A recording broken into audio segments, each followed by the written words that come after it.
Welcome, dear listener, to this evening's audiobook. This reading is brought to you by Sleepy Sounds. Tonight, we will be reading a collection of the most popular stories as written by H.P. Lovecraft. So, as the gentle sound of the soft rain starts to fall, let us begin our terrifying journey together. The Call of Cthulhu, Chapter 1, The Horror in Clay. The most merciful thing in the world, I think, is the inability of the human mind to correlate all its contents. We live on a placid island of ignorance in the midst of black seas of infinity, and it was not meant that we should voyage far. The sciences, each straining in its own direction, have hitherto harmed us little. But someday, the piecing together of dissociated knowledge will open up such terrifying vistas of reality and of our frightful position therein that we shall either go mad from the revelation or flee from the deadly light into the peace and safety of a new dark age. Theosophists have guessed at the awesome grandeur of the cosmic cycle wherein our world and human race form transient incidents. They have hinted at strange survivals in terms which would freeze the blood, if not masked by a bland optimism. But it is not from them that there came the single glimpse of forbidden eons which chills me when I think of it, and maddens me when I dream of it. That glimpse, like all dread glimpses of truth, flashed out from an accidental piecing together of separated things. In this case, an old newspaper item and the notes of a dead professor. I hope that no one else will accomplish this piecing out. Certainly, if I live, I shall never knowingly supply a link in so hideous a chain. I think that the professor, too, intended to keep silent regarding the part he knew, and that he would have destroyed his notes had not sudden death seized him. My knowledge of the thing began in the winter of 1926 to 27 with the death of my granduncle, George Gamble Angel, Professor Emeritus of Semitic Languages in Brown University, Providence, Rhode Island. Professor Angel was widely known as an authority on ancient inscriptions and had frequently been resorted to by the heads of prominent museums, so that his passing at the age of 92 may be recalled by many. Locally, interest was intensified by the obscurity of the cause of death. The professor had been stricken whilst returning from the Newport boat.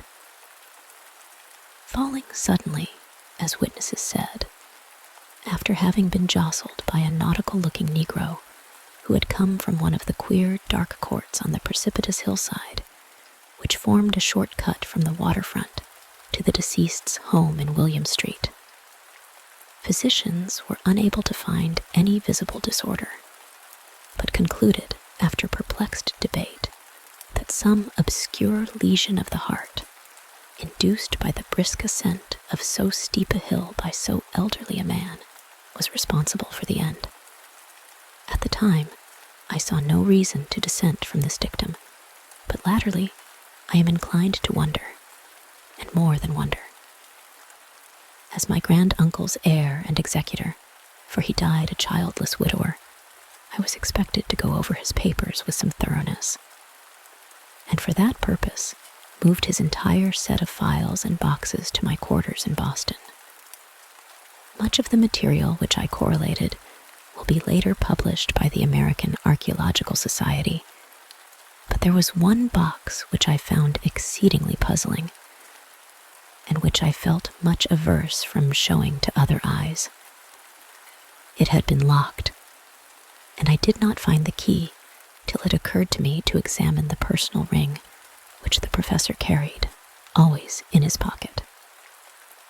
Then, indeed, I succeeded in opening it, but when I did so, seemed only to be confronted by a greater and more closely locked barrier.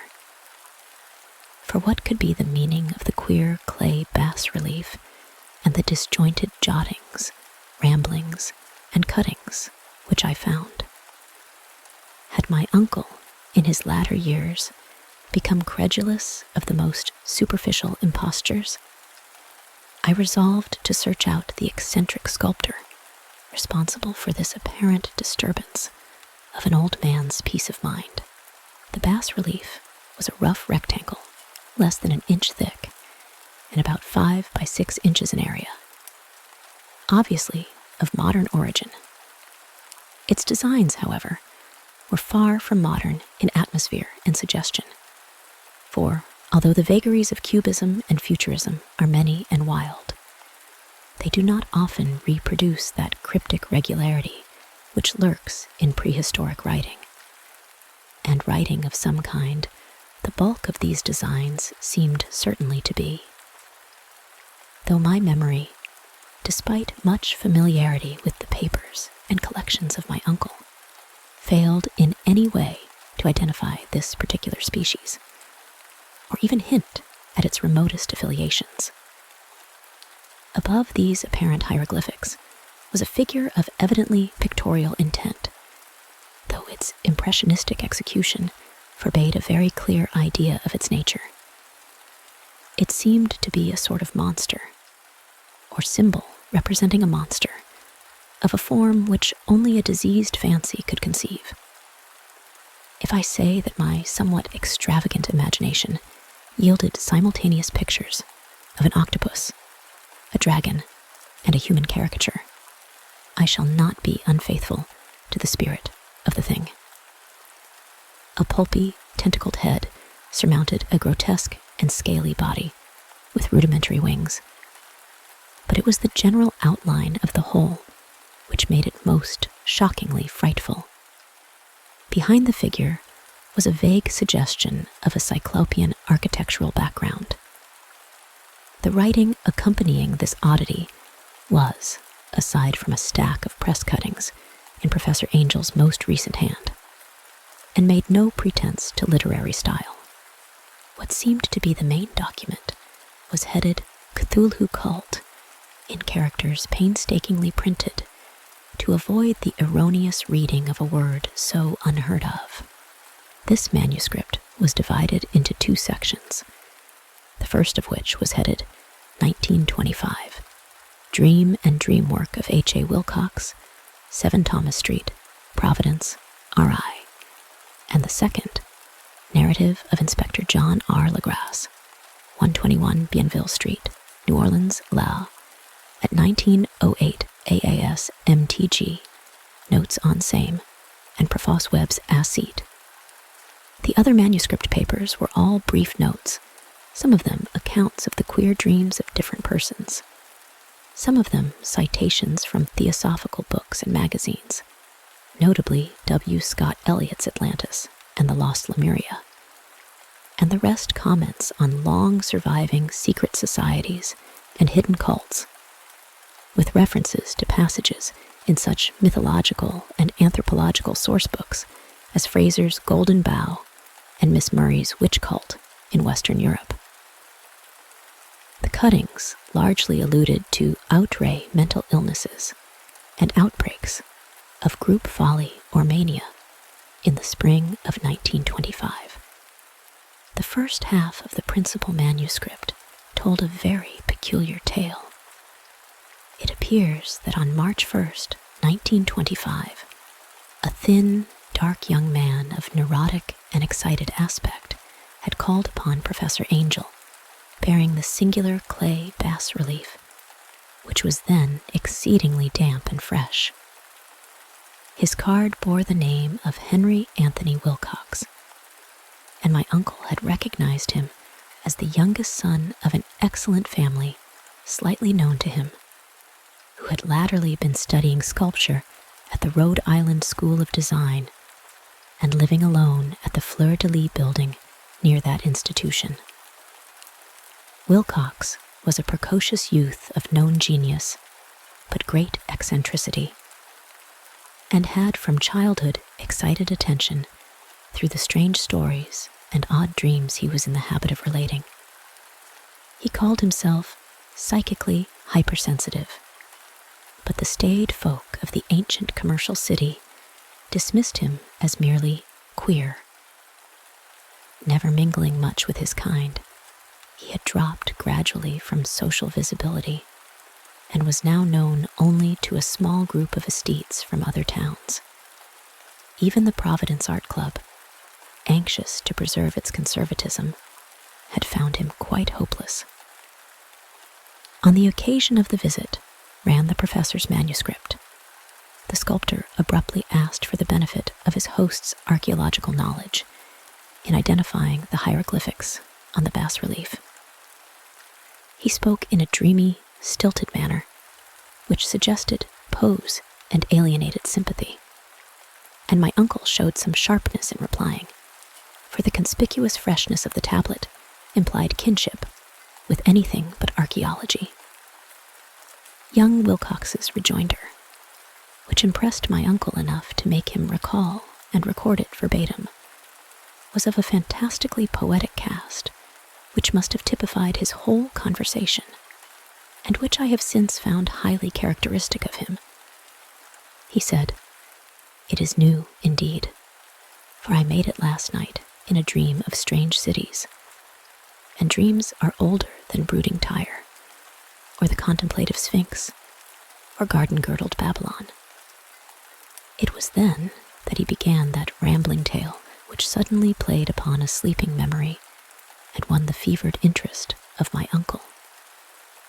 There had been a slight earthquake tremor the night before, the most considerable felt in New England for some years, and Wilcox's imagination had been keenly affected. Upon retiring, he had had an unprecedented dream of great cyclopean cities, of Titan blocks and sky-flung monoliths, all dripping with green ooze and sinister with latent horror. Hieroglyphics had covered the walls and pillars, and from some undetermined point below had come a voice that was not a voice, a chaotic sensation which only fancy could transmute into sound, but which he attempted to render by the almost unpronounceable jumble of letters. Cthulhu Vtagen. This verbal jumble was the key to the recollection, which excited and disturbed Professor Angel. He questioned the sculptor with scientific minuteness, and studied with almost frantic intensity the bas-relief on which the youth had found himself working, chilled and clad only in his nightclothes, when waking had stolen bewilderingly over him. My uncle blamed his old age, Wilcox afterward said, for his slowness in recognizing both hieroglyphics and pictorial design. Many of his questions seemed highly out of place to his visitor, especially those which tried to connect the latter with strange cults or societies. And Wilcox could not understand the repeated promises of silence which he was offered in exchange for an admission of membership in some widespread mystical or paganly religious body. When Professor Angel became convinced that the sculptor was indeed ignorant of any cult or system of cryptic lore, he besieged his visitor with demands for future reports of dreams. This bore regular fruit, for after the first interview, the manuscript records daily calls of the young man, during which he related startling fragments of nocturnal imagery, whose burden was always some terrible cyclopean vista of dark and dripping stone, with a subterrene voice or intelligence shouting monotonously in enigmatical sense impacts, uninscribable save as gibberish. The two sounds most frequently repeated are those rendered by the letters Cthulhu and Roulette. On March 23rd, the manuscript continued. Wilcox failed to appear, and inquiries at his quarters revealed that he had been stricken with an obscure sort of fever and taken to the home of his family in Waterman Street. He had cried out in the night, arousing several other artists in the building, and had manifested since then only alternations of unconsciousness and delirium. My uncle at once telephoned the family, and from that time forward kept close watch of the case, calling often at the Thayer Street office of Dr. Toby, whom he learned to be in charge. The youth's febrile mind, apparently, was dwelling on strange things, and the doctor shuddered now and then as he spoke of them. They included not only a repetition of what he had formerly dreamed, but touched wildly on a gigantic thing miles high, which walked or lumbered about. He at no time fully described this object, but occasional frantic words, as repeated by Dr. Toby, convinced the professor that it must be identical with the nameless monstrosity he had sought to depict in his dream sculpture. Reference to this object, the doctor added, was invariably a prelude to the young man's subsidence into lethargy. His temperature, oddly enough, was not greatly above normal, but the whole condition was otherwise such as to suggest true fever rather than mental disorder. On April 2nd, at about 3 p.m., every trace of Wilcox's malady suddenly ceased. He sat upright in bed, astonished to find himself at home, and completely ignorant of what had happened in dream or reality since the night of March 22nd. Pronounced well by his physician, he returned to his quarters in 3 days. But to Professor Angel, he was of no further assistance. All traces of strange dreaming had vanished with his recovery, and my uncle kept no record of his night thoughts after a week of pointless and irrelevant accounts of thoroughly usual visions. Here, the first part of the manuscript ended, but references to certain of the scattered notes gave me much material for thought. So much, in fact, that only the ingrained skepticism then forming my philosophy can account for my continued distrust of the artist. The notes in question were those descriptive of the dreams of various persons, covering the same period as that in which young Wilcox had had his strange visitations. My uncle, it seems, had quickly instituted a prodigiously far-flung body of inquiries amongst nearly all the friends whom he could question without impertinence, asking for nightly reports of their dreams and the dates of any notable visions for some time past. The reception of his request seems to have been varied, but he must, at the very least, have received more responses than any ordinary man could have handled without a secretary. This original correspondence was not preserved, but his notes formed a thorough and really significant digest. Average people in society and business, New England's traditional salt of the earth, gave an almost completely negative result, though scattered cases of uneasy but formless nocturnal impressions appear here and there, always between March 23rd and April 2nd, the period of young Wilcox's delirium. Scientific men were little more affected, though 4 cases of vague description suggest fugitive glimpses of strange landscapes, and in one case there is mentioned a dread of something abnormal. It was from the artists and poets that the pertinent answers came, and I know that panic would have broken loose had they been able to compare notes. As it was, lacking their original letters, I half suspected the compiler of having asked leading questions, or of having edited the correspondence in corroboration of what he had latently resolved to see. That is why I continued to feel that Wilcox, somehow cognizant of the old data which my uncle had possessed, had been imposing on the veteran scientist. These responses from aesthetes told a disturbing tale. From February 28th to April 2nd, a large proportion of them had dreamed very bizarre things, the intensity of the dreams being immeasurably the stronger during the period of the sculptor's delirium. Over a fourth of those who reported anything reported scenes and half sounds, not unlike those which Wilcox had described. And some of the dreamers confessed acute fear of the gigantic, nameless thing visible toward the last.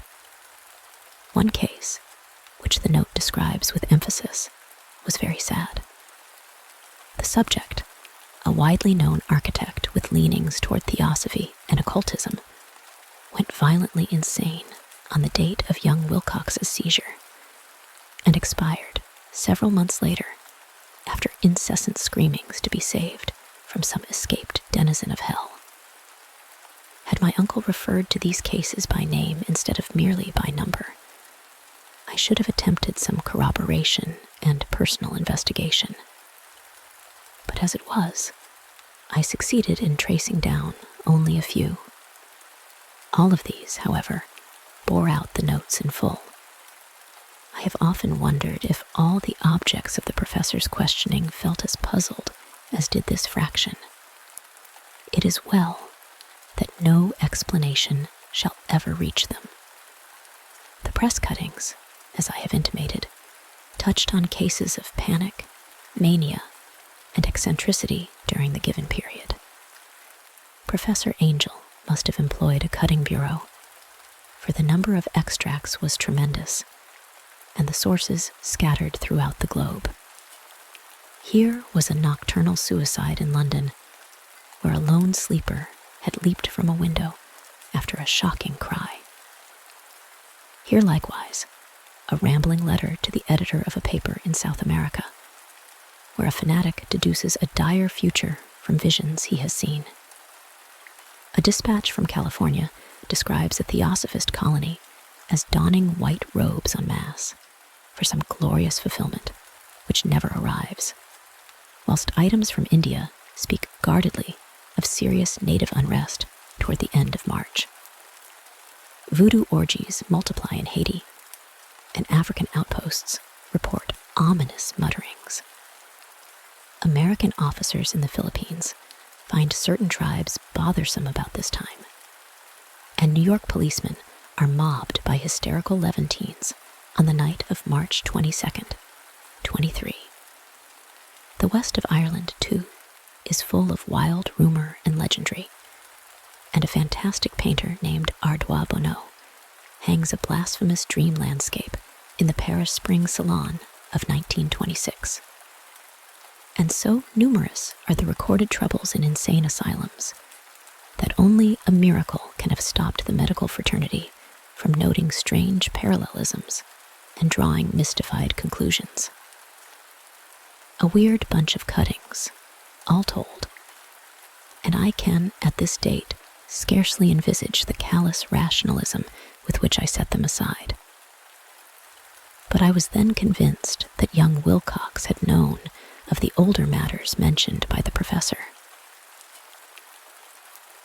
Chapter 2. The Tale of Inspector Legrasse. The older matters which had made the sculptor's dream and bas-relief so significant to my uncle formed the subject of the second half of his long manuscript. Once before, it appears, Professor Angel had seen the hellish outlines of the nameless monstrosity, puzzled over the unknown hieroglyphics, and heard the ominous syllables which can be rendered only as Cthulhu. And all this in so stirring and horrible a connection that it is small wonder he pursued young Wilcox with queries and demands for data. This earlier experience had come in 1908, 17 years before, when the American Archaeological Society held its annual meeting in St. Louis. Professor Angel, as befitted one of his authority and attainments, had had a prominent part in all the deliberations. and was one of the first to be approached by the several outsiders who took advantage of the convocation to offer questions for correct answering and problems for expert solution. The chief of these outsiders, and in a short time the focus of interest for the entire meeting, was a commonplace-looking middle-aged man who had traveled all the way from New Orleans for certain special information unobtainable from any local source. His name was John Raymond Legrasse, and he was by profession an inspector of police. With him, he bore the subject of his visit, a grotesque, repulsive, and apparently very ancient stone statuette, whose origin he was at a loss to determine. It must not be fancied that Inspector Legrasse had the least interest in archaeology. On the contrary, his wish for enlightenment was prompted by purely professional considerations. The statuette, idol, fetish, or whatever it was, had been captured some months before in the wooded swamps south of New Orleans during a raid on a supposed voodoo meeting. And so singular and hideous were the rites connected with it, that the police could not but realize that they had stumbled on a dark cult totally unknown to them, and infinitely more diabolic than even the blackest of the African voodoo circles. Of its origin, apart from the erratic and unbelievable tales extorted from the captured members, absolutely nothing was to be discovered. Hence, the anxiety of the police for any antiquarian lore which might help them to place the frightful symbol, and through it, track down the cult to its fountainhead. Inspector Legrasse was scarcely prepared for the sensation which his offering created. One sight of the thing had been enough to throw the assembled men of science into a state of tense excitement, and they lost no time in crowding around him to gaze at the diminutive figure whose utter strangeness and air of genuinely abysmal antiquity hinted so potently at unopened and archaic vistas. No recognized school of sculpture had animated this terrible object, yet centuries and even thousands of years seemed recorded in its dim and greenish surface of unplaceable stone. The figure, which was finally passed slowly from man to man for close and careful study, was between 7 and 8 inches in height, and of exquisitely artistic workmanship. It represented a monster of vaguely anthropoid outline, but with an octopus-like head, whose face was a mass of feelers, a scaly, rubbery-looking body, prodigious claws on hind and forefeet, and long, narrow wings behind. This thing, which seemed instinct with a fearsome and unnatural malignancy, was of a somewhat bloated corpulence, and squatted evilly on a rectangular block or pedestal covered with undecipherable characters. The tips of the wings touched the back edge of the block. The seat occupied the center, whilst the long, curved claws of the doubled-up, crouching hind legs gripped the front edge and extended a quarter of the way down toward the bottom of the pedestal. The cephalopod head was bent forward, so that the ends of the facial feelers brushed the backs of huge forepaws, which clasped the croucher's elevated knees. The aspect of the whole was abnormally lifelike, and the more subtly fearful because its source was so totally unknown. Its vast, awesome, and incalculable age was unmistakable, yet not one link did it show with any known type of art belonging to civilization's youth, or indeed to any other time. Totally separate and apart, its very material was a mystery, for the soapy, greenish-black stone with its golden or iridescent flecks and striations resembled nothing familiar to geology or mineralogy.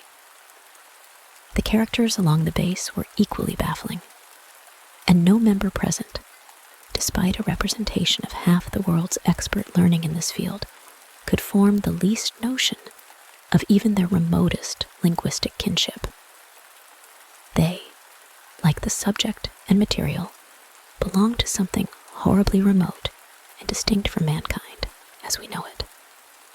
Something frightfully suggestive of old and unhallowed cycles of life in which our world and our conceptions have no part.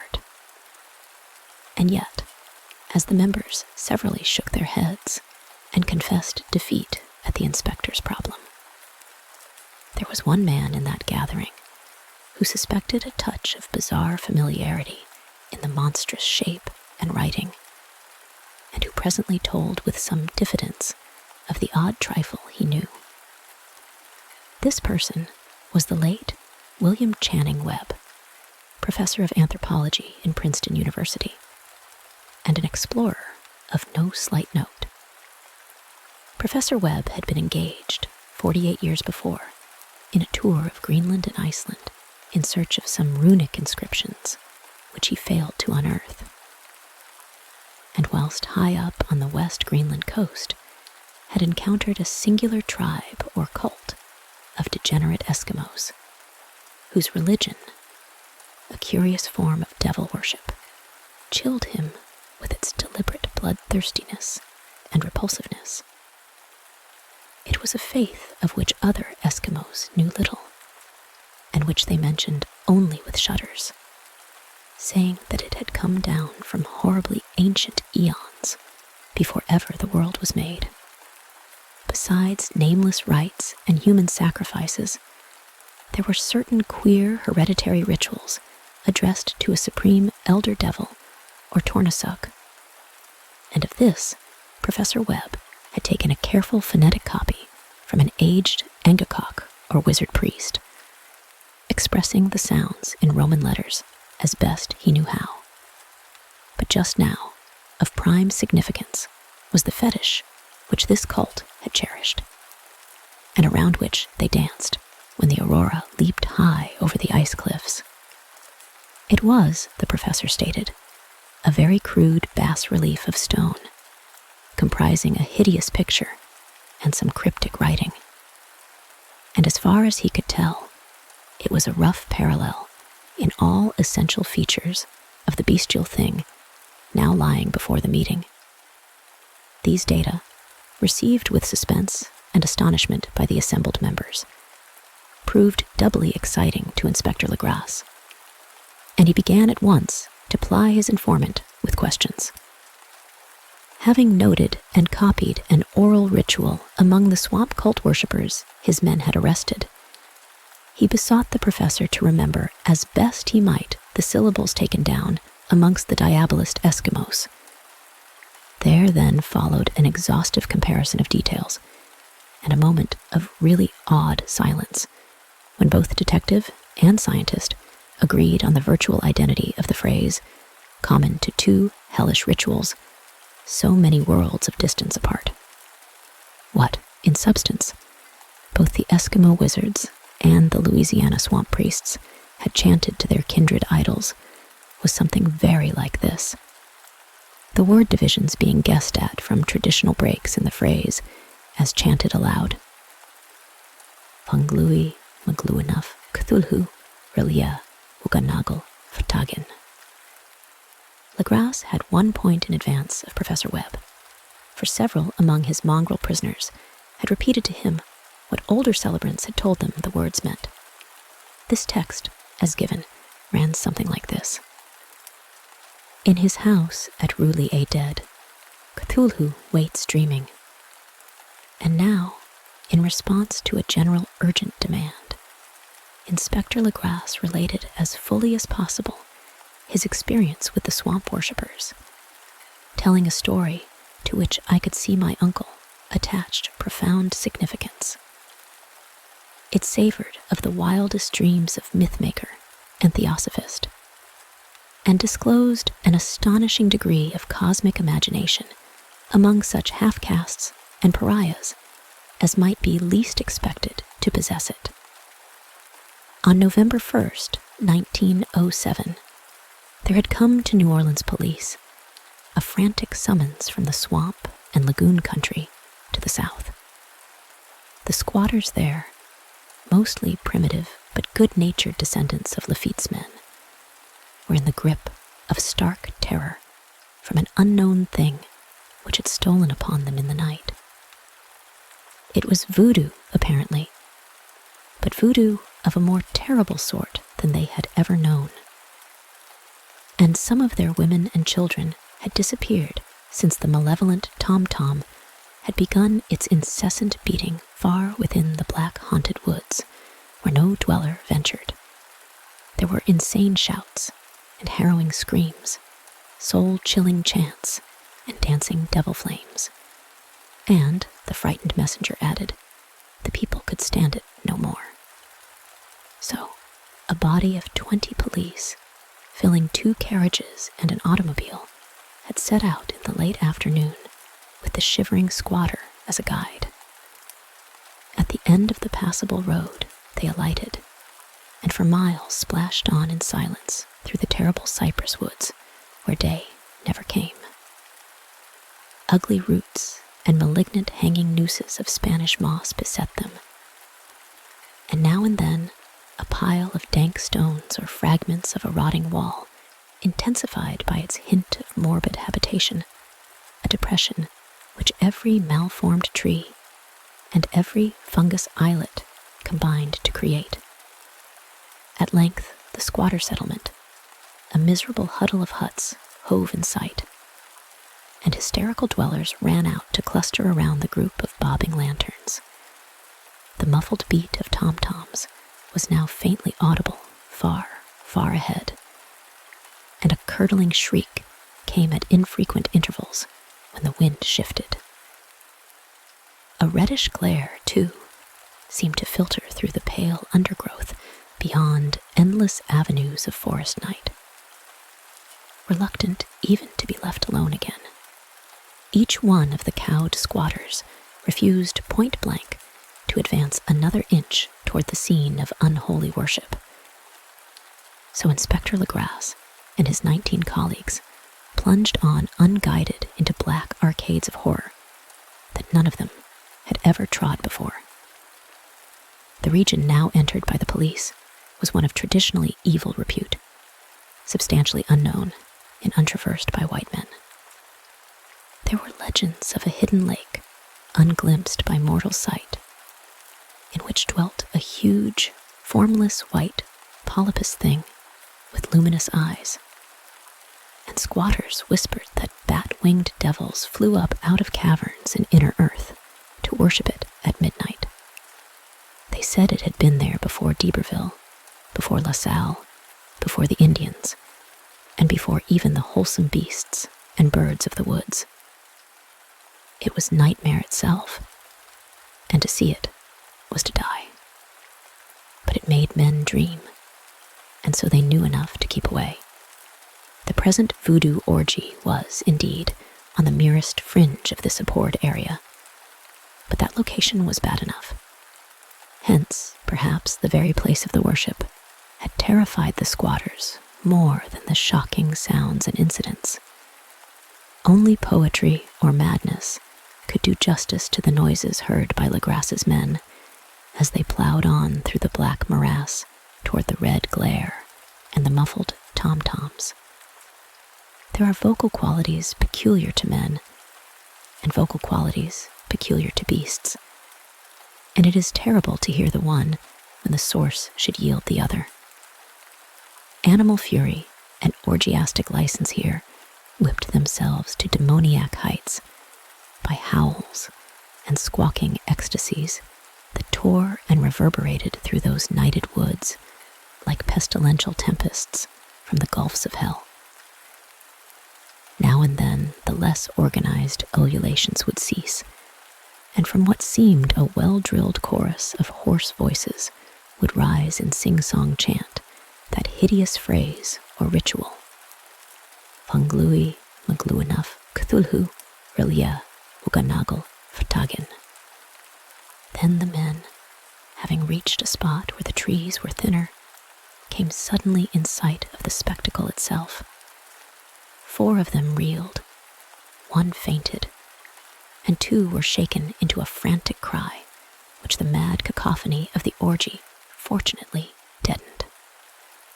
Legrasse dashed swamp water on the face of the fainting man, and all stood trembling and nearly hypnotized with horror.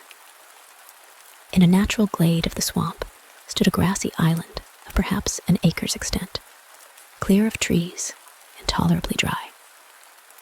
On this now leaped and twisted a more indescribable horde of human abnormality than any but a Sime or an Angarola could paint. Void of clothing, this hybrid spawn were braying, bellowing and writhing about a monstrous ring-shaped bonfire, in the center of which, revealed by occasional rifts in the curtain of flame, stood a great granite monolith some 8 feet in height, on top of which, incongruous in its diminutiveness, rested the noxious carven statuette. From a wide circle of 10 scaffolds, set up at regular intervals, with the flame-girt monolith as a center hung, head downward, the oddly marred bodies of the helpless squatters who had disappeared. It was inside this circle that the ring of worshippers jumped and roared, the general direction of the mass motion being from left to right in endless bacchanal between the ring of bodies and the ring of fire. It may have been only imagination, and it may have been only echoes which induced one of the men, an excitable Spaniard, to fancy he heard antiphonal responses to the ritual from some far and unillumined spot deeper within the wood of ancient legendary and horror. This man, Joseph D. Galvez, I later met and questioned, and he proved distractingly imaginative. He indeed went so far as to hint of the faint beating of great wings, and of a glimpse of shining eyes, and a mountainous white bulk beyond the remotest trees. But I suppose he had been hearing too much native superstition.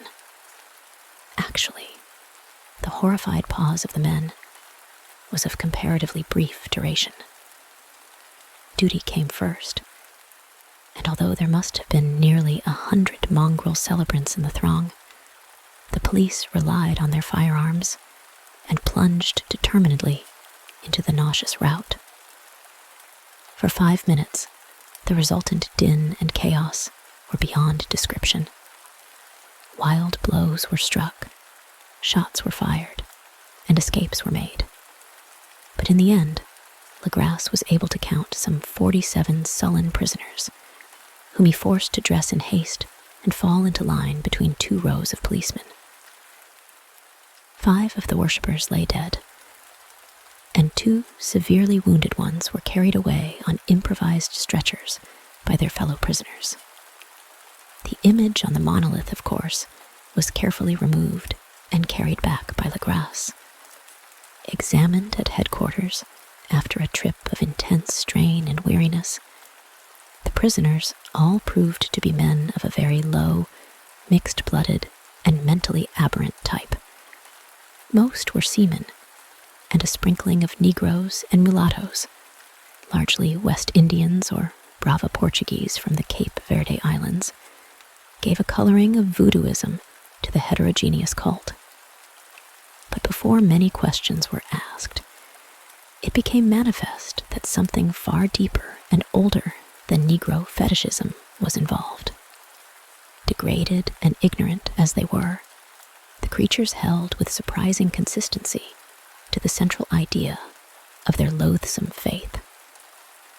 They worshipped, so they said, the great old ones, who lived ages before there were any men, and who came to the young world out of the sky. Those old ones were gone now, inside the earth and under the sea, but their dead bodies had told their secrets in dreams to the first man, who formed a cult which had never died.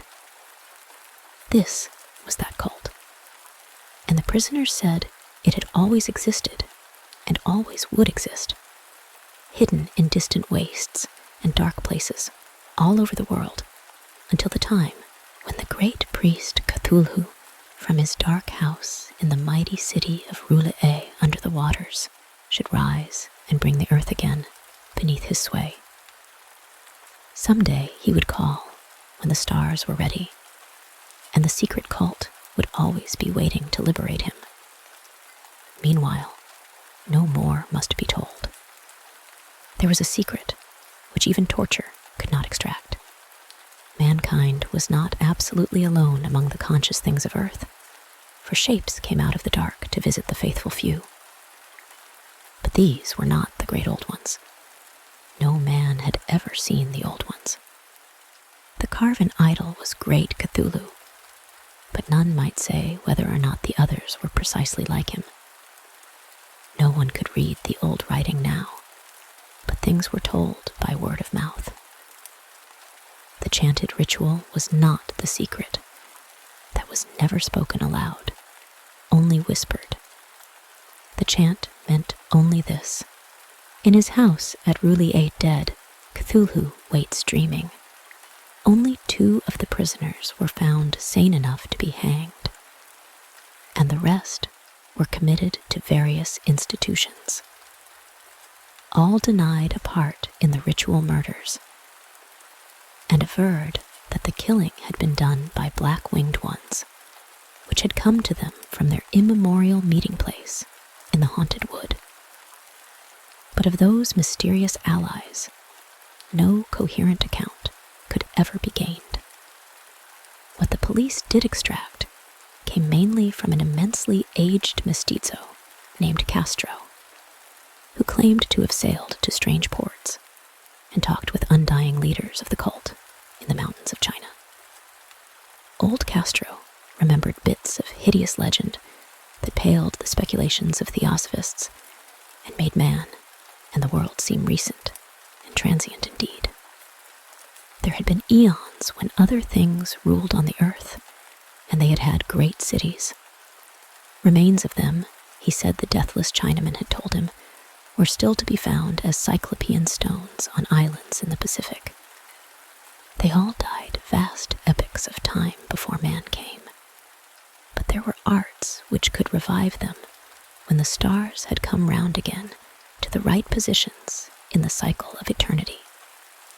They had indeed come themselves from the stars and brought their images with them.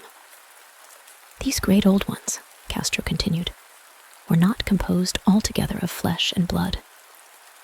They had shape, for did not this star-fashioned image prove it? But that shape was not made of matter. When the stars were right, they could plunge from world to world through the sky. But when the stars were wrong, they could not live. But although they no longer lived, they would never really die. They all lay in stone houses, in their great city of Relaxation, preserved by the spells of mighty Cthulhu for a glorious resurrection, when the stars and the earth might once more be ready for them. But at that time, some force from outside must serve to liberate their bodies. The spells that preserved them intact likewise prevented them from making an initial move, and they could only lie awake in the dark and think whilst uncounted millions of years rolled by. They knew all that was occurring in the universe, for their mode of speech was transmitted thought. Even now they talked in their tombs. When, after infinities of chaos, the first men came, the great old ones spoke to the sensitive among them by molding their dreams.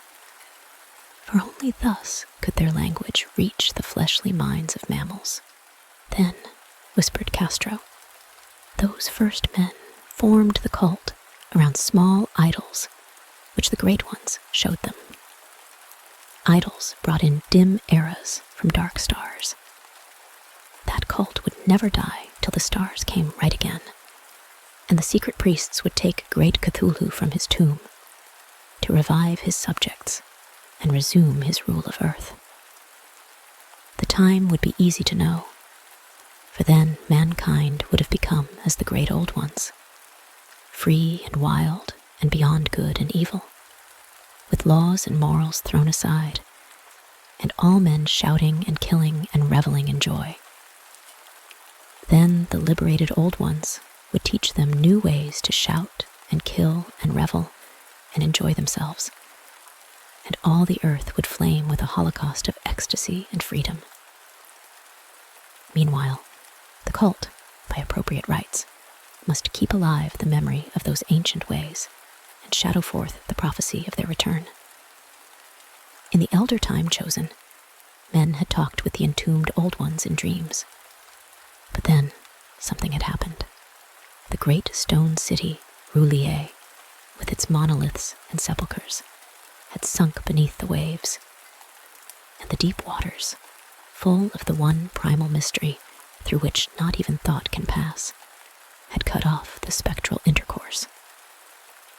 But memory never died, and high priests said that the city would rise again when the stars were right. Then came out of the earth the black spirits of earth, moldy and shadowy, and full of dim rumors picked up in caverns beneath forgotten sea bottoms. But of them, old Castro dared not speak much. He cut himself off hurriedly, and no amount of persuasion or subtlety could elicit more in this direction. The size of the old ones, too, he curiously declined to mention. Of the cult, he said that he thought the center lay amid the pathless deserts of Arabia, where Iram, the city of pillars, dreams hidden and untouched. It was not allied to the European witch cult, and was virtually unknown beyond its members. No book had ever really hinted of it, though the deathless Chinaman said that there were double meanings in the Necronomicon of the mad Arab Abdul al-Hazred, which the initiated might read as they chose, especially the much-discussed couplet, "That is not dead which can eternal lie, and with strange eons, even death may die." Legras, deeply impressed, and not a little bewildered, had inquired in vain concerning the historic affiliations of the cult. Castro, apparently, had told the truth when he said that it was wholly secret. The authorities at Tulane University could shed no light upon either cult or image, and now the detective had come to the highest authorities in the country and met with no more than the Greenland tale of Professor Webb. The feverish interest aroused at the meeting by Legras's tale, corroborated as it was by the statuette, is echoed in the subsequent correspondence of those who attended, although scant mention occurs in the formal publication of the society. Caution is the first care of those accustomed to face occasional charlatanry and imposture. Legras for some time lent the image to Professor Webb, but at the latter's death it was returned to him and remains in his possession, where I viewed it not long ago. It is truly a terrible thing, and unmistakably akin to the dream sculpture of young Wilcox. That my uncle was excited by the tale of the sculptor I did not wonder, for what thoughts must arise upon hearing, after a knowledge of what Legras had learned of the cult, of a sensitive young man who had dreamed not only the figure and exact hieroglyphics of the swamp-found image and the Greenland devil tablet, but had come in his dreams upon at least 3 of the precise words of the formula uttered alike by Eskimo diabolists and mongrel Louisianans. Professor Angel's instant start on an investigation of the utmost thoroughness was eminently natural, though privately I suspected young Wilcox of having heard of the cult in some indirect way, and of having invented a series of dreams to heighten and continue the mystery at my uncle's expense. The dream narratives and cuttings collected by the professor were, of course, strong corroboration, but the rationalism of my mind and the extravagance of the whole subject led me to adopt what I thought the most sensible conclusions. So, after thoroughly studying the manuscript again, and correlating the theosophical and anthropological notes with the cult narrative of Legras, I made a trip to Providence to see the sculptor and give him the rebuke I thought proper for so boldly imposing upon a learned and aged man. Wilcox still lived alone in the Fleur-de-Lis building in Thomas Street, a hideous Victorian imitation of 17th century Breton architecture, which flaunts its stuccoed front amidst the lovely colonial houses on the ancient hill, and under the very shadow of the finest Georgian steeple in America. I found him at work in his rooms, and at once conceded from the specimens scattered about that his genius is indeed profound and authentic. He will, I believe, be heard from sometime as one of the great decadents, for he has crystallized in clay, and will one day mirror in marble those nightmares and fantasies which Arthur Machen evokes in prose, and Clark Ashton Smith makes visible in verse and in painting. Dark, frail, and somewhat unkempt in aspect, he turned languidly at my knock and asked me my business without rising. When I told him who I was, he displayed some interest, for my uncle had excited his curiosity in probing his strange dreams, yet had never explained the reason for the study. I did not enlarge his knowledge in this regard, but sought with some subtlety to draw him out. In a short time, I became convinced of his absolute sincerity, for he spoke of the dreams in a manner none could mistake. They and their subconscious residuum had influenced his art profoundly, and he showed me a morbid statue whose contours almost made me shake with the potency of its black suggestion. He could not recall having seen the original of this thing, except in his own dream bas-relief, but the outlines had formed themselves insensibly under his hands. It was, no doubt, the giant shape he had raved of in delirium. That he really knew nothing of the hidden cult, save from what my uncle's relentless catechism had let fall, he soon made clear. And again, I strove to think of some way in which he could possibly have received the weird impressions. He talked of his dreams in a strangely poetic fashion, making me see with terrible vividness the damp cyclopean city of slimy green stone, whose geometry, he oddly said, was all wrong, and hear with frightened expectancy the ceaseless, half-mental calling from underground. Cthulhu Ftagn, Cthulhu Ftagn. These words had formed part of that dread ritual, which told of dead Cthulhu's dream vigil in his stone vault at Roulier, and I felt deeply moved despite my rational beliefs.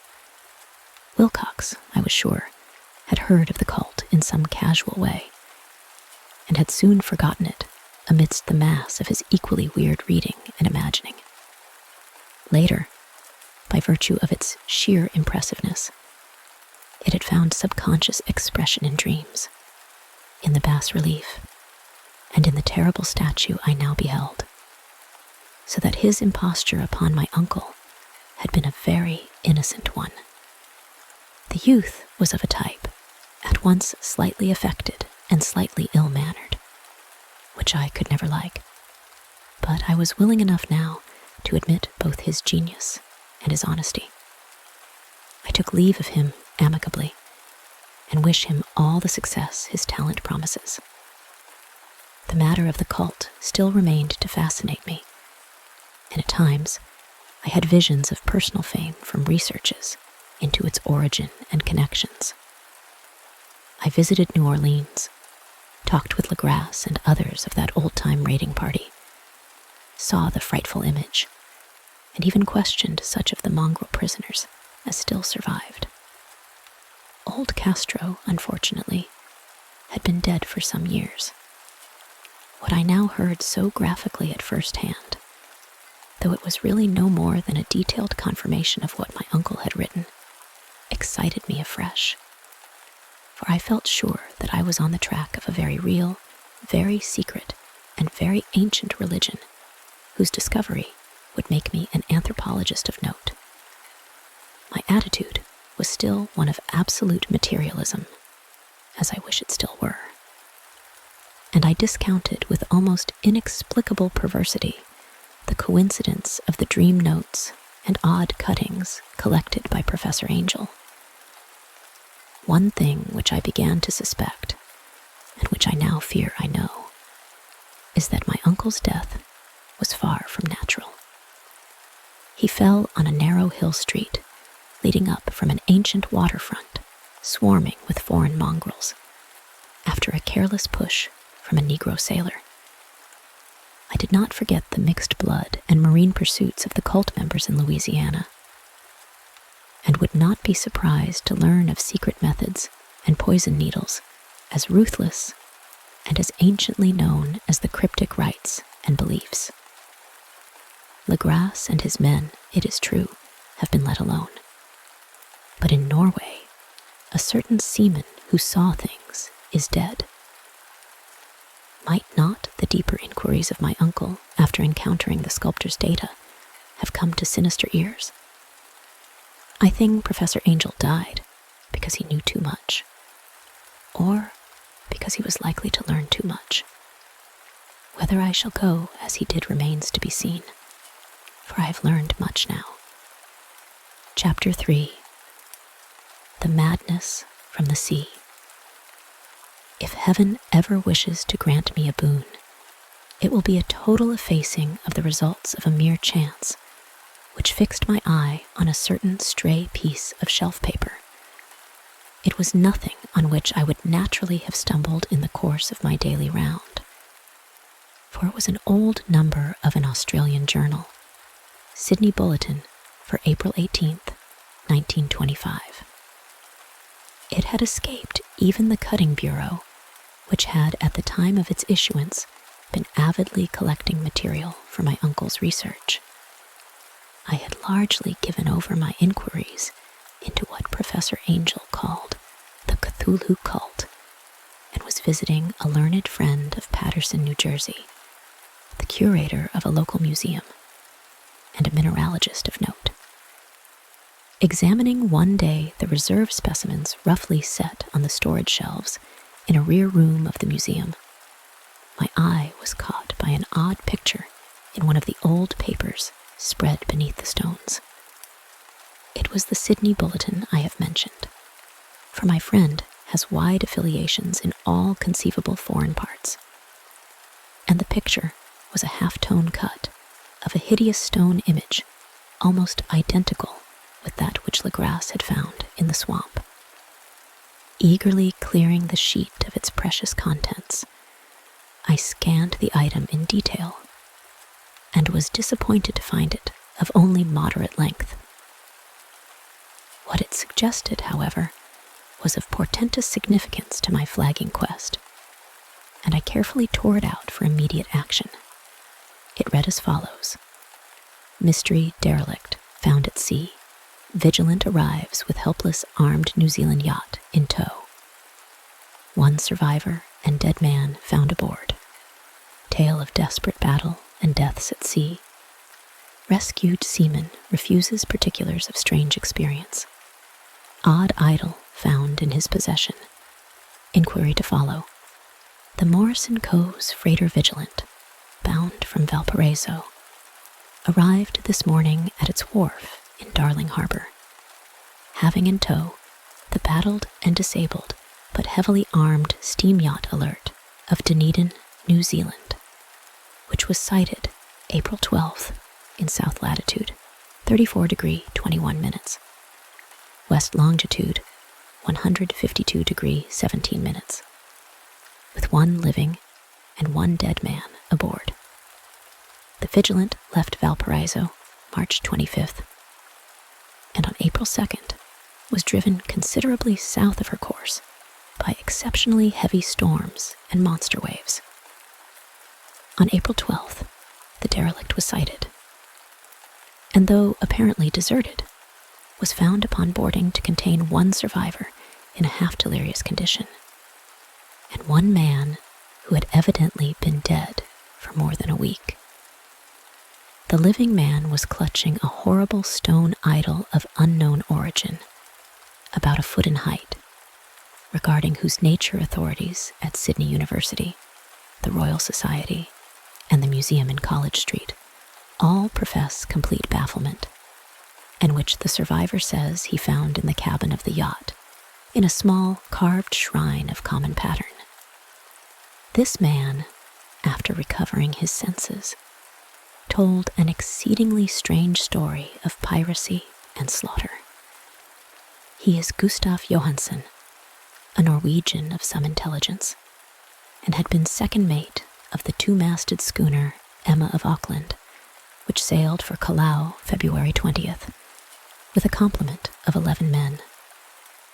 The Emma, he says, was delayed and thrown widely south of her course by the great storm of March 1st. And on March 22nd, in south latitude 49 degree 51 minutes, west longitude 128 degree 34 minutes, encountered the Alert, manned by a queer and evil-looking crew of Kanakas and half-castes. Being ordered peremptorily to turn back, Captain Collins refused, whereupon the strange crew began to fire savagely and without warning upon the schooner, with a peculiarly heavy battery of brass cannon forming part of the yacht's equipment. The Emma's men showed fight, says the survivor, and though the schooner began to sink from shots beneath the waterline, they managed to heave alongside their enemy and board her, grappling with the savage crew on the yacht's deck and being forced to kill them all, the number being slightly superior because of their particularly abhorrent and desperate though rather clumsy mode of fighting. 3 of the Emma's men, including Captain Collins and First Mate Green, were killed, and the remaining 8 under Second Mate Johansen proceeded to navigate the captured yacht, going ahead in their original direction to see if any reason for their ordering back had existed. The next day, it appears, they raised and landed on a small island, although none is known to exist in that part of the ocean, and 6 of the men somehow died ashore, though Johansen is queerly reticent about this part of his story and speaks only of their falling into a rock chasm. Later, it seems, he and one companion boarded the yacht and tried to manage her, but were beaten about by the storm of April 2nd. From that time till his rescue on the 12th, the man remembers little, and he does not even recall when William Bryden, his companion, died. Bryden's death reveals no apparent cause and was probably due to excitement or exposure. Cable advices from Dunedin report that the Alert was well known there as an island trader and bore an evil reputation along the waterfront. It was owned by a curious group of half-castes whose frequent meetings and night trips to the woods attracted no little curiosity, and it had set sail in great haste just after the storm and earth tremors of March 1st. Our Auckland correspondent gives the Emma and her crew an excellent reputation, and Johansen is described as a sober and worthy man. The Admiralty will institute an inquiry on the whole matter beginning tomorrow, at which every effort will be made to induce Johansen to speak more freely than he has done hitherto. This was all, together with the picture of the hellish image. But what a train of ideas it started in my mind.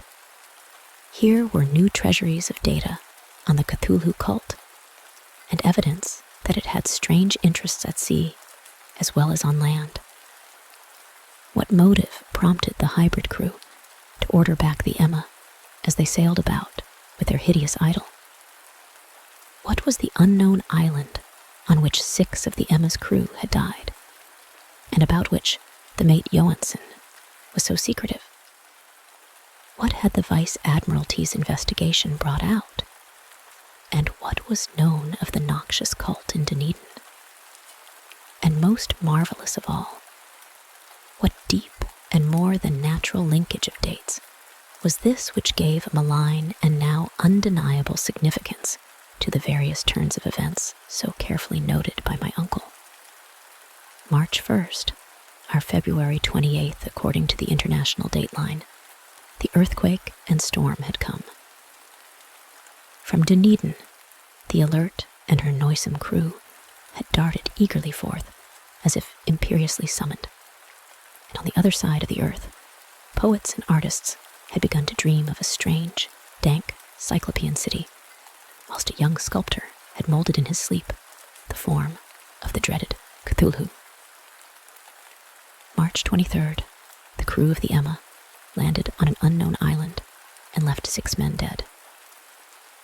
And on that date, the dreams of sensitive men assumed a heightened vividness and darkened with dread of a giant monster's malign pursuit, whilst an architect had gone mad, and a sculptor had lapsed suddenly into delirium.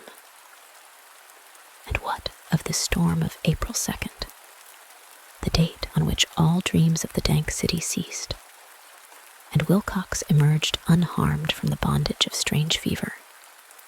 What of all this, and of those hints of old Castro about the sunken, star-born old ones and their coming reign, their faithful cult and their mastery of dreams? Was I tottering on the brink of cosmic horrors beyond man's power to bear? If so, they must be horrors of the mind alone, for in some way the 2nd of April had put a stop to whatever monstrous menace had begun its siege of mankind's soul. That evening, after a day of hurried cabling and arranging, I bade my host adieu and took a train for San Francisco. In less than a month, I was in Dunedin, where, however, I found that little was known of the strange cult members who had lingered in the old sea taverns. Waterfront scum was far too common for special mention, though there was vague talk about one inland trip these mongrels had made, during which faint drumming and red flame were noted on the distant hills. In Auckland, I learned that Johansen had returned with yellow hair turned white after a perfunctory and inconclusive questioning at Sydney, and had thereafter sold his cottage in West Street and sailed with his wife to his old home in Oslo. Of his stirring experience, he would tell his friends no more than he had told the Admiralty officials, and all they could do was to give me his Oslo address. After that, I went to Sydney and talked profitlessly with seamen and members of the Vice Admiralty Court. I saw the Alert, now sold and in commercial use, at Circular Quay in Sydney Cove, but gained nothing from its non-committal bulk. The crouching image with its cuttlefish head, dragon body, scaly wings, and hieroglyphed pedestal was preserved in the museum at Hyde Park, and I studied it long and well, finding it a thing of balefully exquisite workmanship, and with the same utter mystery, terrible antiquity, and unearthly strangeness of material which I had noted in Legrasse's smaller specimen. Geologists, the curator told me, had found it a monstrous puzzle, for they vowed that the world held no rock like it. Then I thought with a shudder of what old Castro had told Legrasse about the primal great ones. They had come from the stars and had brought their images with them. Shaken with such a mental revolution as I had never before known, I now resolved to visit Mate Johansen in Oslo. Sailing for London, I re-embarked at once for the Norwegian capital, and one autumn day landed at the trim wharves in the shadow of the Egeberg. Johansen's address, I discovered, lay in the old town of King Harald Hardrada, which kept alive the name of Oslo during all the centuries that the greater city masqueraded as Christiania. I made the brief trip by taxicab and knocked with palpitant heart at the door of a neat and ancient building with plastered front. A sad-faced woman in black answered my summons, and I was stung with disappointment when she told me in halting English that Gustav Johansson was no more.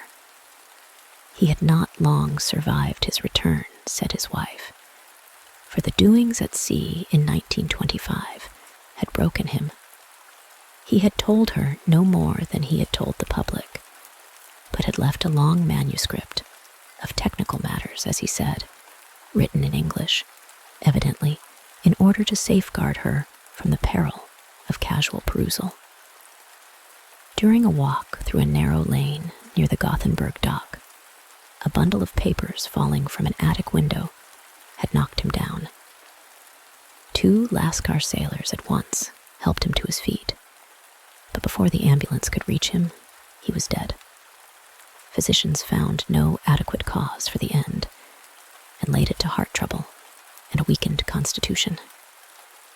I now felt gnawing at my vitals, that dark terror which will never leave me till I, too, am at rest, accidentally or otherwise. Persuading the widow that my connection with her husband's technical matters was sufficient to entitle me to his manuscript, I bore the document away and began to read it on the London boat. It was a simple, rambling thing, a naive sailor's effort at a post facto diary, and strove to recall day by day that last awful voyage.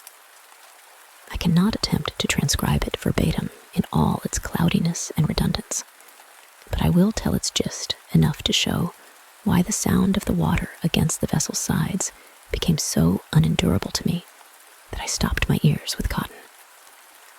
Johansson, thank God, did not know quite all, even though he saw the city and the thing.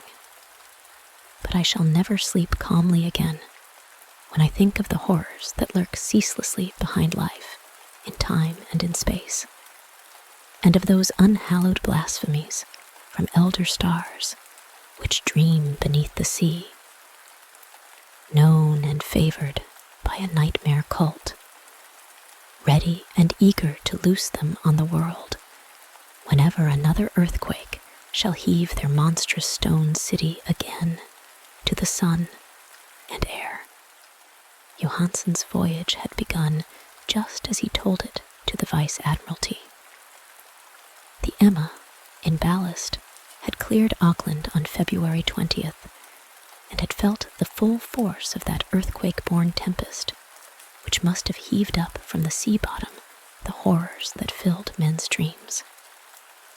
Once more under control, the ship was making good progress when held up by the Alert on March 22nd, and I could feel the mate's regret as he wrote of her bombardment and sinking. Of the swarthy cult fiends on the Alert, he speaks with significant horror. There was some peculiarly abominable quality about them which made their destruction seem almost a duty. And Johansson shows ingenuous wonder at the charge of ruthlessness brought against his party during the proceedings of the Court of Inquiry. Then, driven ahead by curiosity in their captured yacht under Johansson's command, the men sight a great stone pillar sticking out of the sea, and in south latitude 47 degrees 9, west longitude 126 degrees 43 minutes, come upon a coastline of mingled mud, ooze, and weedy cyclopean masonry, which can be nothing less than the tangible substance of Earth's supreme terror, the nightmare corpse city of Relaxation, that was built in measureless eons behind history by the vast, loathsome shapes that seeped down from the dark stars. There lay great Cthulhu and his hordes, hidden in green slimy vaults, and sending out, at last, after cycles incalculable. The thoughts that spread fear to the dreams of the sensitive and called imperiously to the faithful to come on a pilgrimage of liberation and restoration. All this Johansen did not suspect, but God knows he soon saw enough. I suppose that only a single mountaintop, the hideous monolith-crowned citadel whereon great Cthulhu was buried, actually emerged from the waters. When I think of the extent of all that may be brooding down there, I almost wish to kill myself forthwith. Johansen and his men were awed by the cosmic majesty of this dripping Babylon of elder demons, and must have guessed, without guidance, that it was nothing of this or of any sane planet. Awe at the unbelievable size of the greenish stone blocks, at the dizzying height of the great carven monolith, and at the stupefying identity of the colossal statues and bas-reliefs, with the queer image found in the shrine on the alert, is poignantly visible in every line of the mate's frightened description. Without knowing what futurism is like, Johansen achieved something very close to it when he spoke of the city. For instead of describing any definite structure or building, he dwells only on the broad impressions of vast angles and stone surfaces too great to belong to anything right or proper for this earth, and impious with horrible images and hieroglyphs. I mention his talk about angles because it suggests something Wilcox had told me of his awful dreams. He had said that the geometry of the dream place he saw was abnormal, non-Euclidean, and loathsomely redolent of spheres and dimensions apart from ours. Now, an unlettered seaman felt the same thing whilst gazing at the terrible reality. Johansen and his men landed at a sloping mud bank on this monstrous acropolis and clambered slipperily up over Titan oozy blocks, which could have been no mortal staircase. The very sun of heaven seemed distorted when viewed through the polarizing miasma, welling out from this sea-soaked perversion, and twisted menace and suspense lurked leeringly in those crazily elusive angles of carven rock, where a second glance showed concavity after the first showed convexity. Something very like fright had come over all the explorers before anything more definite than rock and ooze and weed was seen. Each would have fled had he not feared the scorn of the others, and it was only half-heartedly that they searched, vainly as it proved, for some portable souvenir to bear away. It was Rodriguez the Portuguese who climbed up the foot of the monolith and shouted of what he had found. The rest followed him and looked curiously at the immense carved door with the now familiar squid dragon bas-relief. It was, Johansen said, like a great barn door, and they all felt that it was a door because of the ornate lintel, threshold, and jambs around it, though they could not decide whether it lay flat like a trapdoor or slantwise like an outside cellar door. As Wilcox would have said, the geometry of the place was all wrong. One could not be sure that the sea and the ground were horizontal. Hence, the relative position of everything else seemed phantasmally variable. Bryden pushed at the stone in several places without result. Then Donovan felt over it delicately around the edge, pressing each point separately as he went. He climbed interminably along the grotesque stone molding. That is, one would call it climbing, if the thing was not, after all, horizontal. And the men wondered how any door in the universe could be so vast. Then, very softly and slowly, the acre-great panel began to give inward at the top, and they saw that it was balanced.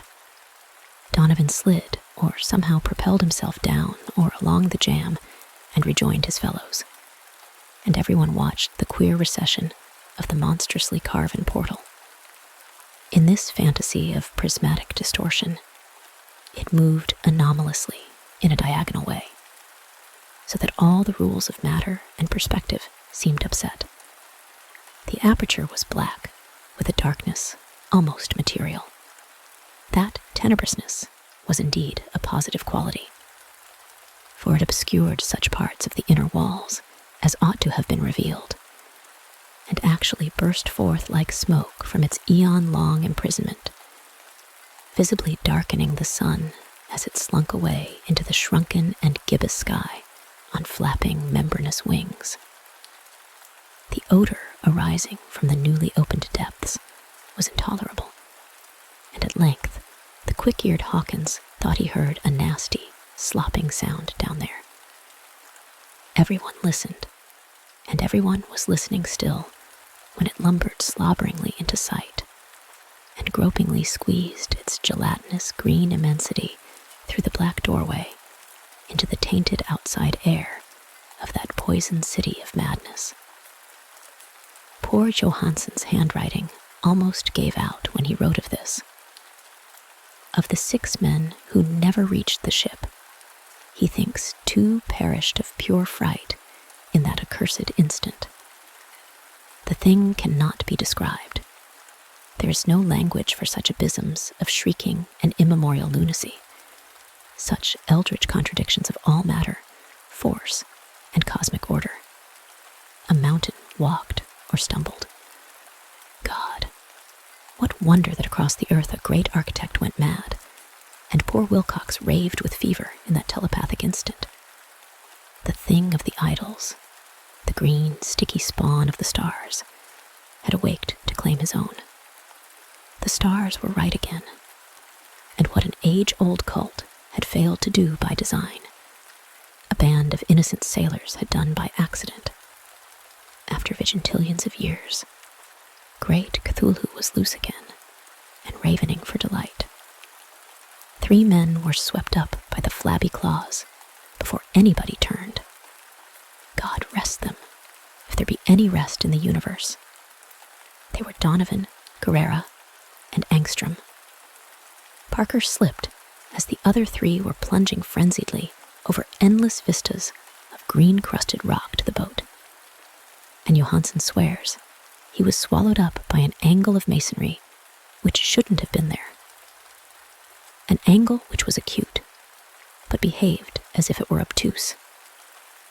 So only Bryden and Johansson reached the boat and pulled desperately for the alert as the mountainous monstrosity flopped down the slimy stones and hesitated, floundering at the edge of the water.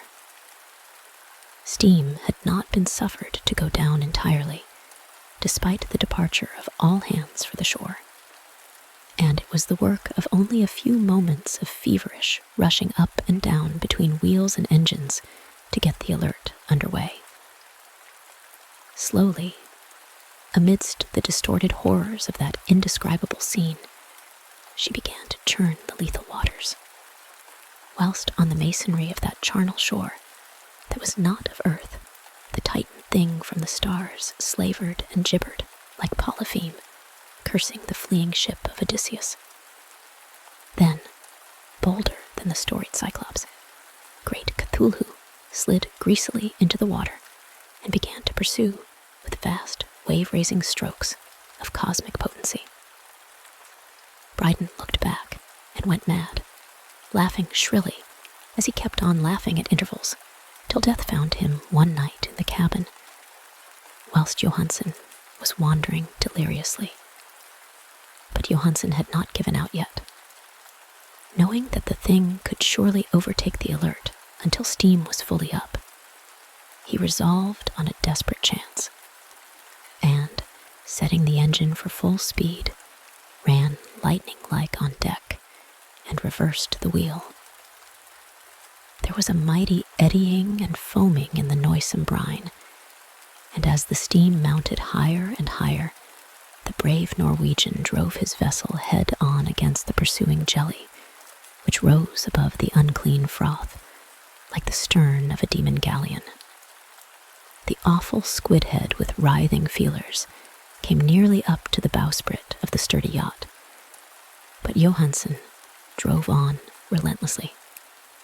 There was a bursting as of an exploding bladder, a slushy nastiness as of a cloven sunfish, a stench as of 1,000 opened graves, and a sound that the chronicler would not put on paper. For an instant, the ship was befouled by an acrid and blinding green cloud, and then there was only a venomous seething astern. Where? God in heaven, the scattered plasticity of that nameless sky spawn was nebulously recombining in its hateful original form, whilst its distance widened every second as the alert gained impetus from its mounting steam. That was all. After that, Johansen only brooded over the idol in the cabin and attended to a few matters of food for himself and the laughing maniac by his side. He did not try to navigate after the first bold flight, for the reaction had taken something out of his soul. Then came the storm of April 2nd, and a gathering of the clouds about his consciousness. There is a sense of spectral whirling through liquid gulfs of infinity, of dizzying rides through reeling universes on a comet's tail, and of hysterical plunges from the pit to the moon, and from the moon back again to the pit, all livened by a cachinating chorus of the distorted, hilarious elder gods and the green, bat-winged, mocking imps of Tartarus. Out of that dream came rescue, the Vigilant, the Vice Admiralty Court, the streets of Dunedin, and the long voyage back home to the old house by the Egeberg. He could not tell. They would think him mad. He would write of what he knew before death came, but his wife must not guess. Death would be a boon, if only it could blot out the memories. That was the document I read, and now I have placed it in the tin box beside the bas-relief and the papers of Professor Angel. With it shall go this record of mine, this test of my own sanity, wherein is pieced together that which I hope may never be pieced together again. I have looked upon all that the universe has to hold of horror, and even the skies of spring and the flowers of summer must ever afterward be poison to me. But I do not think my life will be long. As my uncle went, as poor Johansen went, so I shall go. I know too much, and the cult still lives. Cthulhu still lives too, I suppose, again in that chasm of stone which has shielded him since the sun was young. His accursed city is sunken once more, for the Vigilant sailed over the spot after the April storm. But his ministers on earth still bellow and prance and slay around idol-capped monoliths in lonely places. He must have been trapped by the sinking whilst within his black abyss, or else the world would by now be screaming with fright and frenzy. Who knows the end? What has risen may sink, and what has sunk may rise. Loathsomeness waits and dreams in the deep, and decay spreads over the tottering cities of men. A time will come, but I must not and cannot think. Let me pray that if I do not survive this manuscript, my executors may put caution before audacity and see that it meets no other eye. The end. The color out of space. West of Arkham, the hills rise wild, and there are valleys with deep woods that no axe has ever cut. There are dark, narrow glens where the trees slope fantastically, and where thin brooklets trickle without ever having caught the glint of sunlight. On the gentler slopes, there are farms, ancient and rocky, with squat, moss-coated cottages, brooding eternally over old New England secrets in the lee of great ledges. But these are all vacant now, the wide chimneys crumbling, and the shingled sides bulging perilously beneath low gambrel roofs. The old folk have gone away, and foreigners do not like to live there. French Canadians have tried it, Italians have tried it, and the Poles have come and departed. It is not because of anything that can be seen or heard or handled, but because of something that is imagined. The place is not good for imagination, and does not bring restful dreams at night. It must be this which keeps the foreigners away, for old Ami Pierce has never told them of anything he recalls from the strange days. Ami, whose head has been a little queer for years, is the only one who still remains, or who ever talks of the strange days. And he dares to do this because his house is so near the open fields and the traveled roads around Arkham. There was once a road over the hills and through the valleys that ran straight where the blasted heath is now. But people ceased to use it, and a new road was laid, curving far toward the south.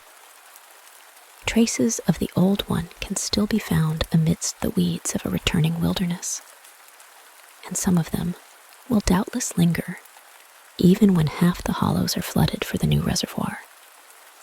Then the dark woods will be cut down, and the blasted heath will slumber far below blue waters, whose surface will mirror the sky and ripple in the sun. And the secrets of the strange days will be one with the deep secrets, one with the hidden lore of old ocean, and all the mystery of primal earth. When I went into the hills and vales to survey for the new reservoir, they told me the place was evil. They told me this in Arkham, and because that is a very old town full of witch legends, I thought the evil must be something which grandmas had whispered to children through centuries. The name Blasted Heath seemed to me very odd and theatrical, and I wondered how it had come into the folklore of a Puritan people.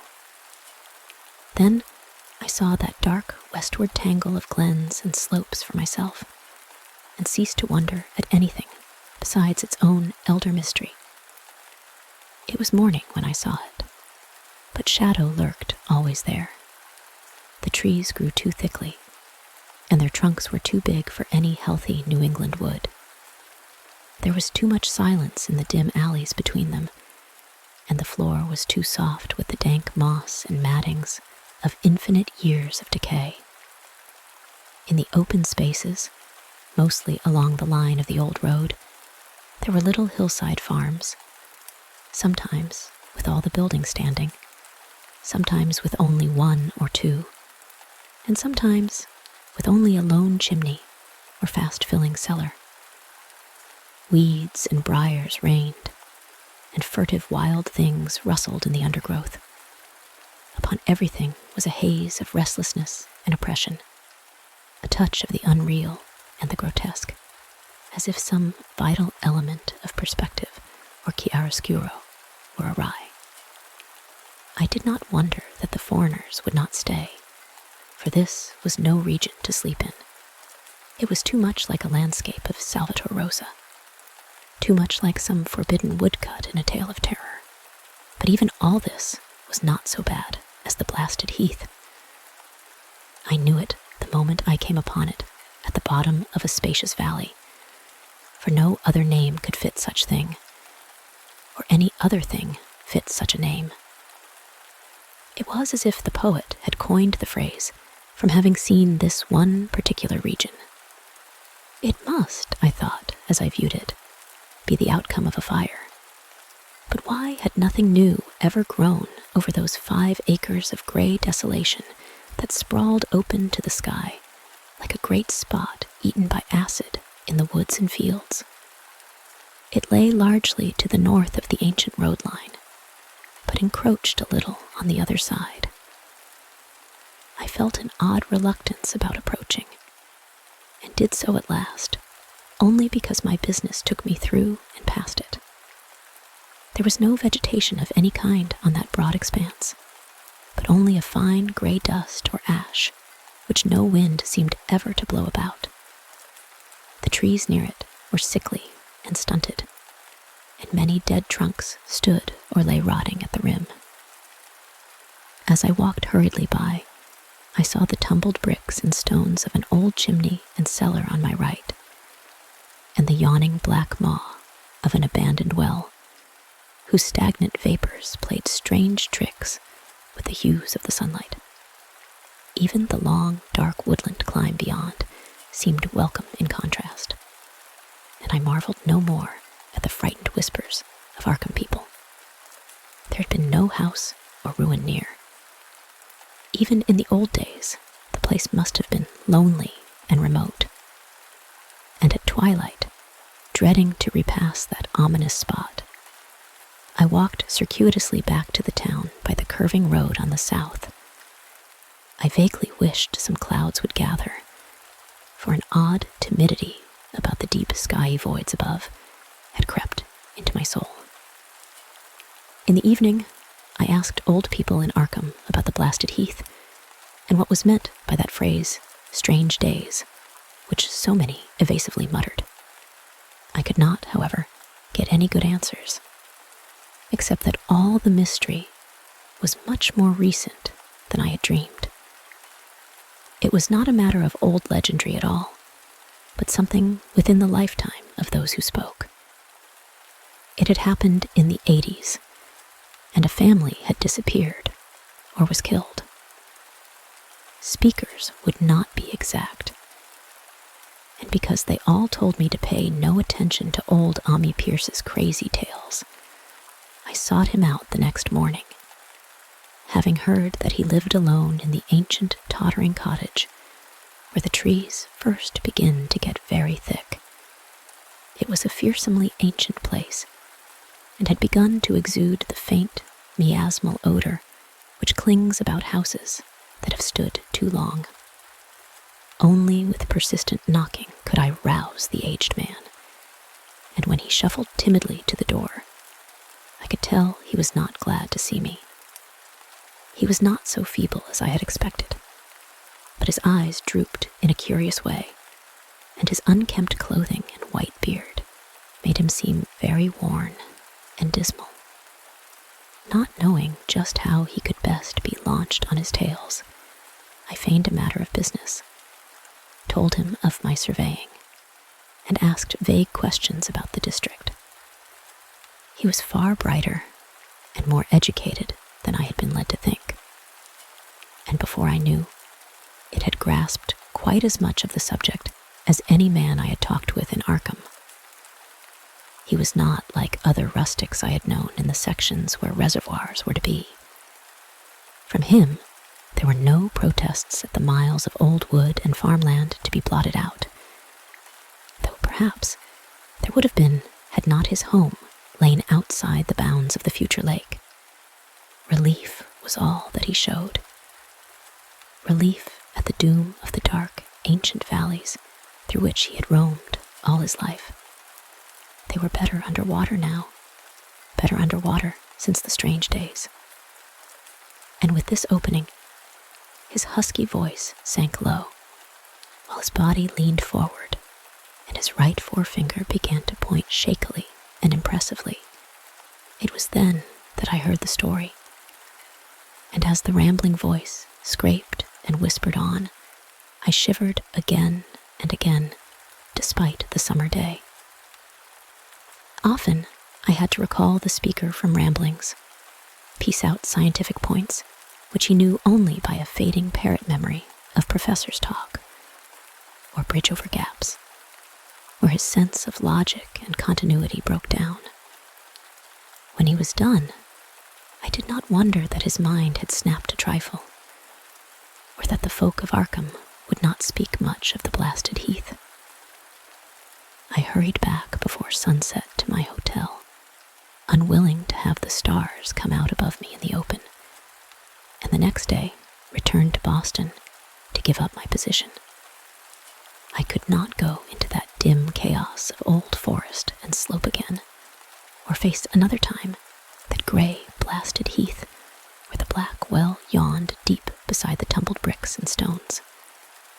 reservoir will soon be built now, and all those elder secrets will lie safe forever under watery fathoms. But even then, I do not believe I would like to visit that country by night. At least, not when the sinister stars are out. And nothing could bribe me to drink the new city water of Arkham. It all began, old Ami said, with a meteorite. Before that time, there had been no wild legends at all since the witch trials. And even then, these western woods were not feared half so much as the small island in the Miskatonic, where the devil held court beside a curious stone altar, older than the Indians. These were not haunted woods, and their fantastic dusk was never terrible till the strange days. Then there had come that white noontide cloud, that string of explosions in the air, and that pillar of smoke from the valley far in the wood.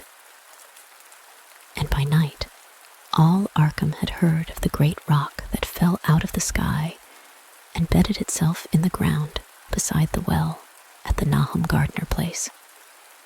That was the house which had stood where the blasted heath was to come. The trim, white Nahum Gardner house amidst its fertile gardens and orchards. Nahum had come to town to tell people about the stone and had dropped in at Ami Pierce's on the way. Ami was 40 then, and all the queer things were fixed very strongly in his mind. He and his wife had gone with the 3 professors from Miskatonic University, who hastened out the next morning to see the weird visitor from unknown stellar space, and had wondered why Nahum had called it so large the day before.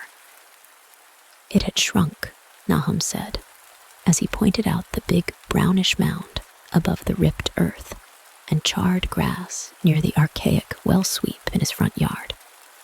But the wise men answered that stones do not shrink. Its heat lingered persistently, and Nahum declared it had glowed faintly in the night. The professors tried it with a geologist's hammer and found it was oddly soft. It was, in truth, so soft as to be almost plastic, and they gouged rather than chipped a specimen to take back to the college for testing. They took it in an old pail borrowed from Nahum's kitchen, for even the small piece refused to grow cool. On the trip back, they stopped at Ami's to rest, and seemed thoughtful when Mrs. Pierce remarked that the fragment was growing smaller and burning the bottom of the pail. Truly, it was not large, but perhaps they had taken less than they thought. The day after that, all this was in June of '82, the professors had trooped out again in a great excitement. As they passed Ami's, they told him what queer things the specimen had done, and how it had faded wholly away when they put it in a glass beaker. The beaker had gone too, and the wise men talked of the strange stone's affinity for silicon. It had acted quite unbelievably in that well-ordered laboratory, doing nothing at all and showing no occluded gases when heated on charcoal, being wholly negative in the borax bead, and soon proving itself absolutely non-volatile at any producible temperature, including that of the oxyhydrogen blowpipe. On an anvil, it appeared highly malleable, and in the dark, its luminosity was very marked. Stubbornly refusing to grow cool, it soon had the college in a state of real excitement. And when upon heating before the spectroscope, it displayed shining bands unlike any known colors of the normal spectrum, there was much breathless talk of new elements, bizarre optical properties, and other things which puzzled men of science are wont to say when faced by the unknown. Hot as it was, they tested it in a crucible with all the proper reagents. Water did nothing. Hydrochloric acid was the same. Nitric acid and even aqua regia merely hissed and spattered against its torrid invulnerability. Ami had difficulty in recalling all these things, but recognized some solvents as I mentioned them in the usual order of use. There were ammonia and caustic soda, alcohol and ether, nauseous carbon disulfide, and a dozen others.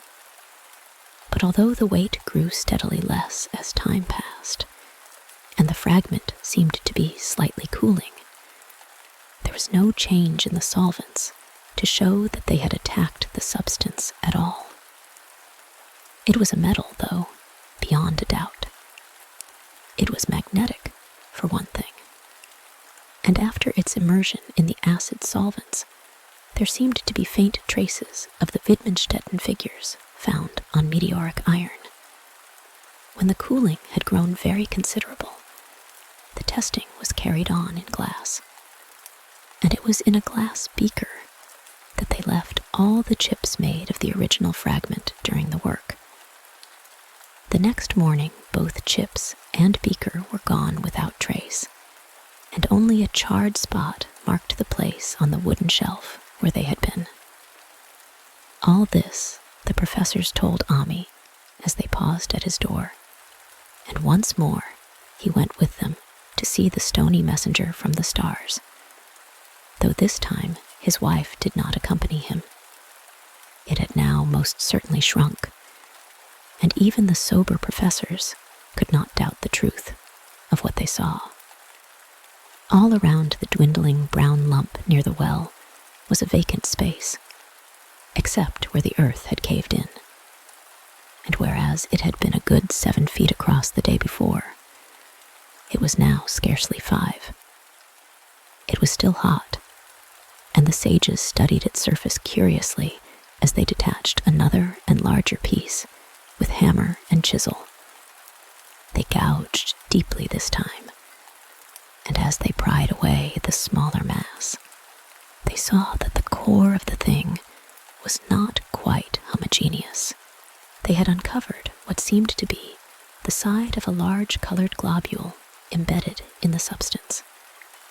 The color, which resembled some of the bands in the meteor's strange spectrum, was almost impossible to describe, and it was only by analogy that they called it color at all. Its texture was glossy, and upon tapping, it appeared to promise both brittleness and hollowness. One of the professors gave it a smart blow with a hammer, and it burst with a nervous little pop. Nothing was emitted, and all trace of the thing vanished with the puncturing. It left behind a hollow spherical space about 3 inches across, and all thought it probable that others would be discovered as the enclosing substance wasted away. Conjecture was vain, so after a futile attempt to find additional globules by drilling, the seekers left again with their new specimen, which proved, however, as baffling in the laboratory as its predecessor. Aside from being almost plastic, having heat, magnetism, and slight luminosity, cooling slightly in powerful acids, possessing an unknown spectrum, wasting away in air, and attacking silicon compounds with mutual destruction as a result, it presented no identifying features whatsoever, and at the end of the tests, the college scientists were forced to own that they could not place it. It was nothing of this earth, but a piece of the great outside, and as such, dowered with outside properties and obedient to outside laws. That night, there was a thunderstorm, and when the professors went out to Nahum's the next day, they met with a bitter disappointment. The stone, magnetic as it had been, must have had some peculiar electrical property, for it had drawn the lightning, as Nahum said, with a singular persistence. 6 times within an hour, the farmer saw the lightning strike the furrow in the front yard, and when the storm was over, nothing remained but a ragged pit by the ancient well sweep, half chocked with caved-in earth. Digging had borne no fruit, and the scientists verified the fact of the utter vanishment. The failure was total, so that nothing was left to do but go back to the laboratory and test again the disappearing fragment left carefully cased in lead. That fragment lasted a week, at the end of which nothing of value had been learned of it. When it had gone, no residue was left behind, and in time the professors felt scarcely sure they had indeed seen with waking eyes that cryptic vestige of the fathomless gulfs outside, that lone, weird message from other universes and other realms of matter, force, and entity. As was natural, the Arkham papers made much of the incident with its collegiate sponsoring and sent reporters to talk with Nahum Gardner and his family. At least one Boston daily also sent a scribe, and Nahum quickly became a kind of local celebrity. He was a lean, genial person of about 50, living with his wife and 3 sons on the pleasant farmstead in the valley. He and Ami exchanged visits frequently, as did their wives, and Ami had nothing but praise for him after all these years. He seemed slightly proud of the notice his place had attracted, and talked often of the meteorite in the succeeding weeks. That July and August were hot, and Nahum worked hard at his haying in the 10-acre pasture across Chapman's Brook, his rattling wain wearing deep ruts in the shadowy lanes between. The labor tired him more than it had in other years, and he felt that age was beginning to tell on him. Then fell the time of fruit and harvest. The pears and apples slowly ripened, and Nahum vowed that his orchards were prospering as never before. The fruit was growing to phenomenal size and unwonted gloss, and in such abundance that extra barrels were ordered to handle the future crop.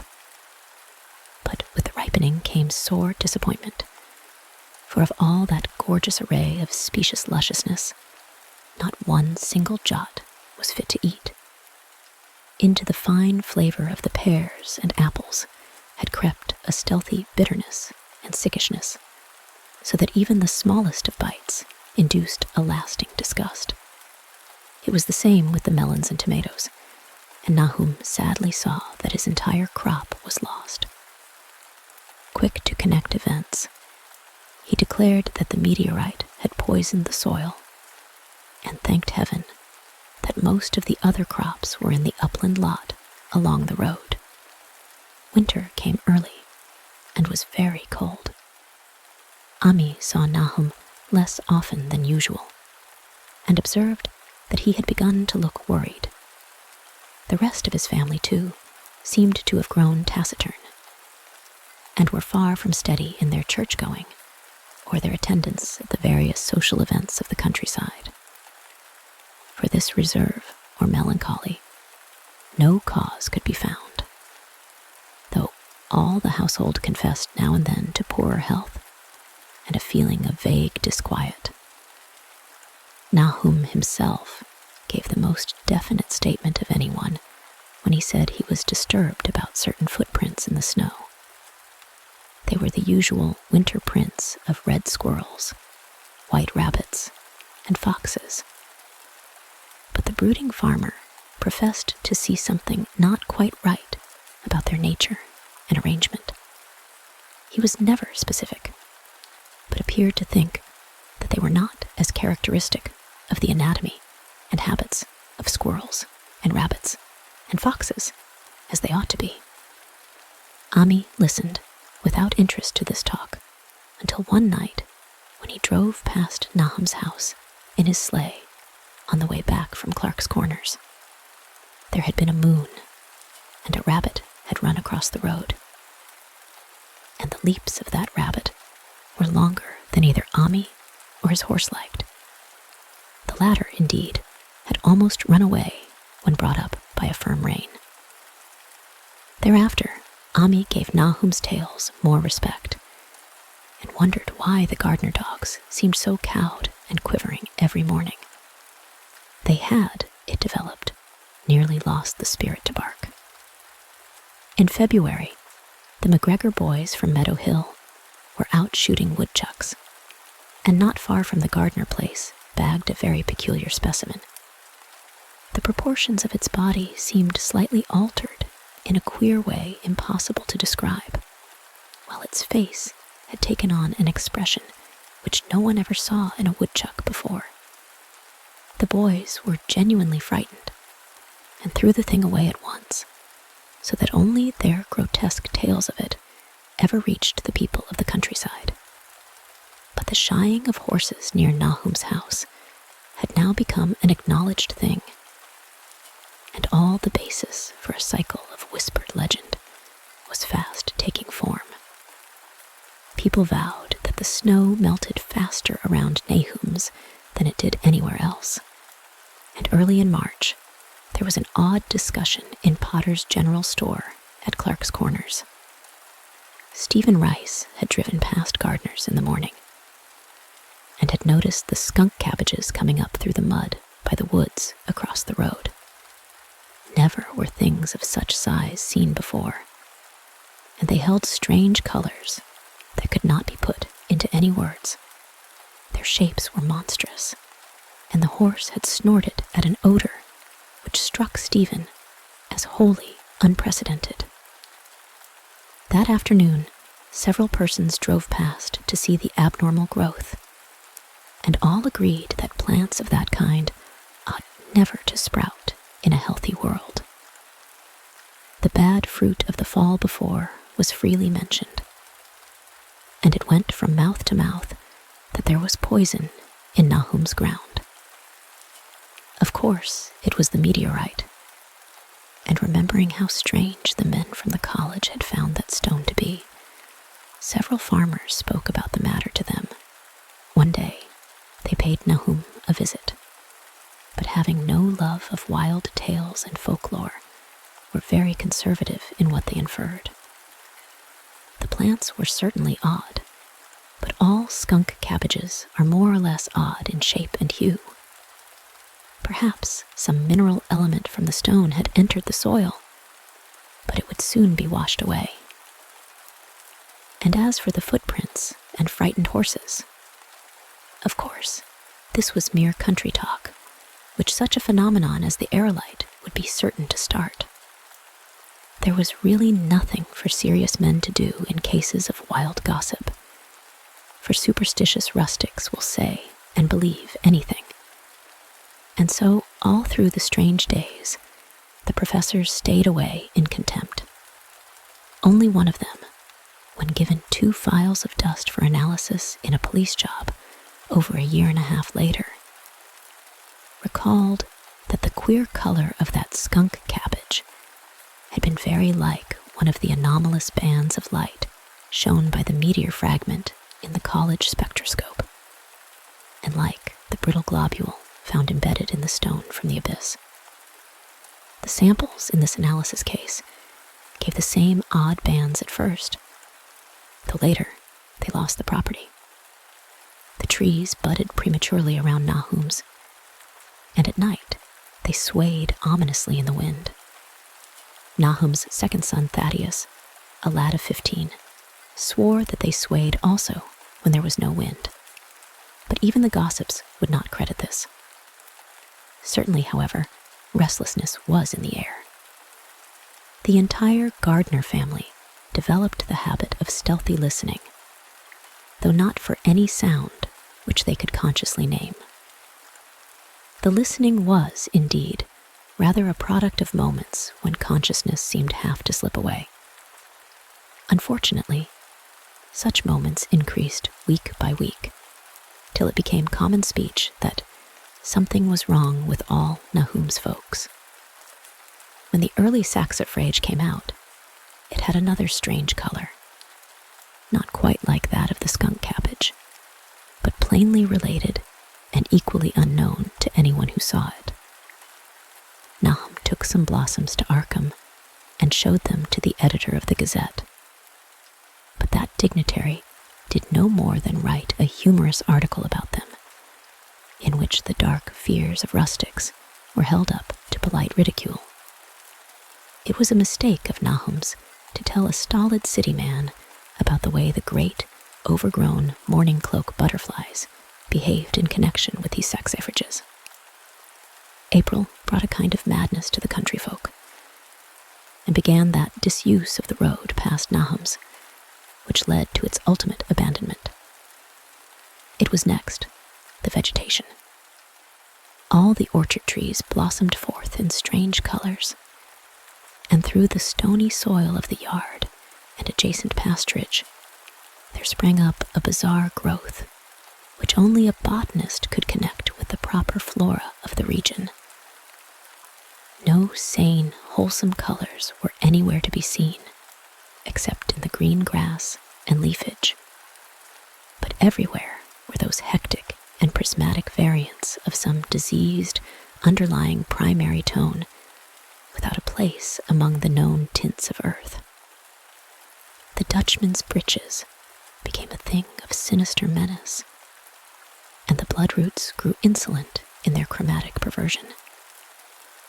Ami and the gardeners thought that most of the colors had a sort of haunting familiarity, and decided that they reminded one of the brittle globule in the meteor.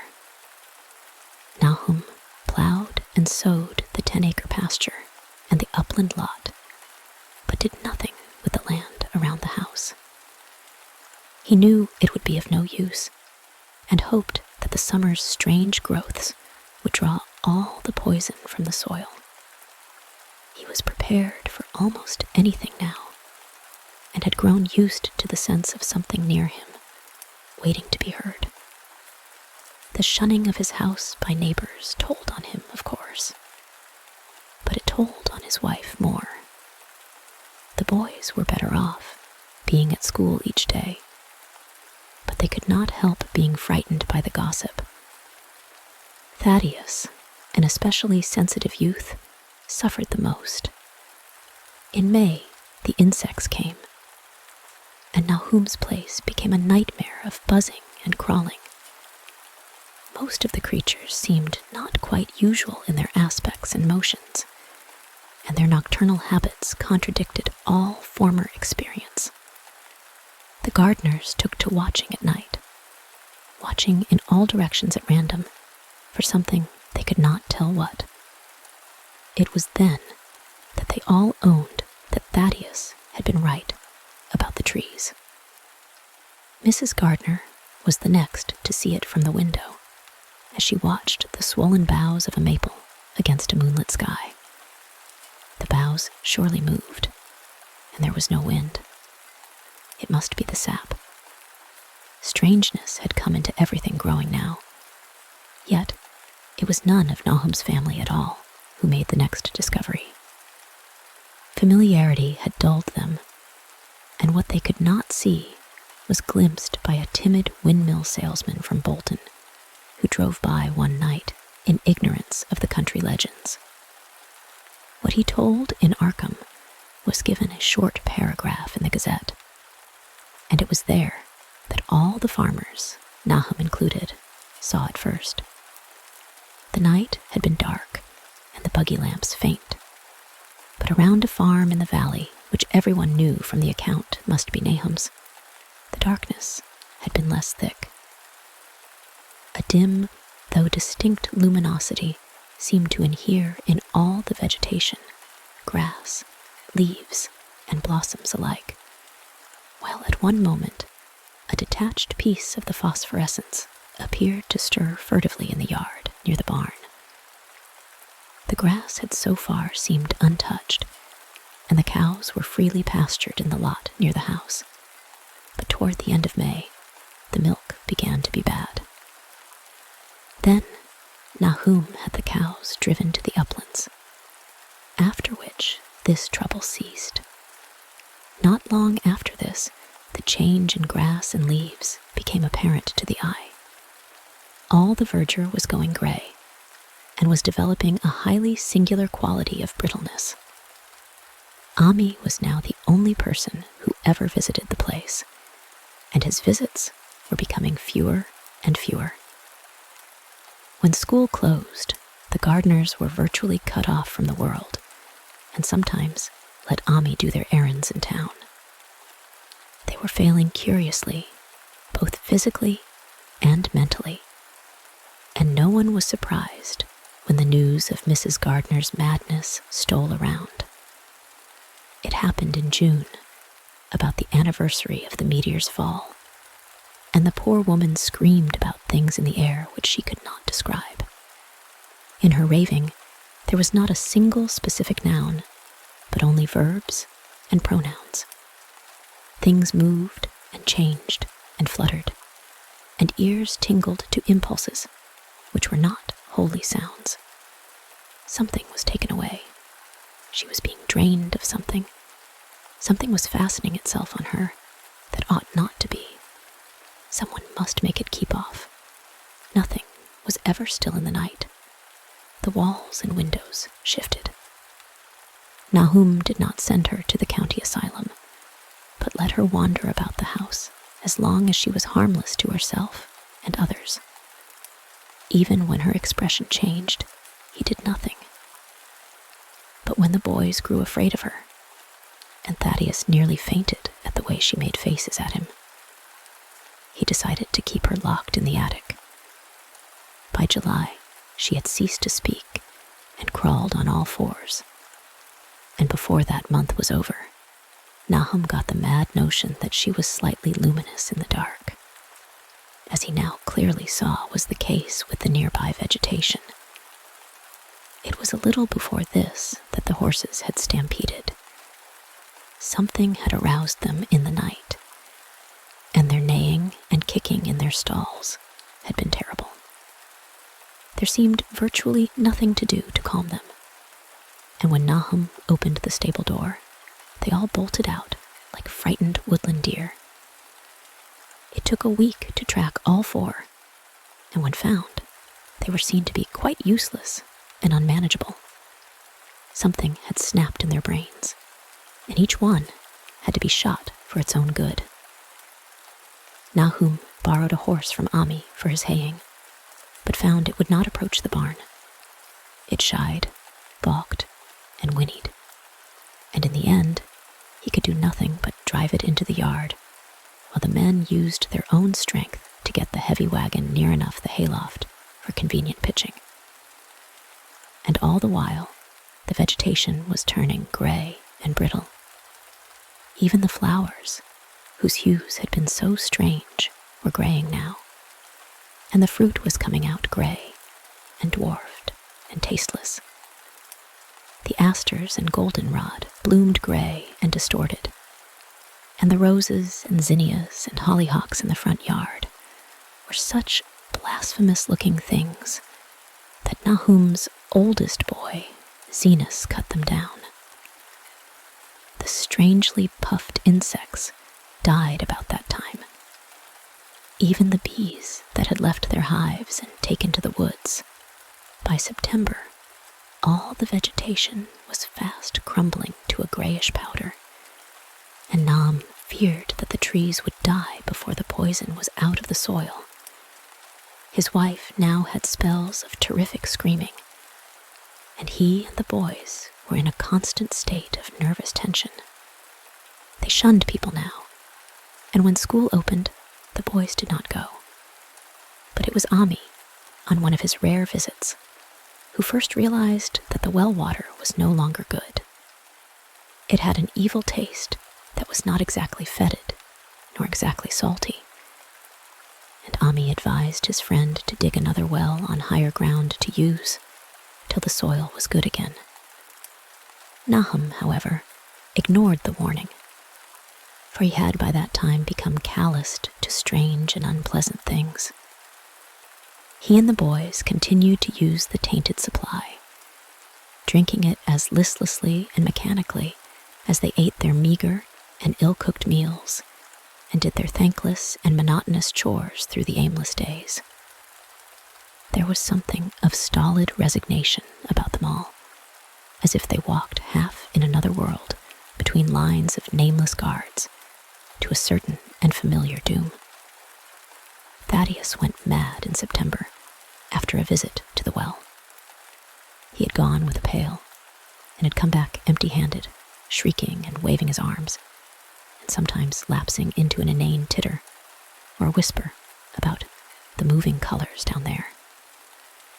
2 in one family was pretty bad, but Nahum was very brave about it. He let the boy run about for a week until he began stumbling and hurting himself. And then he shut him in an attic room across the hall from his mother's. The way they screamed at each other from behind their locked doors was very terrible, especially to little Merwin, who fancied they talked in some terrible language that was not of earth. Merwin was getting frightfully imaginative, and his restlessness was worse after the shutting away of the brother who had been his greatest playmate.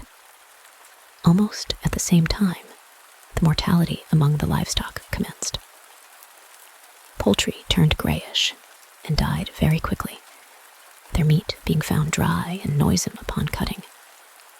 Hogs grew inordinately fat, then suddenly began to undergo loathsome changes, which no one could explain. Their meat was, of course, useless, and Nahum was at his wit's end. No rural veterinary would approach his place, and the city veterinary from Arkham was openly baffled.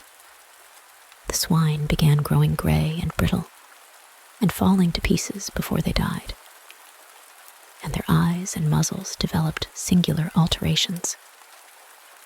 It was very inexplicable, for they had never been fed from the tainted vegetation.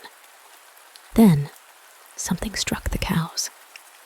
Certain areas, or sometimes, the whole body would be uncannily shriveled or compressed, and atrocious collapses or disintegrations were common. In the last stages, and death was always the result, there would be a graying and turning brittle like that, which beset the hogs. There could be no question of poison, for all the cases occurred in a locked and undisturbed barn. No bites of prowling things could have brought the virus, for what live beast of earth can pass through solid obstacles? It must be only natural disease, yet what disease could wreak such results was beyond any mind's guessing. When the harvest came, there was not an animal surviving on the place, for the stock and poultry were dead, and the dogs had run away. These dogs, 3 in number, had all vanished one night, and were never heard of again. The 5 cats had left some time before, but their going was scarcely noticed, since there now seemed to be no mice, and only Mrs. Gardner had made pets of the graceful felines. On the 19th of October, Nahum staggered into Ami's house with hideous news. The death had come to poor Thaddeus in his attic room, and it had come in a way which could not be told. Nahum had dug a grave in the railed family plot behind the farm, and had put therein what he found. There could have been nothing from outside, for the small barred window and locked door were intact, but it was much as it had been in the barn. Ami and his wife consoled the stricken man as best they could, but shuddered as they did so. Stark terror seemed to cling round the Gardners, and all they touched, and the very presence of one in the house, was a breath from regions unnamed and unnameable. Ami accompanied Nahum home with the greatest reluctance, and did what he might to calm the hysterical sobbing of little Merwin. Zenas needed no calming. He had come of late to do nothing but stare into space and obey what his father told him, and Ami thought that his fate was very merciful.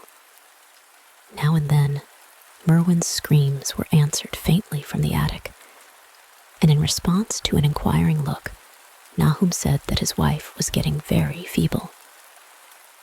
When night approached, Ami managed to get away, for not even friendship could make him stay in that spot when the faint glow of the vegetation began, and the trees may or may not have swayed without wind. It was really lucky for Ami that he was not more imaginative. Even as things were, his mind was bent ever so slightly. But had he been able to connect and reflect upon all the portents around him, he must inevitably have turned a total maniac. In the twilight, he hastened home, the screams of the mad woman and the nervous child ringing horrible in his ears. 3 days later, Nahum burst into Ami's kitchen in the early morning, and in the absence of his host, stammered out a desperate tale once more, while Mrs. Pierce listened in a clutching fright. It was little Merwin this time. He was gone. He had gone out late at night with a lantern and pail for water, and had never come back. He'd been going to pieces for days, and hardly knew what he was about. Screamed at everything. There had been a frantic shriek from the yard then, but before the father could get to the door, the boy was gone. There was no glow from the lantern he had taken, and of the child himself, no trace. At the time, Nahum thought the lantern and pail were gone too. But when dawn came, and the man had plodded back from his all-night search of the woods and fields, he had found some very curious things near the well. There was a crushed and apparently somewhat melted mass of iron, which had certainly been the lantern, while a bent pail and twisted iron hoops beside it, both half-fused, seemed to hint at the remnants of the pail. That was all. Nahum was past imagining. Mrs. Pierce was blank, and Ami, when he had reached home and heard the tale, could give no guess. Merwin was gone, and there would be no use in telling the people around, who shunned all gardeners now. No use, either, in telling the city people at Arkham, who laughed at everything. Thad was gone, and now Merwin was gone. Something was creeping and waiting to be seen and heard. Nahum would go soon, and he wanted Ami to look after his wife and Zainus, if they survived him. It must all be a judgment of some sort, though he could not fancy what for, since he had always walked uprightly in the Lord's ways so far as he knew. For over 2 weeks, Ami saw nothing of Nahum, and then, worried about what might have happened, he overcame his fears and paid the Gardner place a visit. There was no smoke from the great chimney, and for a moment the visitor was apprehensive of the worst. The aspect of the whole farm was shocking. Grayish, withered grass and leaves on the ground. Vines falling in brittle wreckage from archaic walls and gables, and great bare trees clawing up at the gray November sky with a studied malevolence, which Ami could not but feel had come from some subtle change in the tilt of the branches. But Nahum was alive, after all. He was weak and lying in a couch in the low-ceiled kitchen, but perfectly conscious and able to give simple orders to Zenas. The room was deadly cold, and as Ami visibly shivered, the host shouted huskily to Zenas for more wood. Wood, indeed, was sorely needed, since the cavernous fireplace was unlit and empty, with a cloud of soot blowing about in the chill wind that came down the chimney. Presently, Nahum asked him if the extra wood had made him any more comfortable, and then Ami saw what had happened. The stoutest cord had broken at last, and the hapless farmer's mind was proof against more sorrow. Questioning tactfully, Ami could get no clear data at all about the missing Zenas. In the well, he lives in the well, was all that the clouded father would say. Then there flashed across the visitor's mind a sudden thought of the mad wife, and he changed his line of inquiry. Nabby? Why, here she is, was the surprised response of poor Nahum, and Ami soon saw that he must search for himself. Leaving the harmless babbler on the couch, he took the keys from their nail beside the door and climbed the creaking stairs to the attic. It was very close and noisome up there, and no sound could be heard from any direction. Of the 4 doors in sight, only one was locked, and on this he tried various keys on the ring he had taken. The 3rd key proved the right one, and after some fumbling, Ami threw open the low white door. It was quite dark inside, for the window was small and half obscured by the crude wooden bars, and Ami could see nothing at all on the wide planked floor. The stench was beyond enduring, and before proceeding further, he had to retreat to another room and return with his lungs filled with breathable air. When he did enter, he saw something dark in the corner, and upon seeing it more clearly, he screamed outright. While he screamed, he thought a momentary cloud eclipsed the window, and a second later, he felt himself brushed as if by some hateful current of vapor. Strange colors danced before his eyes, and had not a present horror numbed him, he would have thought of the globule in the meteor that the geologist's hammer had shattered, and of the morbid vegetation that had sprouted in the spring. As it was, he thought only of the blasphemous monstrosity which confronted him, and which all too clearly had shared the nameless fate of young Thaddeus and the livestock. But the terrible thing about the horror was that it very slowly and perceptibly moved as it continued to crumble. Ami would give me no added particulars of this scene, but the shape in the corners does not reappear in his tale as a moving object. There are things which cannot be mentioned, and what is done in common humanity is sometimes cruelly judged by the law. I gathered that no moving thing was left in that attic room, and that to leave anything capable of motion, there would have been a deed so monstrous as to damn any accountable being to eternal torment. Anyone but a stolid farmer would have fainted or gone mad. But Ami walked conscious through that low doorway and locked the accursed secret behind him. There would be Nahum to deal with now. He must be fed and tended and removed to some place where he could be cared for. Commencing his descent of the dark stairs, Ami heard a thud below him. He even thought a scream had been suddenly choked off, and recalled nervously the clammy vapor which had brushed by him in that frightful room above. What presence had his cry and entry started up? Halted by some vague fear, he heard still further sounds below. Indubitably, there was a sort of heavy dragging, and a most detestably sticky noise, as of some fiendish and unclean species of suction. With an associative sense goaded to feverish heights, he thought unaccountably of what he had seen upstairs. Good God! What eldritch dream world was this into which he had blundered? He dared move neither backward nor forward, but stood there trembling at the black curve of the boxed-in staircase. Every trifle of the scene burned itself into his brain.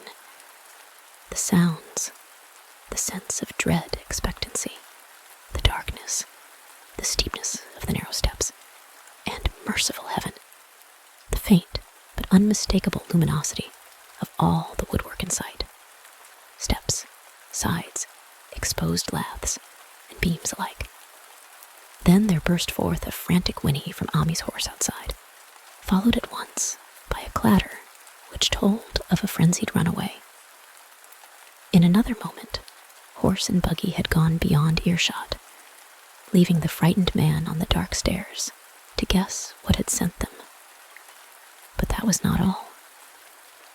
There had been another sound out there, a sort of liquid splash, water.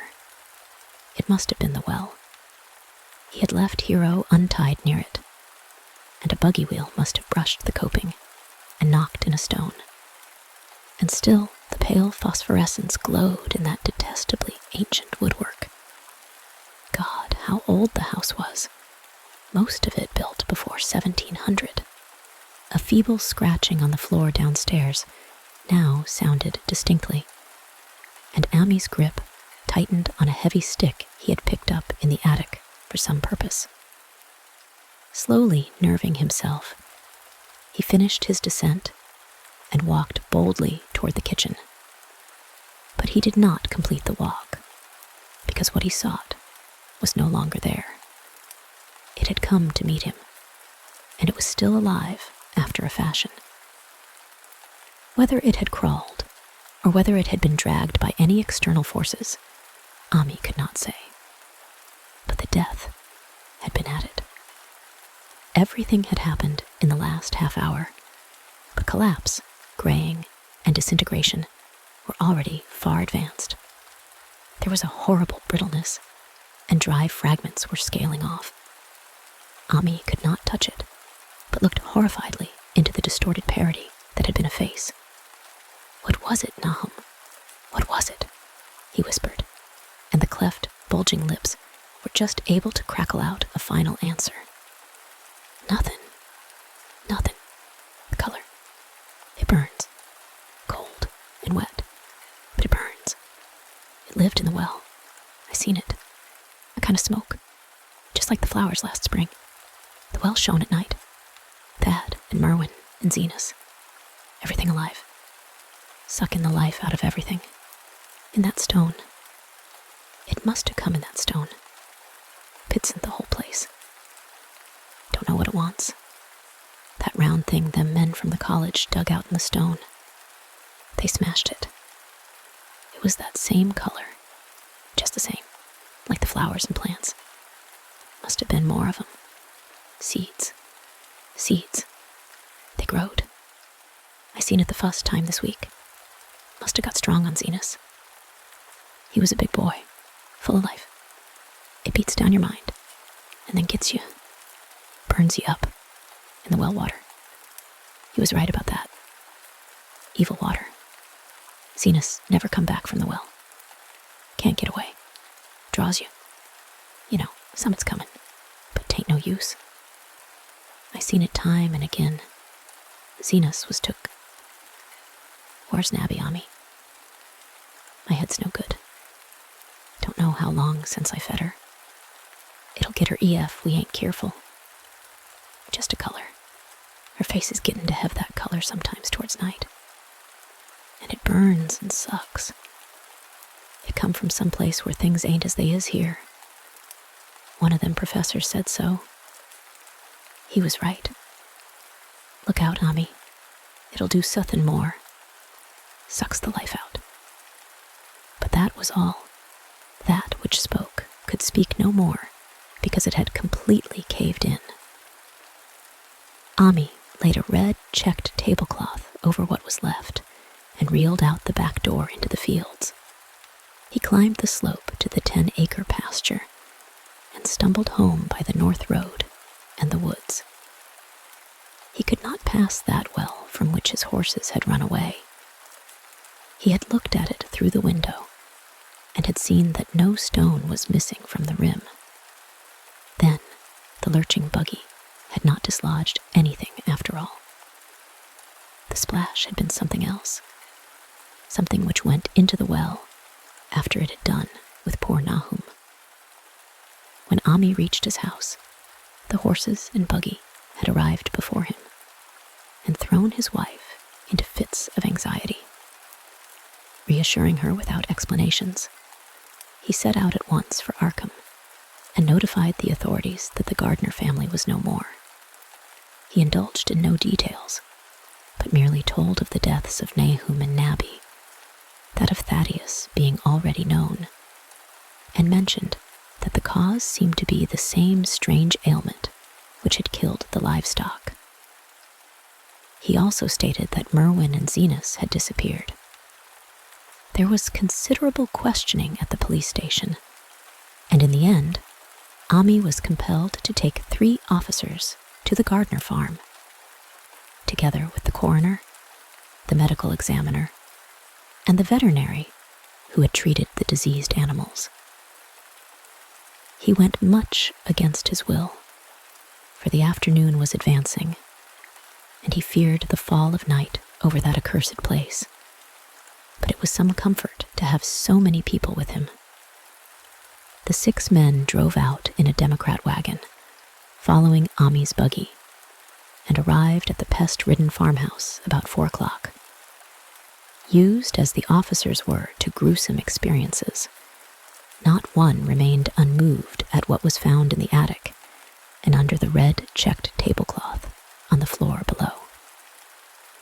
The whole aspect of the farm, with its gray desolation, was terrible enough, but those 2 crumbling objects were beyond all bounds. No one could look long at them, and even the medical examiner admitted that there was very little to examine. Specimens could be analyzed, of course, so he busied himself in obtaining them. And here, it develops that a very puzzling aftermath occurred at the college laboratory, where the 2 files of dust were finally taken. Under the spectroscope, both samples gave off an unknown spectrum, in which many of the baffling bands were precisely like those which the strange meteor had yielded in the previous year. The property of emitting this spectrum vanished in a month. The dust thereafter, consisting mainly of alkaline phosphates and carbonates. Ami would not have told the men about the well if he had thought they meant to do anything then and there. It was getting toward sunset, and he was anxious to be away. But he could not help glancing nervously at the stony curb by the great sweep, and when a detective questioned him, he admitted that Nahum had feared something down there, so much so that he had never even thought of searching it for Merwin or Zenas. After that, nothing would do but that they empty and explore the well immediately. So Ami had to wait trembling while pail after pail of rank water was hauled up and splashed on the soaking ground outside. The men sniffed in disgust at the fluid, and toward the last held their noses against the fodder they were uncovering. It was not so long a job as they had feared it would be, since the water was phenomenally low. There's no need to speak too exactly of what they found. Merwin and Zenas were both there, in part, though the vestiges were mainly skeletal. There were also a small deer and a large dog in about the same state, and a number of bones of smaller animals. The ooze and slime at the bottom seemed inexplicably porous and bubbling, and a man who descended on handholds with a long pole found that he could sink the wooden shaft to any depth in the mud of the floor without meeting any solid obstruction. Twilight had now fallen, and lanterns were brought from the house. Then, when it was seen that nothing further could be gained from the well, everyone went indoors and conferred in the ancient sitting room, while the intermittent light of a spectral half-moon played wanly on the gray desolation outside. The men were frankly nonplussed by the entire case, and could find no convincing common element to link the strange vegetable conditions, the unknown disease of livestock and humans, and the unaccountable deaths of Merwin and Zenas in the tainted well. They had heard the common country talk, it is true, but could not believe that anything contrary to natural law had occurred. No doubt the meteor had poisoned the soil, but the illness of person and animals who had eaten nothing grown in that soil was another matter. Was it the well water? Very possibly. It might be a good idea to analyze it. But what peculiar madness could have made both boys jump into the well?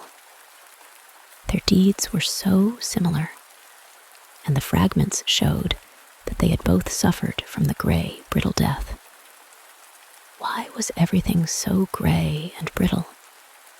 It was the coroner, seated near a window overlooking the yard, who first noticed the glow about the well.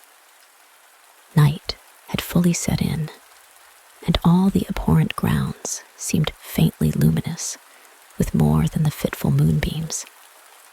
But this new glow was something definite and distinct, and appeared to shoot up from the black pit like a softened ray from a searchlight, giving dull reflections in the little ground pools where the water had been emptied.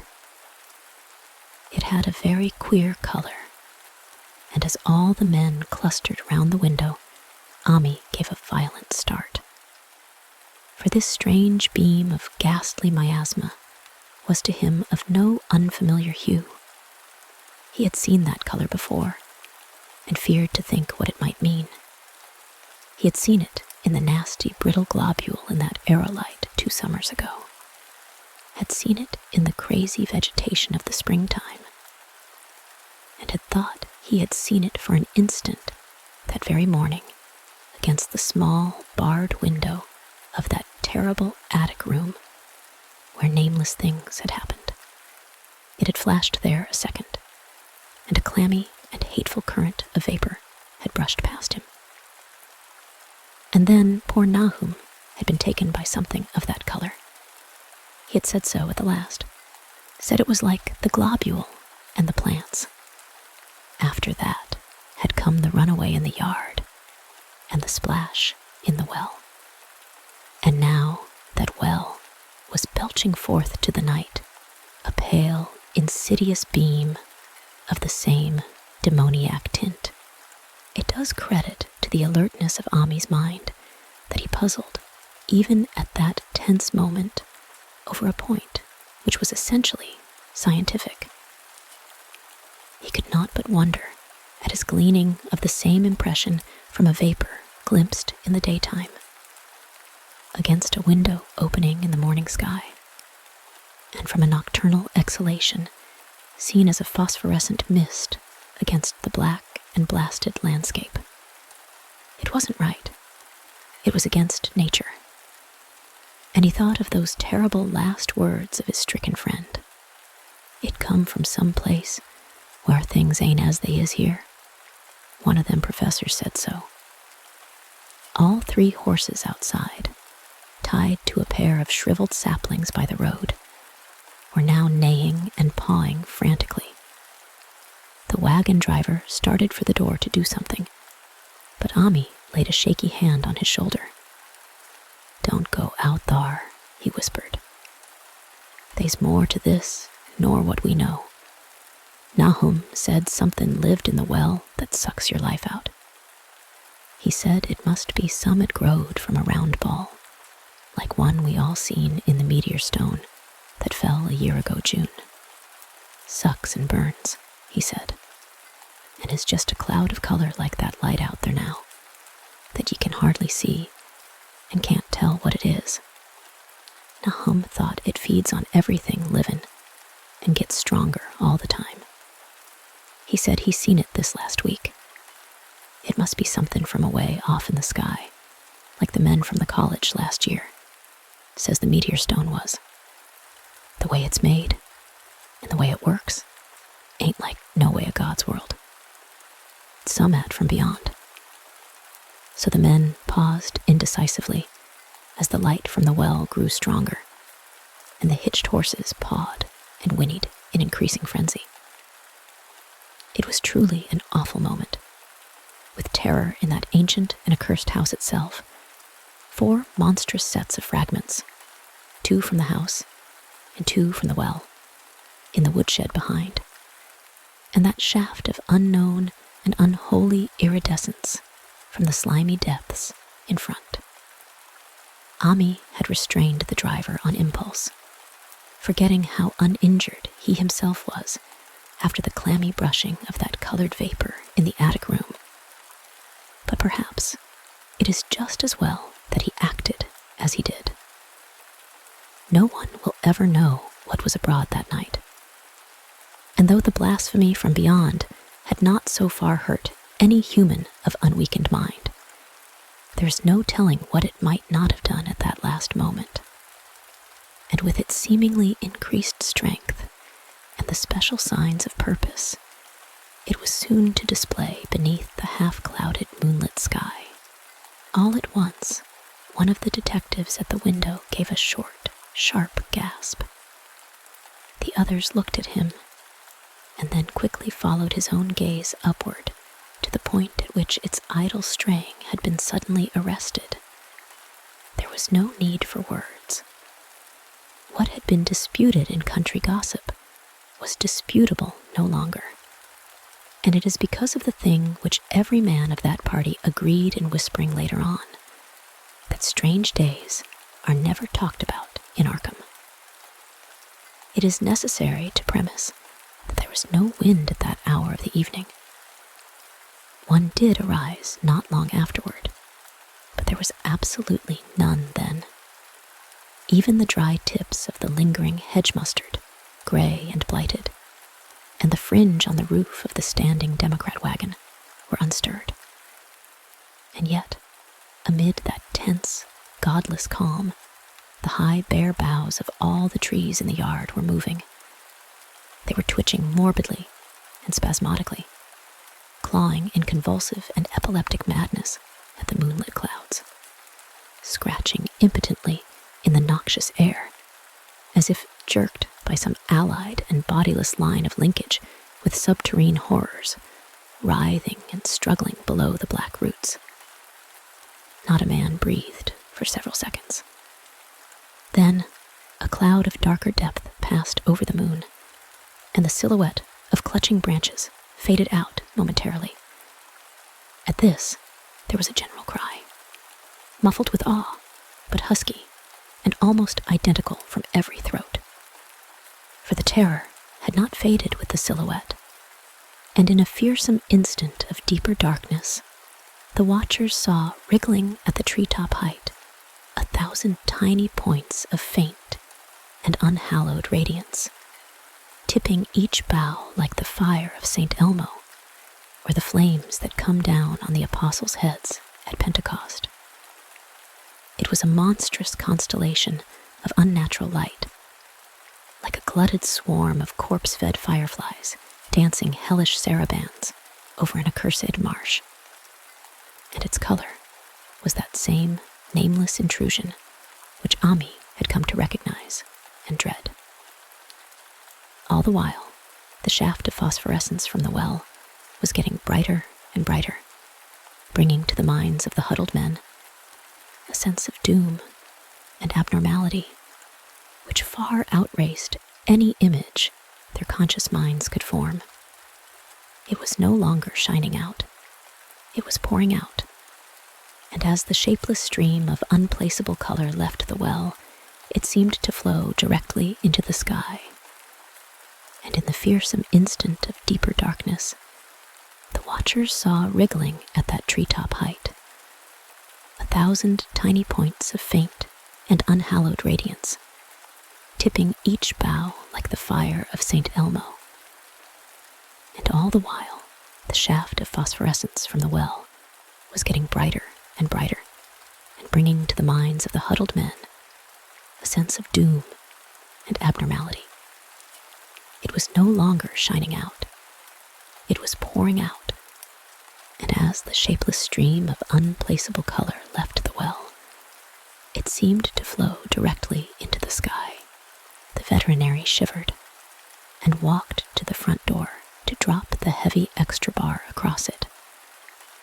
Ami shook no less, and had to tug and point for lack of a controllable voice when he wished to draw notice to the growing luminosity of the trees. The neighing and stamping of the horses had become utterly frightful, but not a soul of that group in the old house would have ventured forth for any earthly reward. With the moments, the shining of the trees increased, while their restless branches seemed to strain more and more toward verticality. The The wood of the well sweep was shining now, and presently a policeman dumbly pointed to some wooden sheds and beehives near the stone wall on the west. They were commencing to shine, too, though the tethered vehicles of the visitors seemed so far unaffected. Then there was a wild commotion and clopping in the road, and as Ami quenched the lamp for better seeing, they realized that the span of frantic grays had broken their sapling and run off with the Democrat wagon. The shock served to loosen several tongues, and embarrassed whispers were exchanged. "It spreads on everything organic that's been around here," muttered the medical examiner. No one replied, but the man who had been in the well gave a hint that his long pole must have stirred up something intangible. "It was awful," he added. "There was no bottom at all, just ooze and bubbles, and the feeling of something lurking under there." Ami's horse still pawed and screamed deafeningly in the road outside, and nearly drowned its owner's faint quaver as he mumbled his formless reflections. "It come from that stone. It growed down there. It got everything living. It fed itself on 'em, mind and body. Thad and Merwin, Zenas and Nabby. Nahum was the last. They all drunk the water. It got strong on 'em. It come from beyond, where things ain't like they be here. Now, it's going home." At this point, as the column of unknown color flared, suddenly stronger, and began to weave itself into fantastic suggestions of shape, which each spectator later described differently, there came from poor tethered hero such a sound as no man before or since ever heard from a horse. Every person in that low-pitched sitting room stopped his ears, and Ami turned away from the window in horror and nausea. Words could not convey it. When Ami looked out again, the hapless beast lay huddled inert on the moonlit ground between the splintered shafts of the buggy. That was the last of Hero till they buried him next day. But the present was no time to mourn, for almost at this instant a detective silently called attention to something terrible in the very room with them. In the absence of the lamplight, it was clear that a faint phosphorescence had begun to pervade the entire apartment. It glowed on the broad planked floor where the rag carpet left it bare, and shimmered over the sashes of the small paned windows. It ran up and down the exposed corner posts, coruscated about the shelf and mantel, and infected the very doors and furniture. Each minute saw it strengthen, and at last it was very plain that healthy living things must leave that house. Ami showed them the back door and the path up through the fields to the 10-acre pasture. They walked and stumbled as in a dream, and did not dare look back till they were far away on the high ground. They were glad of the path, for they could not have gone the front way by that well. It was bad enough passing the glowing barn and sheds, and those shining orchard trees with their gnarled, fiendish contours. But thank heaven, the branches did their worst, twisting high up. The moon went under some very black clouds as they crossed the rustic bridge over Chapman's Brook, and it was blind groping from there to the open meadows. When they looked back toward the valley and the distant Gardner place at the bottom, they saw a fearsome sight. All the farm was shining with a hideous, unknown blend of color. Trees, buildings, and even such grass and herbage as had not been wholly changed to lethal gray brittleness. The boughs were all straining skyward, tipped with tongues of foul flame, and lambent tricklings of the same monstrous fire were creeping about the ridgepoles of the house, barn, and sheds. It was a scene from a vision of Fuseli, and and over all the rest reigned that riot of luminous amorphousness, that alien and undimensioned rainbow of cryptic poison from the well, seething, feeling, lapping, reaching, scintillating, straining, and malignly bubbling in its cosmic and unrecognizable chromaticism. Then, without warning, the hideous thing shot vertically up toward the sky like a rocket or meteor, leaving behind no trail, and disappearing through a round and curiously regular hole in the clouds before any man could gasp or cry out. No watcher can ever forget that sight, and Ami stared blankly at the stars of Cygnus, Deneb twinkling above the others, where the unknown color had melted into the Milky Way. But his gaze was the next moment called swiftly to earth by the crackling in the valley. It was just that. Only a wooden ripping and crackling, and not an explosion, as so many others of the party vowed.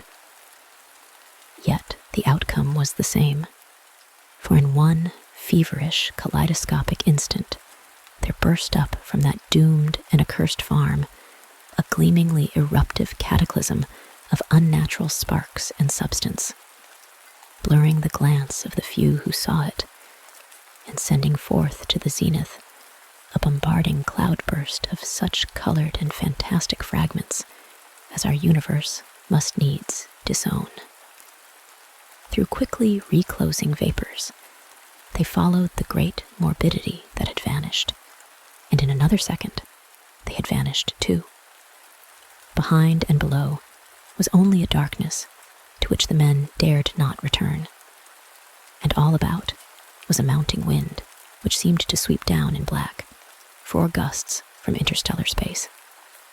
It shrieked and howled, and lashed the fields and distorted woods in a mad cosmic frenzy, till soon the trembling party realized it would be no use waiting for the moon to show what was left down there at Nahum's.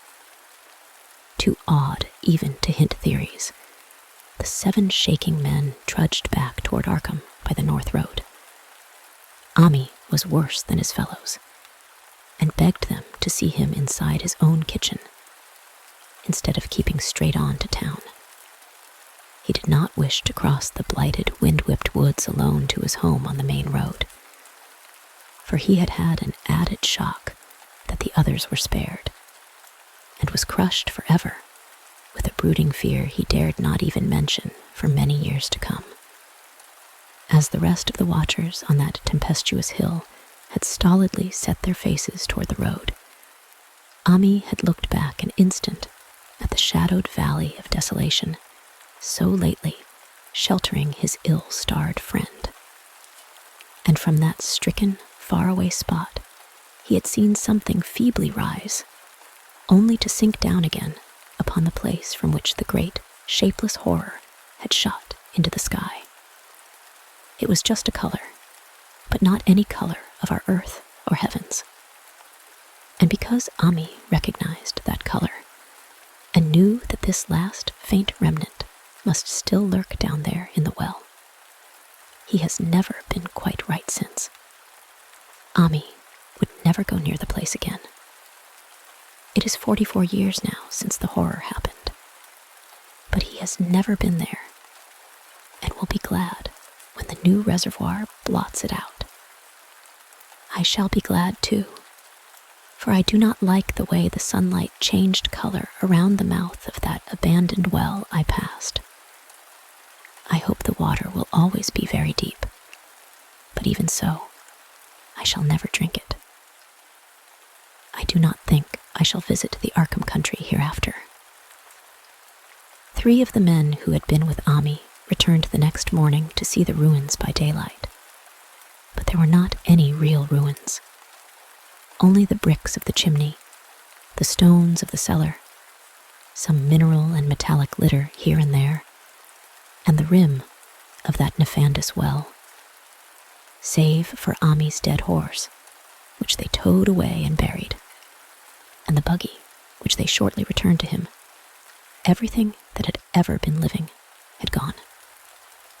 5 eldritch acres of dusty gray desert remained, nor has anything ever grown there since. To this day, it sprawls open to the sky like a great spot eaten by acid in the woods and fields. And the few who have ever dared glimpse it in spite of the rural tales have named it the Blasted Heath. The rural tales are queer.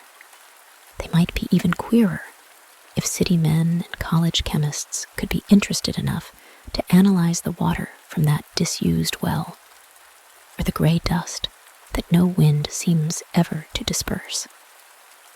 Botanists, too, ought to study the stunted flora on the borders of that spot, for they might shed light on the country notion that the blight is spreading, little by little, perhaps an inch a year.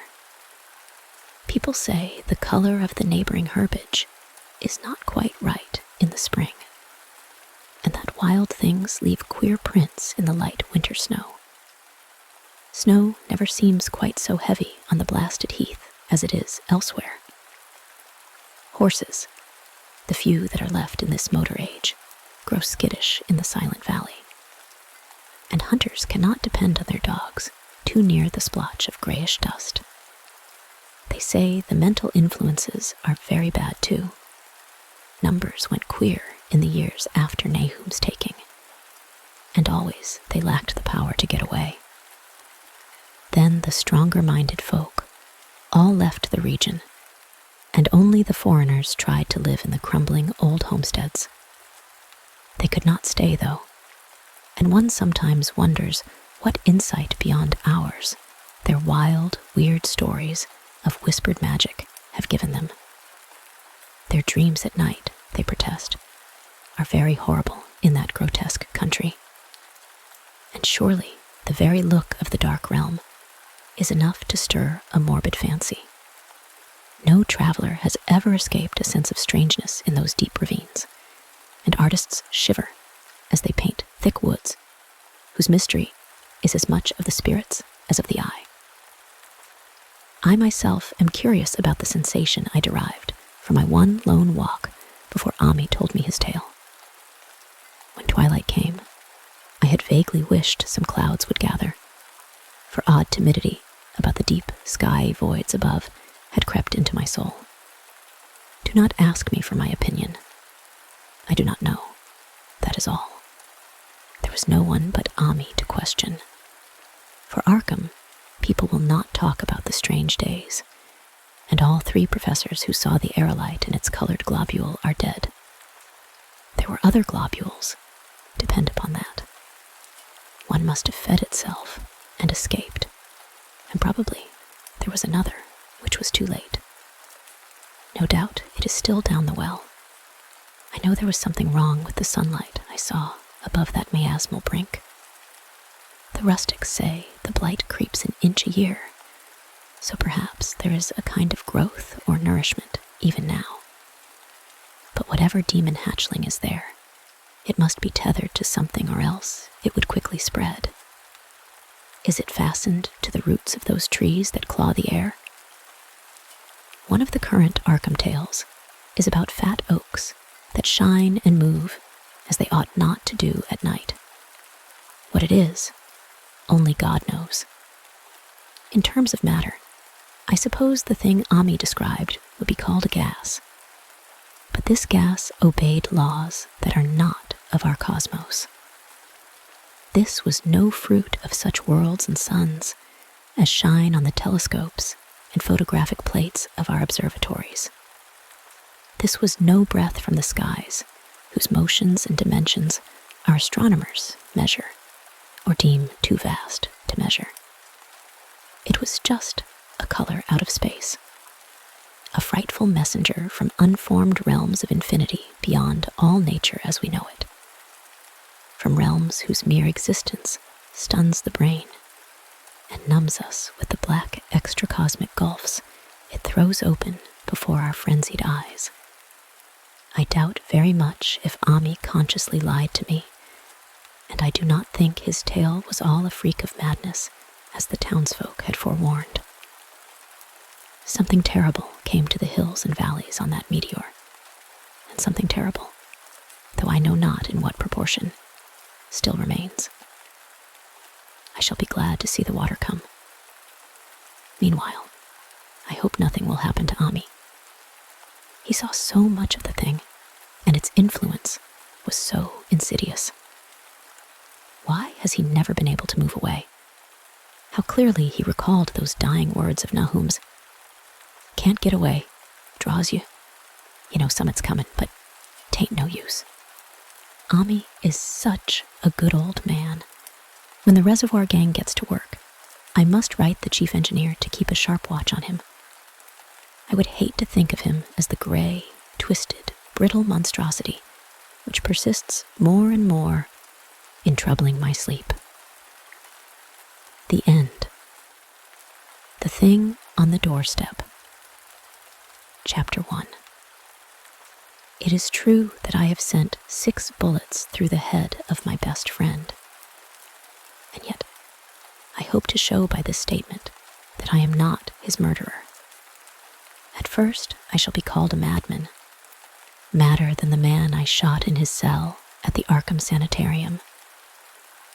Later, some of my readers will weigh each statement, correlate it with the known facts, and ask themselves how I could have believed otherwise than as I did after facing the evidence of that horror, that thing on the doorstep. Until then, I also saw nothing but madness in the wild tales I have acted on. Even now, I ask myself whether I was misled, or whether I am not mad, after all. I do not know, but others have strange things to tell of Edward and Asenath Derby. And even the stolid police are at their wits' ends to account for that last terrible visit. They have tried weakly to concoct a theory of a ghastly jest or warning by discharged servants. Yet they know in their hearts that the truth is something infinitely more terrible and incredible. So I say that I have not murdered Edward Derby. Rather, have I avenged him, and in so doing purged the earth of a horror whose survival might have loosed untold terrors on all mankind. There are black zones of shadow close to our daily paths, and now and then some evil soul breaks a passage through. When that happens, the man who knows must strike before reckoning the consequences. I have known Edward Pickman Derby all his life. 8 years my junior, he was so precocious that we had much in common from the time he was 8 and I 16. He was the most phenomenal child scholar I have ever known, and at 7 was writing verse of a somber, fantastic, almost morbid cast, which astonished the tutors surrounding him. Perhaps his private education and coddled seclusion had something to do with his premature flowering. An only child, he had organic weaknesses, which startled his doting parents and caused them to keep him closely chained to their side. He was never allowed out without his nurse, and seldom had a chance to play unconstrainedly with other children. All this, doubtless, fostered a strange, secretive inner life in the boy, with imagination as his one avenue of freedom. At any rate, his juvenile learning was prodigious and bizarre, and his facile writings such as to captivate me despite my greater age. About that time, I had leanings toward art of a somewhat grotesque cast, and I found in this younger child a rare kindred spirit. What lay behind our joint love of shadows and marvels was, no doubt, the ancient, moldering, and subtly fearsome town in which we lived. Witch-cursed, legend-haunted Arkham, whose huddled, sagging gambrel roofs and crumbling Georgian balustrades brood out the centuries beside the darkly muttering Miskatonic. As time went by, I turned to architecture and gave up my design of illustrating a book of Edward's demoniac poems. Yet, our comradeship suffered no lessening. young Derby's odd genius developed remarkably, and in his 18th year, his collected nightmare lyrics made a real sensation when issued under the title Azathoth and Other Horrors. He was a close correspondent of the notorious Baudelairean poet Justin Jeffrey, who wrote The People of the Monolith, and died screaming in a madhouse in 1926 after a visit to a sinister, ill-regarded village in Hungary. In self-reliance and practical affairs, however, Derby was greatly retarded because of his coddled existence. His health had improved, but his habits of childish dependence were fostered by over-careful parents, so that he never traveled alone, made independent decisions, or assumed responsibilities. It was early seen that he would not be equal to a struggle in the business or professional arena, but the family fortune was so ample that this formed no tragedy. As he grew to years of manhood, he retained a deceptive aspect of boyishness. Blonde and blue-eyed, he had the fresh complexion of a child, and his attempts to raise a mustache were discernible only with difficulty. His voice was soft and light, and his unexercised life gave him a juvenile chubbiness rather than the paunchiness of premature middle age. He was of good height, and his handsome face would have made him a notable gallant had not his shyness held him to seclusion and bookishness. Derby's parents took him abroad every summer, and he was quick to seize on the surface aspects of European thought and expression. His Poe-like talents turned more and more toward the decadent, and other artistic sensitivenesses and yearnings were half aroused in him. We had great discussions in those days. I had been through Harvard, had studied in a Boston architect's office, had married, and had finally returned to Arkham to practice my profession, settling in the family homestead in Saltonstall Street, since my father had moved to Florida for his health. Edward used to call almost every evening, till I came to regard him as one of the household. He had a characteristic way of ringing the doorbell or sounding the knocker that grew to be a veritable code signal, so that after dinner, I always listened for the familiar 3 brisk strokes, followed by 2 more after a pause. Less frequently, I would visit at his house and note with envy the obscure volumes in his constantly growing library. Derby went through Miskatonic University in Arkham, since his parents would not let him board away from them. He entered at 16 and completed his course in 3 years, majoring in English and French literature and receiving high marks in everything but mathematics and the sciences. He mingled very little with the other students, though looking enviously at the daring or bohemian set, whose superficially smart language and meaninglessly ironic pose he aped, and whose dubious conduct he wished he dared adopt.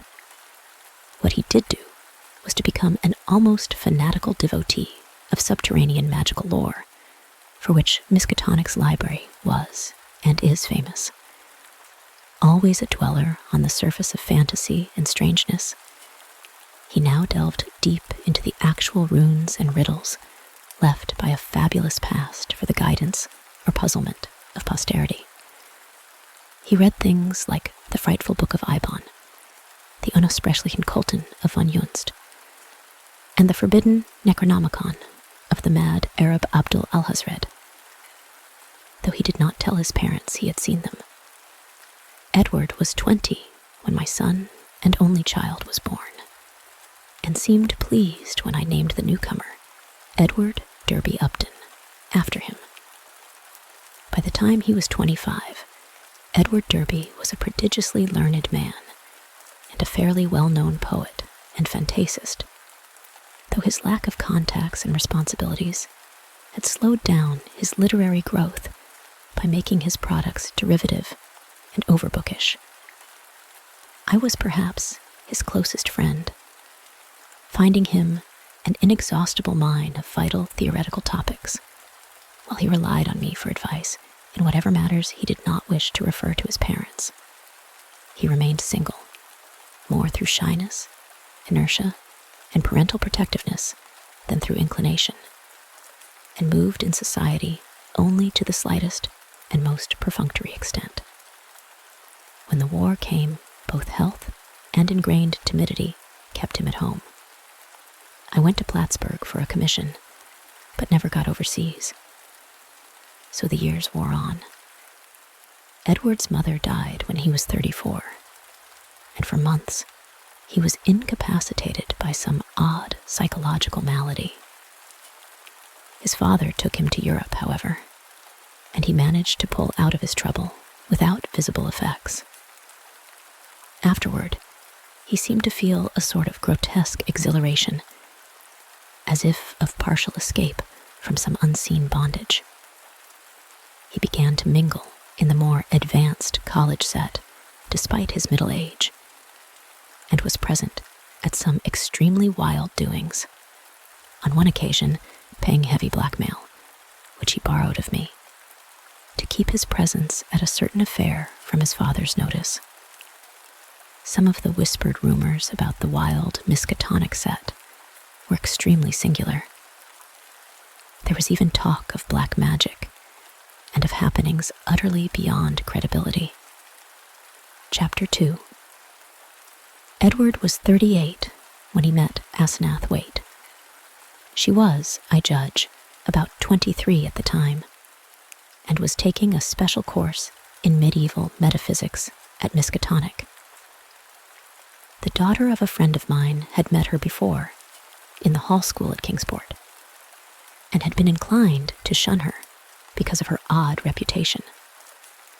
She was dark, smallish, and very good-looking, except for over-protuberant eyes.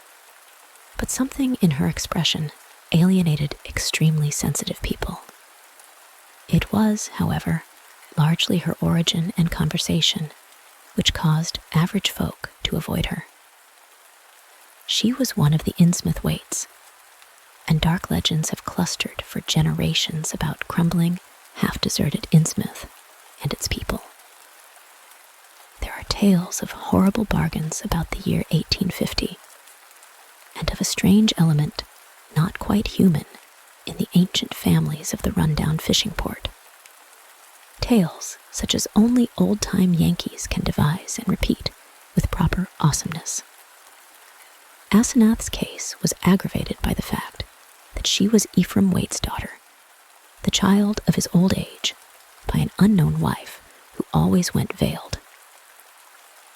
Ephraim lived in a half-decayed mansion in Washington Street, Innsmouth, and those who had seen the place, Arkham folk avoid going to Innsmouth whenever they can, declared that the attic windows were always boarded, and that strange sounds sometimes floated from within as evening drew on. The old man was known to have been a prodigious magical student in his day, and legend averred that he could raise or quell storms at sea according to his whim. I had seen him once or twice in my youth as he came to Arkham to consult forbidden tomes at the college library, and had hated his wolfish, saturnine face with its tangle of iron-gray beard. He had died insane, under rather queer circumstances, just before his daughter, by his will made a nominal ward of the principal, entered the hall school. But she had been his morbidly avid pupil, and looked fiendishly like him at times. The friend whose daughter had gone to school with Asenath Waite repeated many curious things when the news of Edward's acquaintance with her began to spread about. Asenath, it seemed, had posed as a kind of magician at school, and had really seemed able to accomplish some highly baffling marvels. She professed to be able to raise thunderstorms, though her seeming success was generally laid to some uncanny knack at prediction. All animals markedly disliked her, and she could make any dog howl by certain motions of her right hand. There were times when she displayed snatches of knowledge and language very singular and very shocking for a young girl, when she would frighten her schoolmates with leers and winks of an inexplicable kind, and would seem to extract an obscene and zestful irony from her present situation. Most unusual, though, were the well-attested cases of her influence over other persons. She was, beyond question, a genuine hypnotist. By gazing peculiarly at a fellow student, she would often give the latter a distinct feeling of exchanged personality, as if the subject were placed momentarily in the magician's body and able to stare half across the room at her real body, whose eyes blazed and protruded with an alien expression. Asenath often made wild claims about the nature of consciousness and about its independence of the physical frame, or at least from the life processes of the physical frame. Her crowning rage, however, was that she was not a man, since she believed a male brain had certain unique and far-reaching cosmic powers. Given a man's brain, she declared, she could not only equal but surpass her father in mastery of unknown forces. Edward met Asenath at a gathering of intelligentsia held in one of the students' rooms, and could talk of nothing else when he came to see me the next day.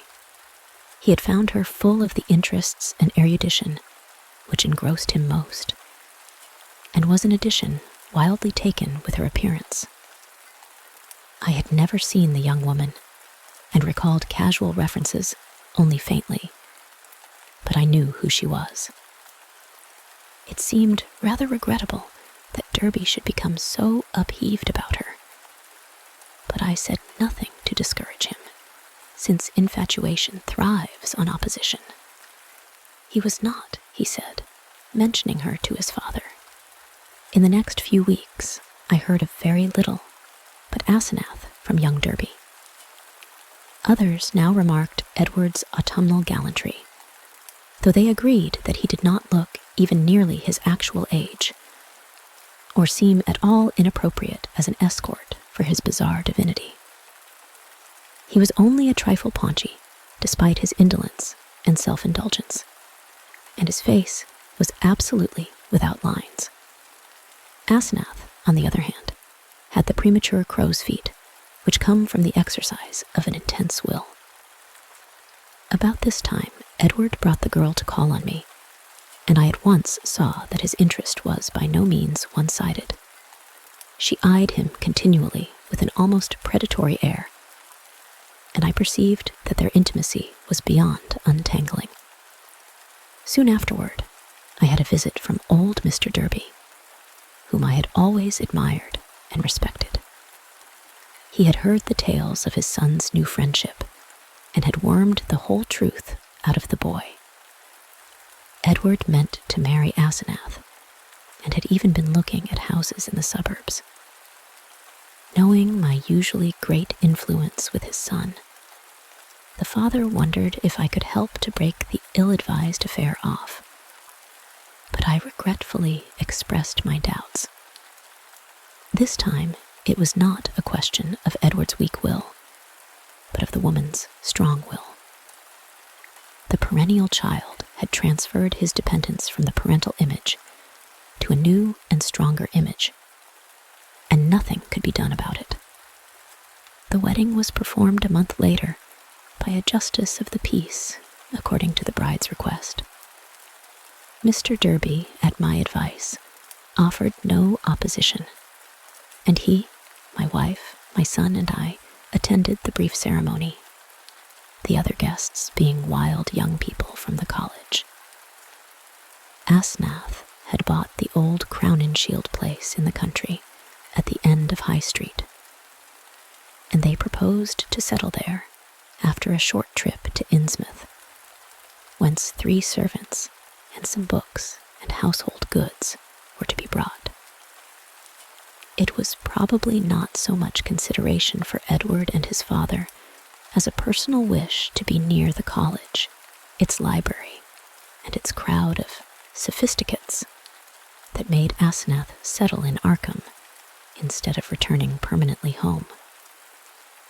When Edward called on me after the honeymoon, I thought he looked slightly changed. Asenath had made him get rid of the undeveloped mustache, but there was more than that. He looked soberer and more thoughtful, his habitual pout of childish rebelliousness being exchanged for a look almost of genuine sadness. I was puzzled to decide whether I liked or disliked the change. Certainly, he seemed for the moment more normally adult than ever before. Perhaps the marriage was a good thing. Might not the change of dependence form a start toward actual neutralization, leading ultimately to responsible independence? He came alone, for Asenath was very busy. She had brought a vast store of books and apparatus from Innsmouth. Derby shuddered as he spoke the name, and was finishing the restoration of the Crown and Shield house and grounds. Her home in that town was a rather disgusting place, but certain objects in it had taught him some surprising things. He was progressing fast in esoteric lore now that he had Asenath's guidance. Some of the experiments she proposed were very daring and radical. He did not feel at liberty to describe them, but he had confidence in her powers and intentions. The 3 servants were very queer. An incredibly aged couple who had been with old Ephraim and referred occasionally to him and to Asenath's dead mother in a cryptic way. And a swarthy young wench who had marked anomalies of feature and seemed to exude a perpetual odor of fish. Chapter 3. For the next 2 years, I saw less and less of Derby. A fortnight would sometimes slip by without the familiar 3 and 2 strokes at the front door. And when he did call, or when, as happened with increasing infrequency, I called on him, he was very little disposed to converse on vital topics. He had become secretive about those occult studies which he used to describe and discuss so minutely, and preferred not to talk of his wife. She had aged tremendously since her marriage, till now, oddly enough, she seemed the elder of the 2. Her face held the most concentratedly determined expression I had ever seen, and her whole aspect seemed to gain a vague, unplaceable repulsiveness. My wife and son noticed it as much as I, and we all ceased gradually to call on her, for which, Edward admitted in one of his boyishly tactless moments, she was unmitigatedly grateful. Occasionally, the Derbys would go on long trips, ostensibly to Europe, though Edward sometimes hinted at obscurer destinations. It was after the first year that people began talking about the change in Edward Derby. It was very casual talk, for the change was purely psychological, but it brought up some interesting points. Now and then, it seemed, Edward was observed to wear an expression and to do things wholly incompatible with his usual flabby nature. For example, although in the old days he could not drive a car, he was now seen occasionally to dash into or out of the old Crown and Shield driveway with Asenath's powerful Packard, handling it like a master, and meeting traffic entanglements with a skill and determination utterly alien to his accustomed nature. In such cases, he seemed always to be just back from some trip, or just starting on one. What sort of trip, no one could guess, although he mostly favored the Innsmouth road. Oddly, the metamorphosis did not seem altogether pleasing. People said he looked too much like his wife, or like old Ephraim Wade himself in these moments. Or perhaps these moments seemed unnatural because they were so rare. Sometimes, hours after starting out in this way, he would return listlessly sprawled on the rear seat of the car while an obviously hired chauffeur or mechanic drove. Also, his preponderant aspect on the streets or during his decreasing round of social contacts, including, I may say, his calls on me, was the old-time indecisive one, its irresponsible childishness even more marked than in the past. While Asenath's face aged, Edward's, aside from those exceptional occasions, actually relaxed into a kind of exaggerated immaturity, save when a trace of the new sadness or understanding would flash across it. It was really very puzzling. Meanwhile, the Derbys almost dropped out of the gay college circle. Not through their own disgust, we heard, but because something about their present studies shocked even the most callous of the other decadents. It was in the 3rd year of the marriage that Edward began to hint openly to me of a certain fear and dissatisfaction. He would let fall remarks about things going too far and would talk darkly about the need of gaining his identity. At first, I ignored such references, but in time, I began to question him guardedly, remembering what my friend's daughter had said about Asenath's hypnotic influence over the other girls at school. The cases where students had thought they were in her body looking across the room at themselves. This questioning seemed to make him at once alarmed and grateful, and once he mumbled something about having a serious talk with me later. About this time, old Mr. Derby died, for which I was afterward very thankful. Edward was badly upset, though by no means disorganized. He had seen astonishingly little of his parents since his marriage, for Asenath had concentrated in herself all his vital sense of family linkage. Some called him callous in his loss, especially since those jaunty and confident moods with the car began to increase. He now wished to move back into the old family mansion, but Asenath insisted on staying in the Crown and Shield house, to which she had become well adjusted. Not long afterward, my wife heard a curious thing from a friend, one of the few who had not dropped the Derbys. She had been out to the end of High Street to call on the couple, and had seen a car shoot briskly out of the drive, with Edward's oddly confident and almost sneering face above the wheel. Ringing the bell, she had been told by the repulsive wench that Asenath was also out, but had chanced to look up at the house in leaving. There, at one of Edward's library windows, she had glimpsed a hastily withdrawn face, a face whose expression of pain, defeat, and wistful hopelessness was poignant beyond description. It was, incredibly enough in view of its usual domineering cast, Asenath's. Yet the caller had vowed that in that instant, the sad, muddled eyes of poor Edward were gazing out from it. Edward's calls now grew a trifle more frequent, and his hints occasionally became concrete. What he said was not to be believed, even in centuried and legend-haunted Arkham. But he threw out his dark lore with a sincerity and convincingness which made one fear for his sanity.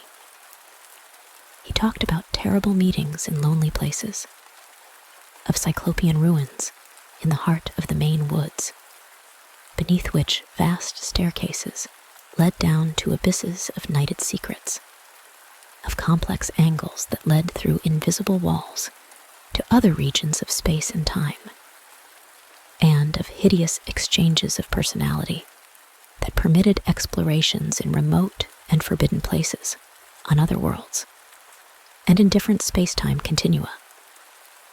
He would now and then back up certain crazy hints by exhibiting objects which utterly nonplussed me. elusively colored and bafflingly textured objects like nothing ever heard of on Earth, whose insane curves and surfaces answered no conceivable purpose and followed no conceivable geometry. These things, he said, came from outside, and his wife knew how to get them. Sometimes, but always in frightened and ambiguous whispers, he would suggest things about old Ephraim Waite, whom he had seen occasionally at the college library in the old days. These adumbrations were never specific, but seemed to revolve around some especially horrible doubt as to whether the old wizard were really dead, in a spiritual as well as corporeal sense. At times, Derby would halt abruptly in his revelations, and I wondered whether Asenath could possibly have divined his speech at a distance and cut him off through some unknown sort of telepathic mesmerism, some power of the kind she had displayed at school. Certainly, she suspected that he told me things. For as the weeks passed, she tried to stop his visits with words and glances of a most inexplicable potency.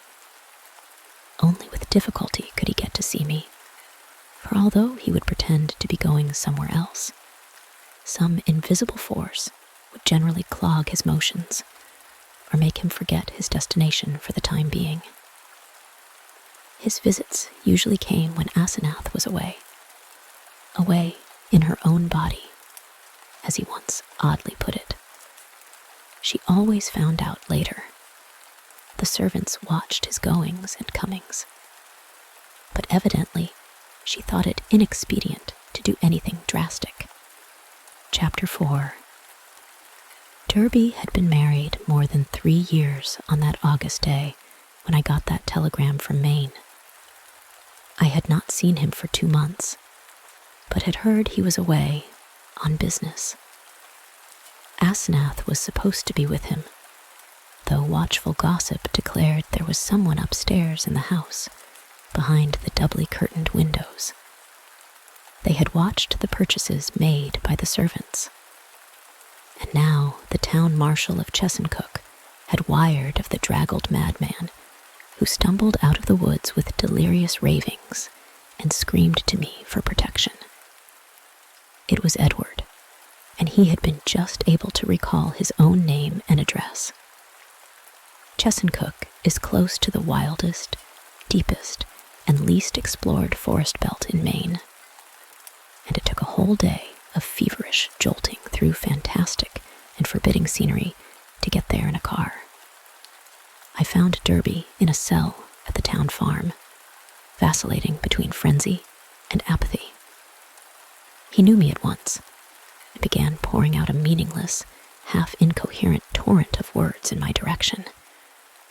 Dan, for God's sake! The pit of the Shoggoths, down the 6,000 steps, the abomination of abominations. I never would let her take me, and then I found myself there. Shub Niggurath. The shape rose up from the altar, and there were 500 that howled. The hooded thing bleated, Kamog, Kamog. That was old Ephraim's secret name in the coven. I was there, where she promised she wouldn't take me.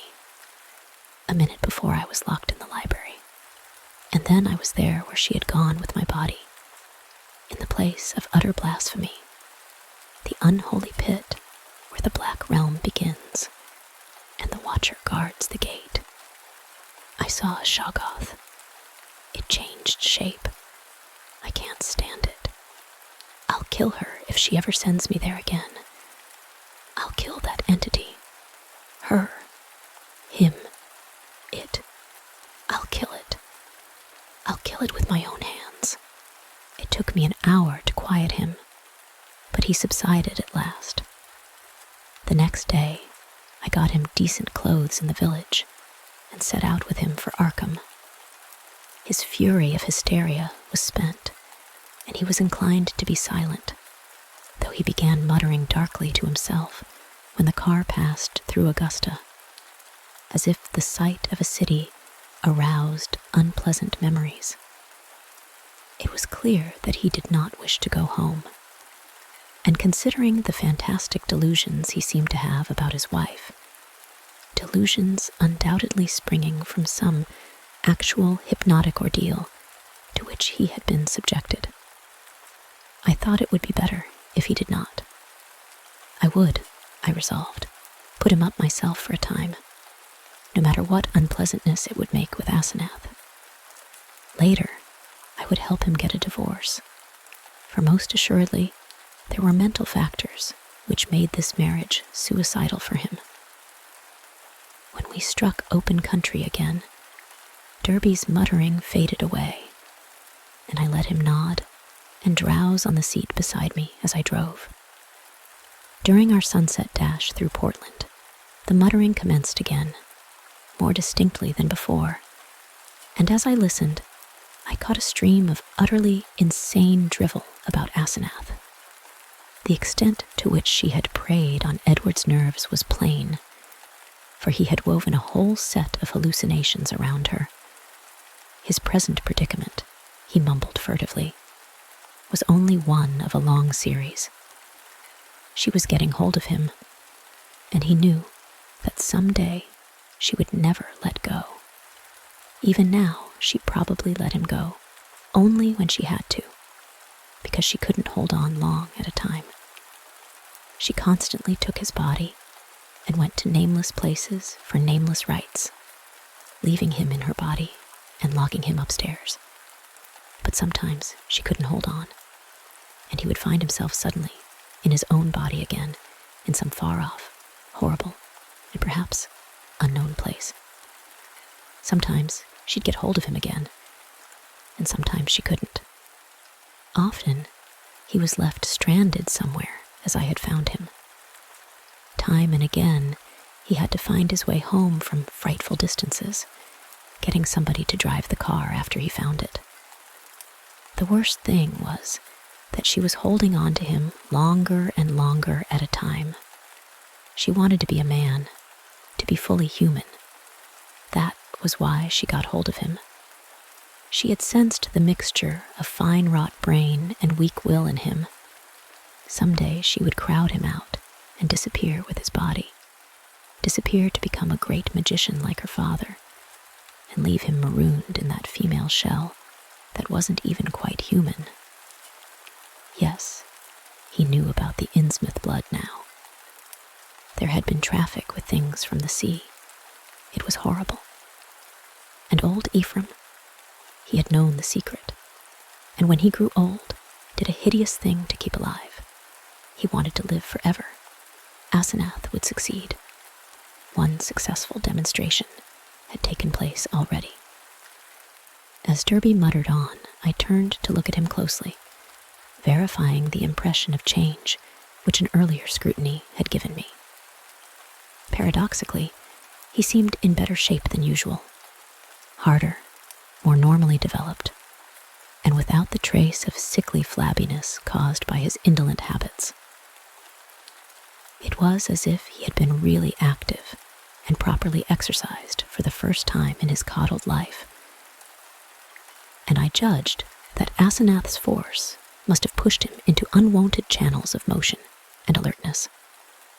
But just now, his mind was in a pitiable state, for he was mumbling wild extravagances about his wife, about black magic, about old Ephraim, and about some revelation which would convince even me. He repeated names which I recognized from bygone browsings in forbidden volumes, and at times made me shudder with a certain thread of mythological consistency, of convincing coherence, which ran through his maundering. Again and again he would pause, as if to gather courage for some final and terrible disclosure. Dan, don't you remember him? The wild eyes and the unkempt beard that never turned white? He glared at me once, and I never forgot it. Now she glares that way. And I know why. He found it in the Necronomicon, the formula. I don't dare tell you the page yet, but when I do, you can read and understand. Then you will know what has engulfed me. On, on, on, on. Body to body to body. He means never to die. The life glow. He knows how to break the link. It can flicker on a while, even when the body is dead. I'll give you hints, and maybe you'll guess. Listen, Dan. Do you know why my wife always takes such pains with that silly backhand writing? Have you ever seen a manuscript of old Ephraim's? Do you want to know why I shivered when I saw some hasty notes Asenath had jotted down? Asenath, is there such a person? Why did they half think there was poison in old Ephraim's stomach? Why did the Gilmans whisper about the way he shrieked like a frightened child when he went mad, and Asenath locked him up in the padded attic room where the other had been? Was it old Ephraim's soul that was locked in? Who locked in whom? Why had he been looking for months for someone with a fine mind and a weak will? Why did he curse that his daughter wasn't a son? Tell me, Daniel Upton, what devilish exchange was perpetrated in the house of horror, where that blasphemous monster had his trusting, weak-willed, half-human child at his mercy? Didn't he make it permanent, as she'll do in the end with me? Tell me why that thing that calls itself Asenath writes differently off guard, so that you can't tell its script from... Then the thing happened. Derby's voice was rising to a thin treble scream as he raved, when suddenly it was shut off with an almost mechanical click. I thought of those other occasions at my home when his confidences had abruptly ceased, when I had half fancied that some obscure telepathic wave of Asenath's mental force was intervening to keep him silent. This, though, was something altogether different, and, I felt, infinitely more horrible.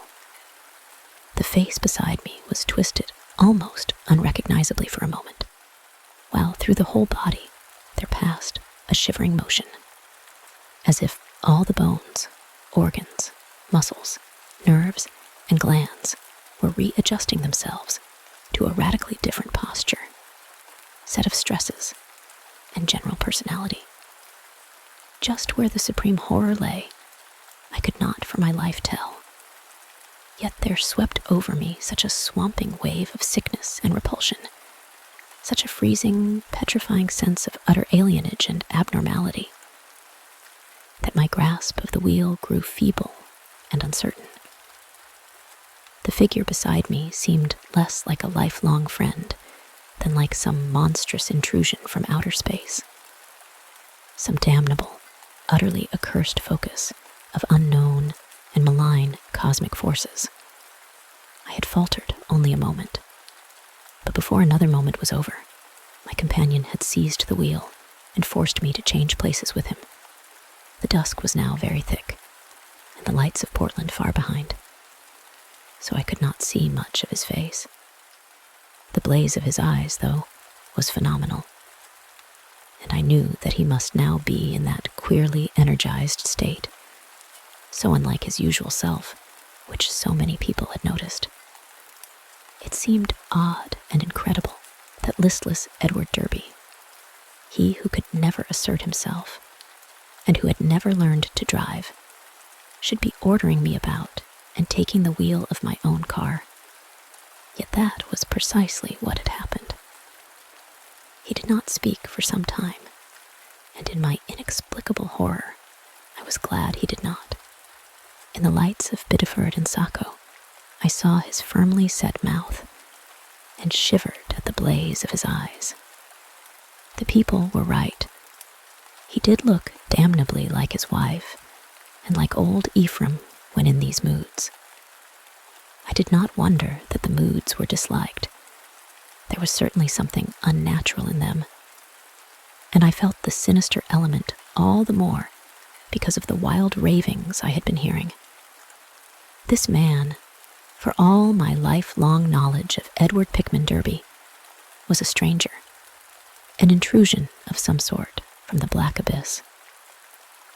He did not speak until we were on a dark stretch of road, and when he did, his voice seemed utterly unfamiliar. It was deeper, firmer, and more decisive than I had ever known it to be, while its accent and pronunciation were altogether changed, though vaguely, remotely, and rather disturbingly recalling something I could not quite place. There was, I thought, a trace of very profound and very genuine irony in the timbre. Not the flashy, meaninglessly jaunty pseudo-irony of the callow sophisticate, which Derby had habitually affected, but something grim, basic, pervasive, and potentially evil.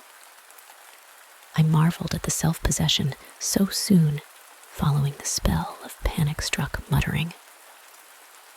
"I hope you'll forget my attack back there, Upton," he was saying.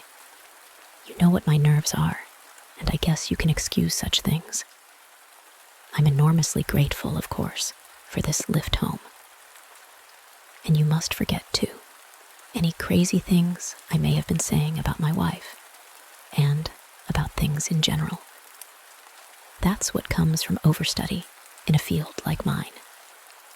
My philosophy is full of bizarre concepts, and when the mind gets worn out, it cooks up all sorts of imaginary concrete applications. I shall take a rest from now on. You probably won't see me for some time, and you needn't blame Asenath for it." This trip was a bit queer, but it's really very simple. There are certain Indian relics in the North Woods, standing stones and all that, which mean a good deal in folklore, and Asenath and I are following that stuff up. It was a hard search, so I seem to have gone off my head. I must send somebody for the car when I get home. A month's relaxation will put me on my feet.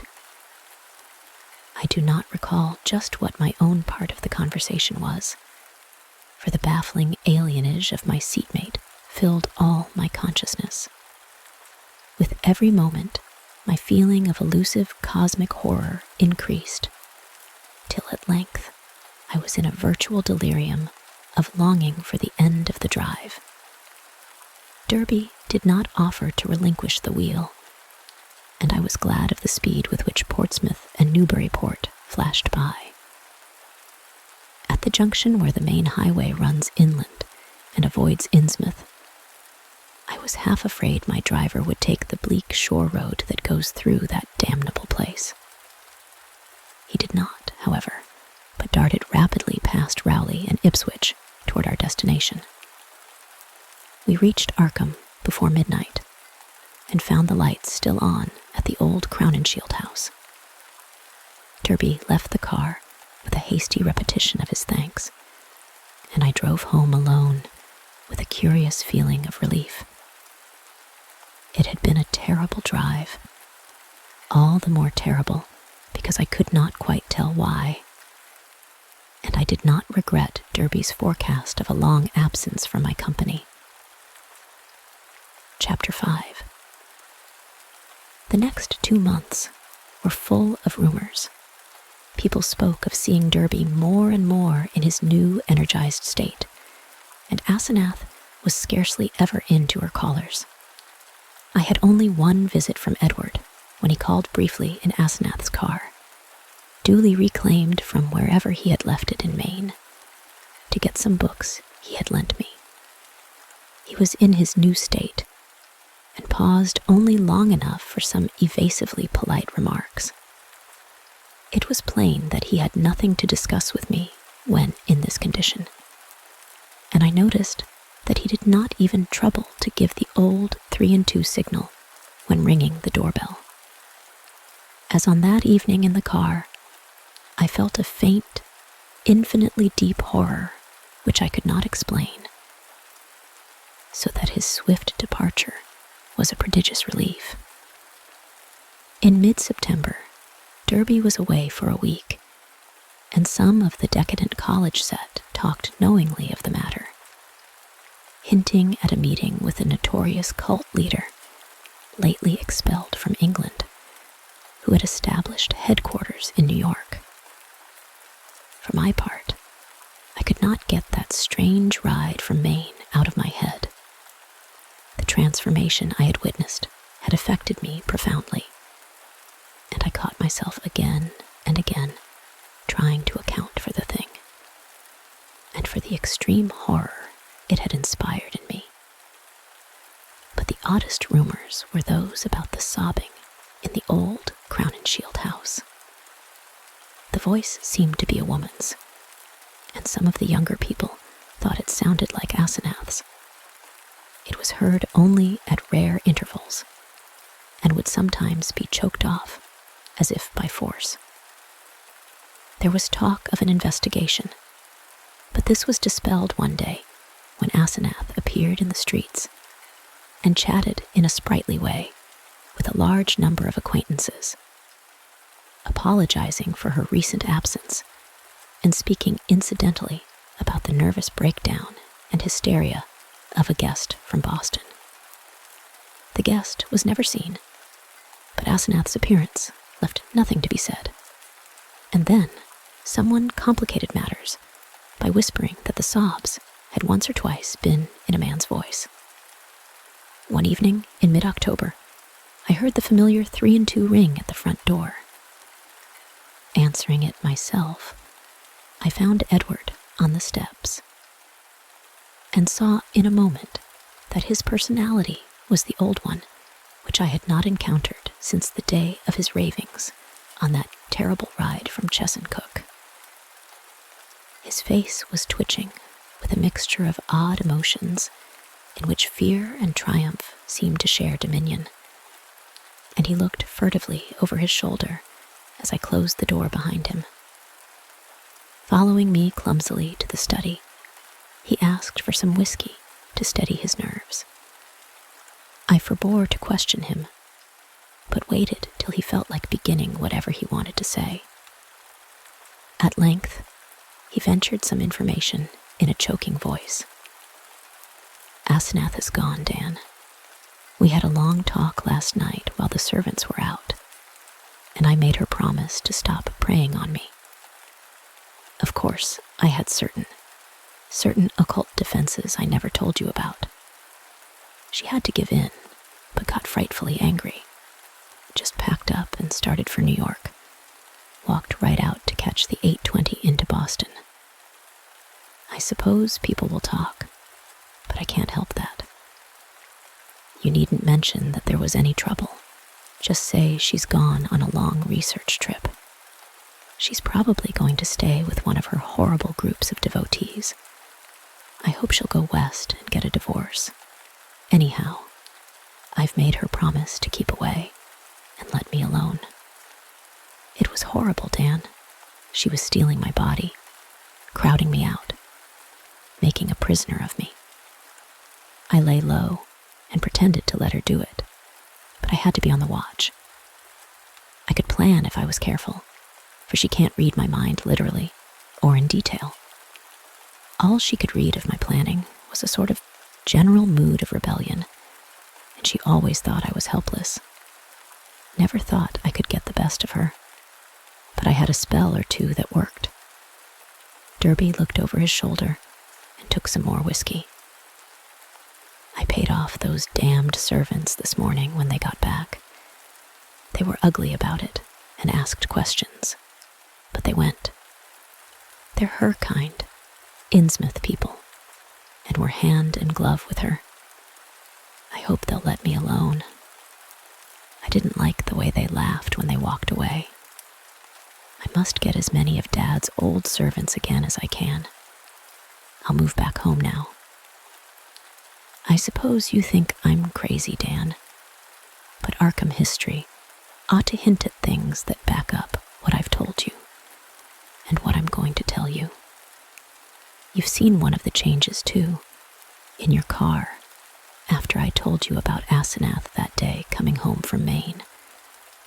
That was when she got me, drove me out of my body. The last thing I remember was when I was all worked up, trying to tell you what that she-devil is. Then she got me, and in a flash, I was back at the house, in the library where those damned servants had me locked up, and in that cursed fiend's body that isn't even human. You know, it was she you must have ridden home with, that praying wolf in my body. You ought to have known the difference. I shuddered as Derby paused. Surely I had known the difference. Yet, could I accept an explanation as insane as this? But my distracted caller was growing even wilder. I had to save myself. I had to, Dan. She'd have got me for good at Hallowmass. They hold a Sabbath up there beyond Chesuncook, and the sacrifice would have clinched things. She'd have got me for good. She'd have been I, and I'd have been she, forever. Too late. My body'd have been hers for good. She'd have been a man, and fully human, just as she wanted to be. I suppose she'd have put me out of the way, killed her own ex-body with me in it, damn her, just as she did before, just as she, he, or it did before.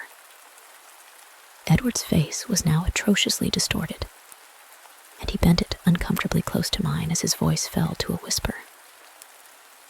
You must know what I hinted in the car, that she isn't Asenath at all, but really old Ephraim himself.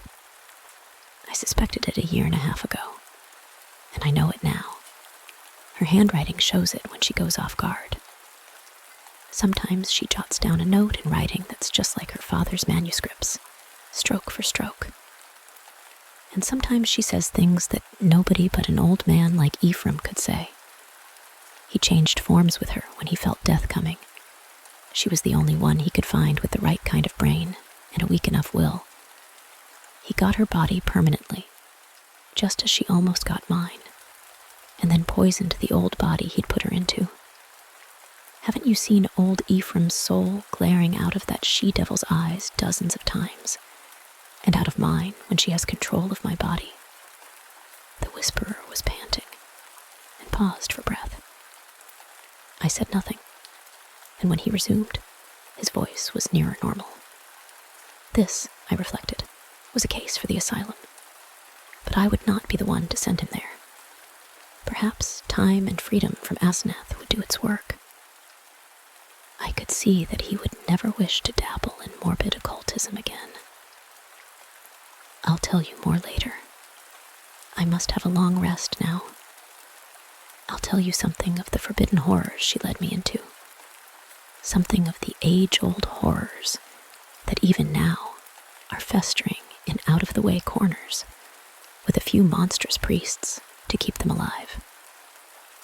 Some people know things about the universe that nobody ought to know, and can do things that nobody ought to be able to do. I've been in it up to my neck, but that's the end. Today, I'd burn that damned Necronomicon and all the rest if I were librarian at Miskatonic.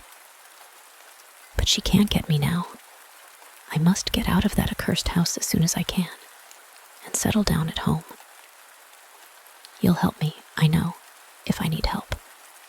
Those devilish servants, you know, and if people should get too inquisitive about Asenath. You see, I can't give them her address. Then there are certain groups of searchers, certain cults, you know, that might misunderstand our breaking up. Some of them have damnably curious ideas and methods.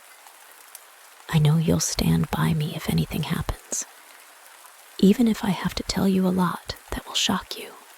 I had Edward stay and sleep in one of the guest chambers that night, and in the morning, he seemed calmer. We discussed certain possible arrangements for his moving back into the Derby mansion, and I hoped he would lose no time in making the change. He did not call the next evening, but I saw him frequently during the ensuing weeks.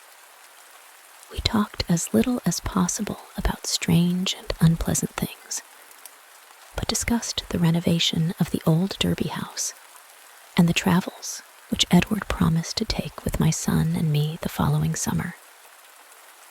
Of Asenath, we said almost nothing, for I saw that the subject was a peculiarly disturbing one. Gossip, of course, was rife, but that was no novelty in connection with the strange menage at the old Crown and Shield house. One thing I did not like was what Derby's banker let fall in an overexpansive mood at the Miskatonic Club about the checks Edward was sending regularly to a Moses and Abigail Sargent and a Eunice Babson in Innsmouth. That looked as if those evil-faced servants were extorting some kind of tribute from him, yet he had not mentioned the matter to me.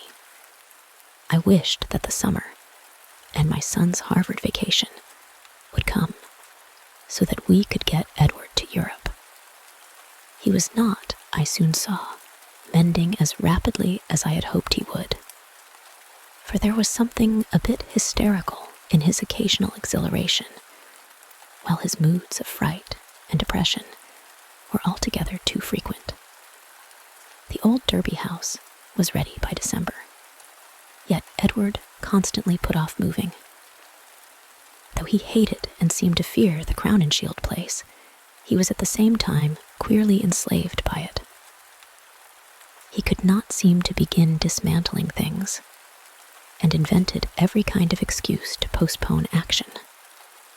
When I pointed this out to him, he appeared unaccountably frightened. His father's old butler, who was there with other reacquired servants, told me one day that Edward's occasional prowlings about the house, and especially down cellar, looked odd and unwholesome to him. I wondered if Asenath had been writing disturbing letters, but the butler said there was no mail which could have come from her. It was about Christmas that Derby broke down one evening while calling on me. I was steering the conversation toward next summer's travels when he suddenly shrieked and leaped up from his chair with a look of shocking, uncontrollable fright, a cosmic panic and loathing such as only the nether gulfs of nightmare could bring to any sane mind. My brain, God, Dan, it's tugging from beyond, knocking, clawing, that she-devil. Even now, Ephraim, Kamog, the pit of the Shoggoths, Shub-Niggurath, the goat with 1,000 young, the flame, beyond body, beyond life, in the earth. Oh God. I pulled him back to his chair and poured some wine down his throat as his frenzy sank to a dull apathy. He did not resist, but kept his lips moving as if talking to himself. Presently, I realized that he was trying to talk to me, and bent my ear to his mouth to catch the feeble words. Again, she's trying. I might have known. Nothing can stop that force. Not distance, nor magic, nor death. It comes and comes, mostly in the night. I can't leave. It's horrible. Oh God, Dan, if you only knew as I do just how horrible it is. When he had slumped down into a stupor, I propped him with pillows and let normal sleep overtake him. I did not call a doctor, for I knew what would be said of his sanity, and wished to give nature a chance, if I possibly could. He waked at midnight, and I put him to bed upstairs, but he was gone by morning. He had let himself quietly out of the house, and his butler, when called on the wire, said he was at home pacing restlessly about the library. Chapter 6. Edward went to pieces rapidly after that. He did not call again, but I went daily to see him. He would always be sitting in his library, staring at nothing and having an air of abnormal listening. Sometimes he talked rationally, but always on trivial topics. Any mention of his trouble, of future plans, or of Asenath would send him into a frenzy. His butler said he had frightful seizures at night, during which he might eventually do himself harm. I had a long talk with his doctor, banker, and lawyer, and finally took the physician with 2 specialist colleagues to visit him. The spasms that resulted from the first questions were violent and pitiable, and that evening, a closed car took his poor, struggling body to the Arkham Sanitarium. I was made his guardian and called on him twice weekly, almost weeping to hear his wild shrieks, awesome whispers, and dreadful, droning repetitions of such phrases as, "I had to do it, I had to do it, it'll get me, down there in the dark, Mother, Mother, Dan, save me, save me." How much hope of recovery there was, no one could say, but I tried my best to be optimistic. Edward must have a home if he emerged, so I transferred his servants to the Derby mansion, which would surely be his sane choice. What to do about the crown and shield place with its complex arrangements and collections of utterly inexplicable objects I could not decide, so left it momentarily untouched, telling the Derby household to go over and dust the chief rooms once a week, and ordering the furnace man to have a fire on those days. The final nightmare came before Candlemas, heralded in cruel irony by a false gleam of hope. One morning late in January, the sanitarium telephoned to report that Edward's reason had suddenly come back. His continuous memory, they said, was badly impaired. But sanity itself was certain. Of course, he must remain some time for observation, but there could be little doubt of the outcome. All going well, he would surely be free in a week. I hastened over in a flood of delight, but stood bewildered when a nurse took me to Edward's room. The patient rose to greet me, extending his hand with a polite smile. But I saw in an instant that he bore the strangely energized personality which had seemed so foreign to his own nature, the competent personality I had found so vaguely horrible, and which Edward himself had once vowed was the intruding soul of his wife. There was the same blazing vision, so like Asenath's and old Ephraim's, and the same firm mouth. And when he spoke, I could sense the same grim, pervasive irony in his voice, the deep irony so redolent of potential evil. This was the person who had driven my car through the night 5 months before, the person I had not seen since that brief call, when he had forgotten the old-time doorbell signal and stirred such nebulous fears in me. And now he filled me with the same dim feeling of blasphemous alienage and ineffable cosmic hideousness. He spoke affably of arrangements for release, and there was nothing for me to do but assent, despite some remarkable gaps in his recent memories. Yet I felt that something was terribly, inexplicably wrong and abnormal. There were horrors in this thing that I could not reach. This was a sane person. But was it indeed the Edward Derby I had known? If not, who or what was it? And where was Edward? Ought it to be free or confined? Or ought it to be extirpated from the face of the earth? There was a hint of the abysmally sardonic in everything the creature said. The Asenath-like eyes lent a special and baffling mockery to certain words about the early liberty earned by an especially close confinement. I must have behaved very awkwardly, and was glad to beat a retreat. All that day and the next, I racked my brain over the problem. What had happened? What sort of mind looked out through those alien eyes in Edward's face? I could think of nothing but this dimly terrible enigma, and gave up all efforts to perform my usual work. The second morning, the hospital called up to say that the recovered patient was unchanged, and by evening, I was close to a nervous collapse. a state I admit, though others will vow it colored my subsequent vision. I have nothing to say on this point, except that no madness of mine could account for all the evidence. Chapter 7. It was in the night, after that second evening, that stark, utter horror burst over me and weighted my spirit with a black, clutching panic from which it can never shake free. It began with a telephone call just before midnight.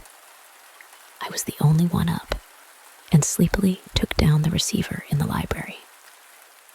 No one seemed to be on the wire, and I was about to hang up and go to bed when my ear caught a very faint suspicion of sound at the other end. Was someone trying under great difficulties to talk? As I listened, I thought I heard a sort of half-liquid bubbling noise, glub, glub, glub, which had an odd suggestion of inarticulate, unintelligible word and syllable divisions. I called, "Who is it?" But the only answer was glub, glub, glub, glub.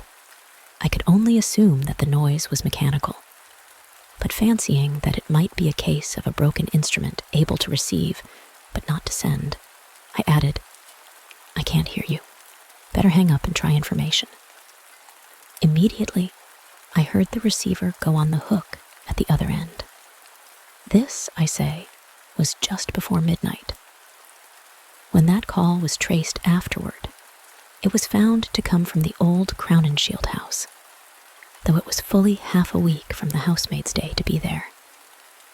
I shall only hint what was found at that house.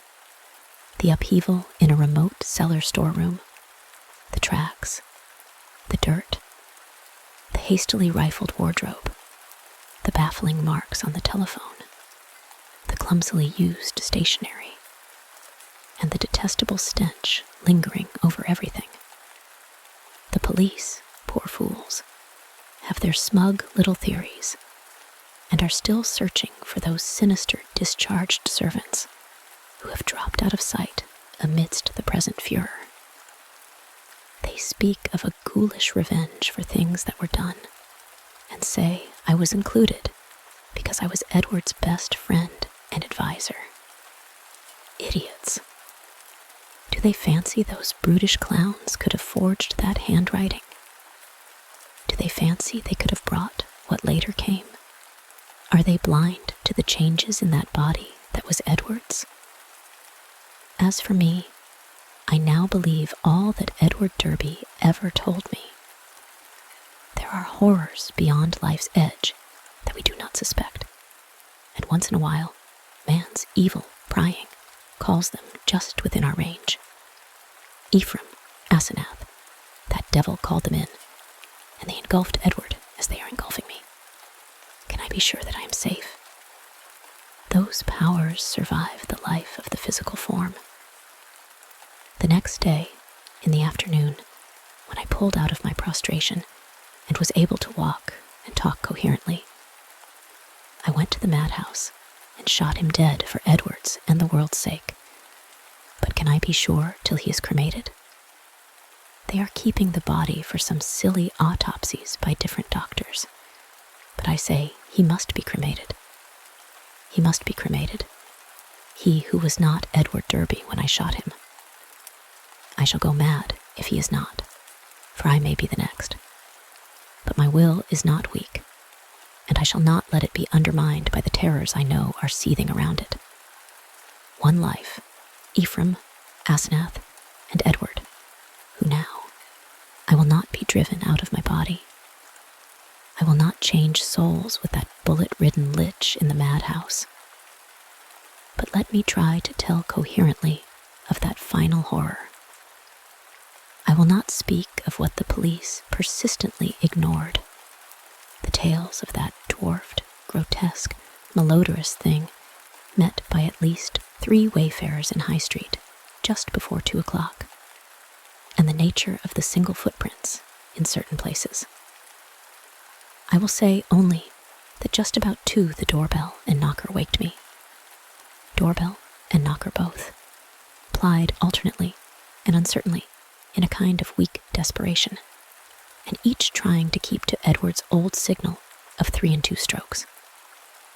Roused from sound sleep, my mind leaped into a turmoil. Derby at the door, and remembering the old code. That new personality had not remembered it. Was Edward suddenly back in his rightful state? Why was he here in such evident stress and haste? Had he been released ahead of time, or had he escaped? Perhaps, I thought, as I flung on a robe and bounded downstairs. His return to his own self had brought raving and violence, revoking his discharge and driving him to a desperate dash for freedom. Whatever had happened, he was good old Edward again, and I would help him.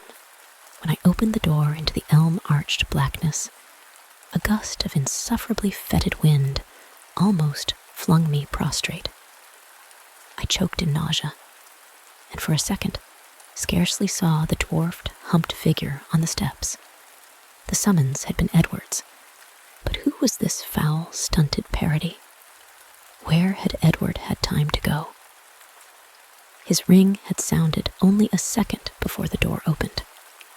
The caller had on one of Edward's overcoats, its bottom almost touching the ground, and its sleeves rolled back, yet still covering the hands. On the head was a slouch hat pulled low, while a black silk muffler concealed the face. As I stepped unsteadily forward, the figure made a semi-liquid sound, like that I had heard over the telephone. Glub, glub, and thrust at me a large, closely written paper impaled on the end of a long pencil. Still reeling from the morbid and unaccountable fetor, I seized the paper and tried to read it in the light from the doorway. Beyond question, it was in Edward's script. But why had he written when he was close enough to ring? And why was the script so awkward, coarse, and shaky? I could make out nothing in the dim half-light, so edged back into the hall, the dwarf figure clumping mechanically after but pausing on the inner door's threshold. The odor of this singular messenger was really appalling, and I hoped, not in vain, thank God, that my wife would not wake and confront it. Then, as I read the paper, I felt my knees give under me, and my vision go black. I was lying on the floor when I came to, that accursed sheet still clutched in my fear-rigid hand. This is what it said. Dan, go to the sanitarium and kill it. Exterminate it. It isn't Edward Derby anymore. She got me. It's Asenath. And she's been dead 3 months and a half. I lied when I said she had gone away. I killed her. I had to. It was sudden, but we were alone, and I was in my right body. I saw a candlestick and smashed her head in. She would have got me for good at Hallowmass. I buried her in the farther cellar storeroom under some old boxes and cleaned up all the traces. The servants suspected next morning, but they have such secrets that they dare not tell the police. I sent them off, but God knows what they, and others of the cult, will do. I thought for a while I was all right, and then I felt the tugging at my brain. I knew what it was. I ought to have remembered. A soul like hers, or Ephraim's, is half detached, and keeps right on after death, as long as the body lasts. She was getting me, making me change bodies with her, seizing my body, and putting me in that corpse of hers, buried in the cellar. I knew what was coming. That's why I snapped and had to go to the asylum. Then it came. I found myself choked in the dark, in Asenath's rotting carcass down there in the cellar, under the boxes where I put it. And I knew she must be in my body at the sanitarium, permanently, for it was after Hallowmass, and the sacrifice would work even without her being there, sane and ready for release as a menace to the world.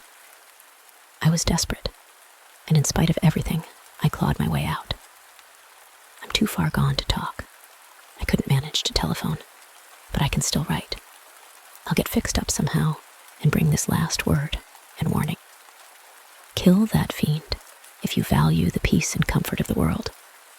See that it is cremated.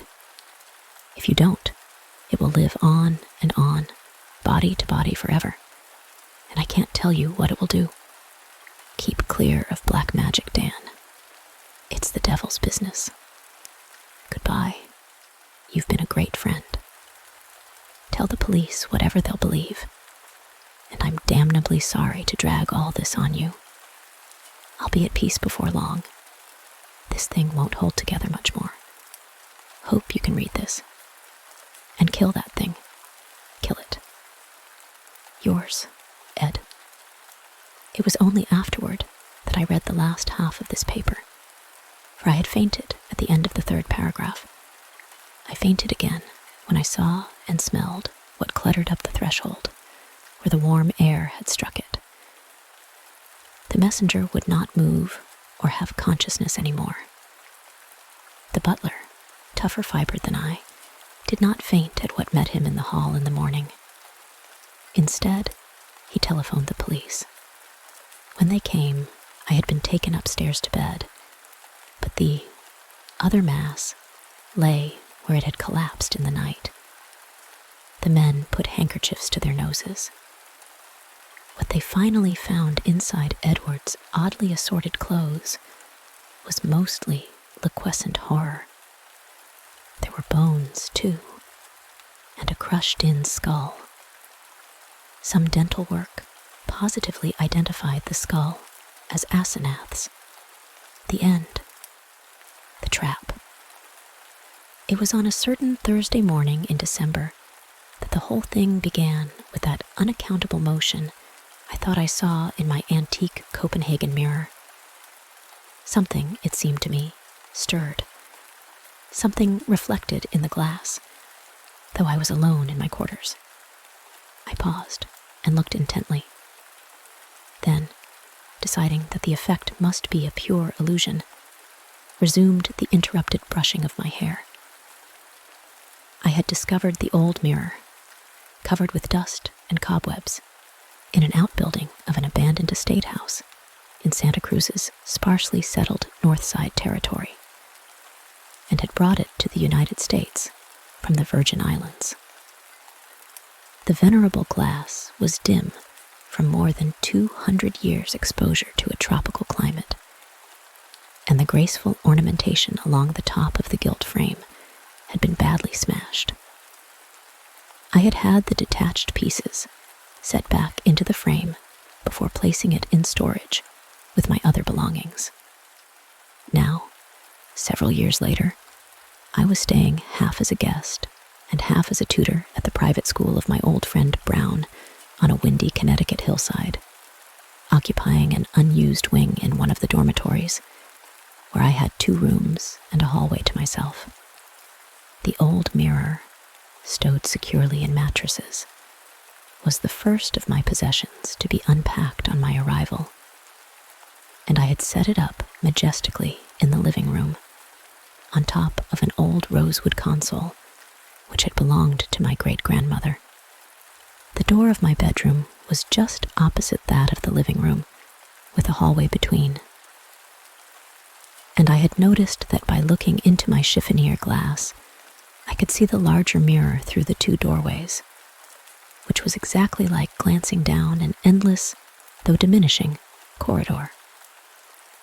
On this Thursday morning, I thought I saw a curious suggestion of motion down that normally empty corridor, but, as I have said, soon dismissed the notion. When I reached the dining room, I found everyone complaining of the cold, and learned that the school's heating plant was temporarily out of order. Being especially sensitive to low temperatures, I was myself an acute sufferer, and at once decided not to brave any freezing schoolroom that day. Accordingly, I invited my class to come over to my living room for an informal session around my grate fire, a suggestion which the boys received enthusiastically. After the session, one of the boys, Robert Grandison, asked if he might remain, since he had no appointment for the second morning period. I told him to stay and welcome. He sat down to study in front of the fireplace in a comfortable chair. It was not long, however, before Robert moved to another chair somewhat farther away from the freshly replenished blaze, this change bringing him directly opposite the old mirror. From my own chair in another part of the room, I noticed how fixedly he began to look at the dim, cloudy glass, and, wondering what so greatly interested him, was reminded of my own experience earlier that morning. As time passed, he continued to gaze, a slight frown knitting his brows. At last, I quietly asked him what had attracted his attention. Slowly, and still wearing the puzzled frown, he looked over and replied rather cautiously, "It's the corrugations in the glass, or whatever they are, Mr. Canavan. I was noticing how they all seem to run from a certain point.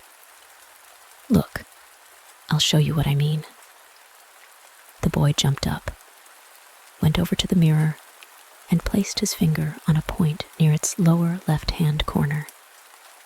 "It's right here, sir," he explained, turning to look toward me and keeping his finger on the chosen spot. His muscular action in turning may have pressed his finger against the glass. Suddenly, he withdrew his hand, as though with some slight effort, and with a faintly muttered, "Ouch." Then he looked back at the glass in obvious mystification. "What happened?" I asked, rising and approaching. "Why, he seemed embarrassed. I felt, well, as though it were pulling my finger into it. Seems, perfectly foolish, sir, but, well, it was a most peculiar sensation." Robert had an unusual vocabulary for his 15 years. I came over and had him show me the exact spot he meant.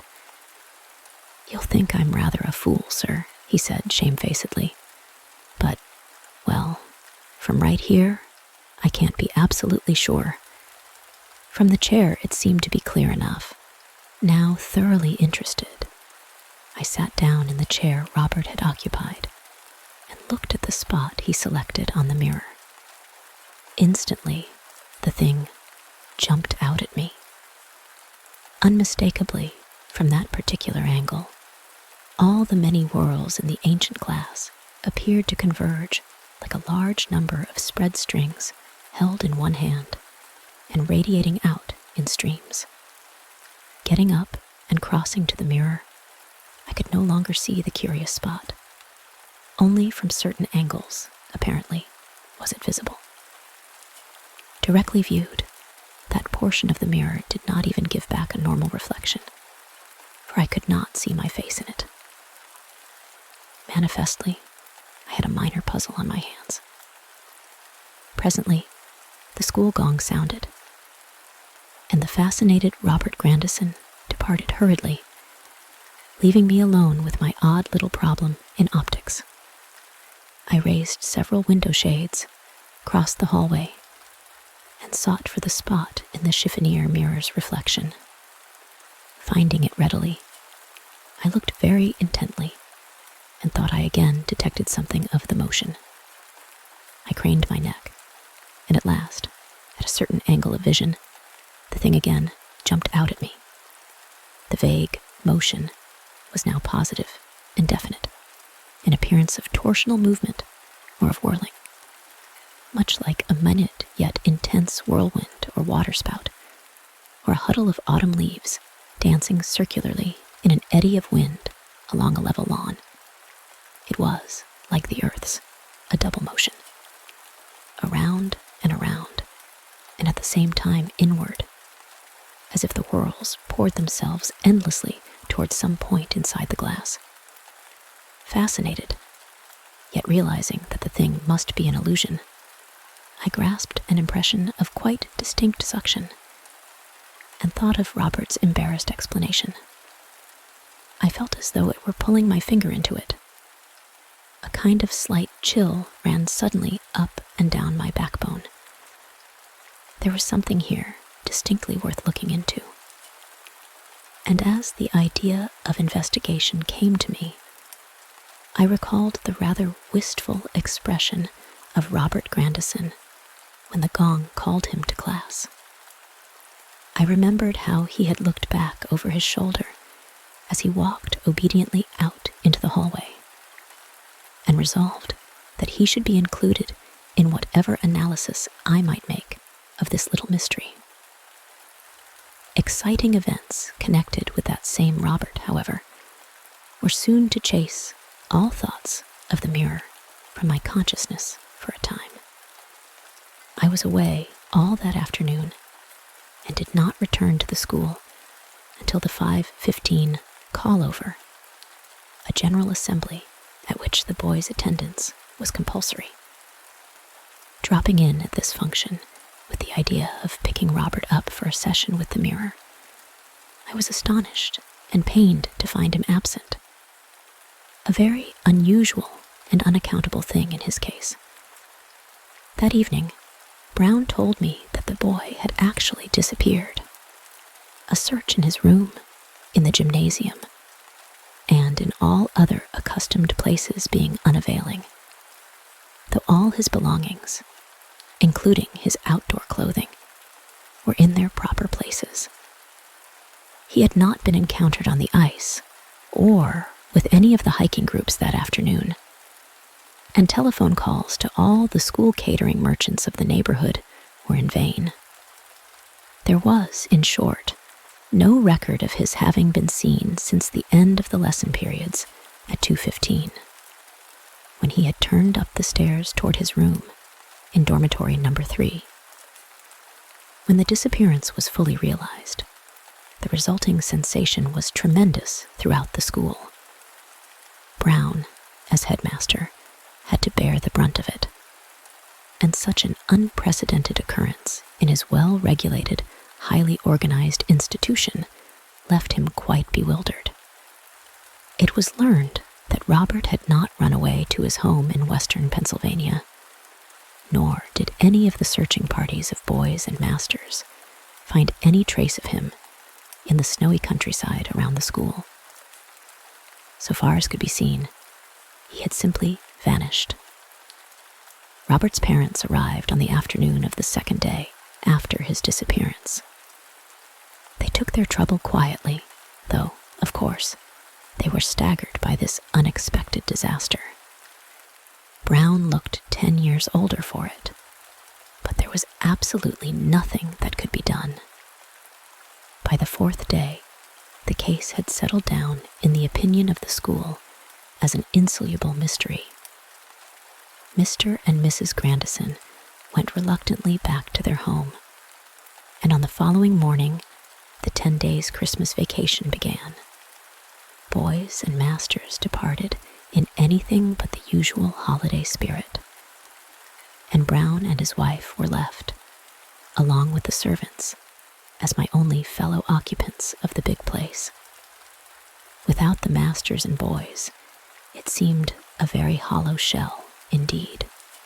That afternoon, I sat in front of my grate fire, thinking about Robert's disappearance, and evolving all sorts of fantastic theories to account for it. By evening, I had acquired a bad headache and ate a light supper accordingly. Then, after a brisk walk around the massed buildings, I returned to my living room and took up the burden of thought once more. A little after 10 o'clock, I awakened in my armchair, stiff and chilled, from a doze during which I had let the fire go out. I was physically uncomfortable, yet mentally aroused by a peculiar sensation of expectancy and possible hope. Of course, it had to do with the problem that was harassing me, for I had started from that inadvertent nap with a curious, persistent idea. The odd idea that a tenuous, hardly recognizable Robert Grandison had been trying desperately to communicate with me. I finally went to bed with one conviction unreasoningly strong in my mind. Somehow, I was sure that young Robert Grandison was still alive. That I should be receptive of such a notion will not seem strange to those who know of my long residence in the West Indies and my close contact with unexplained happenings there.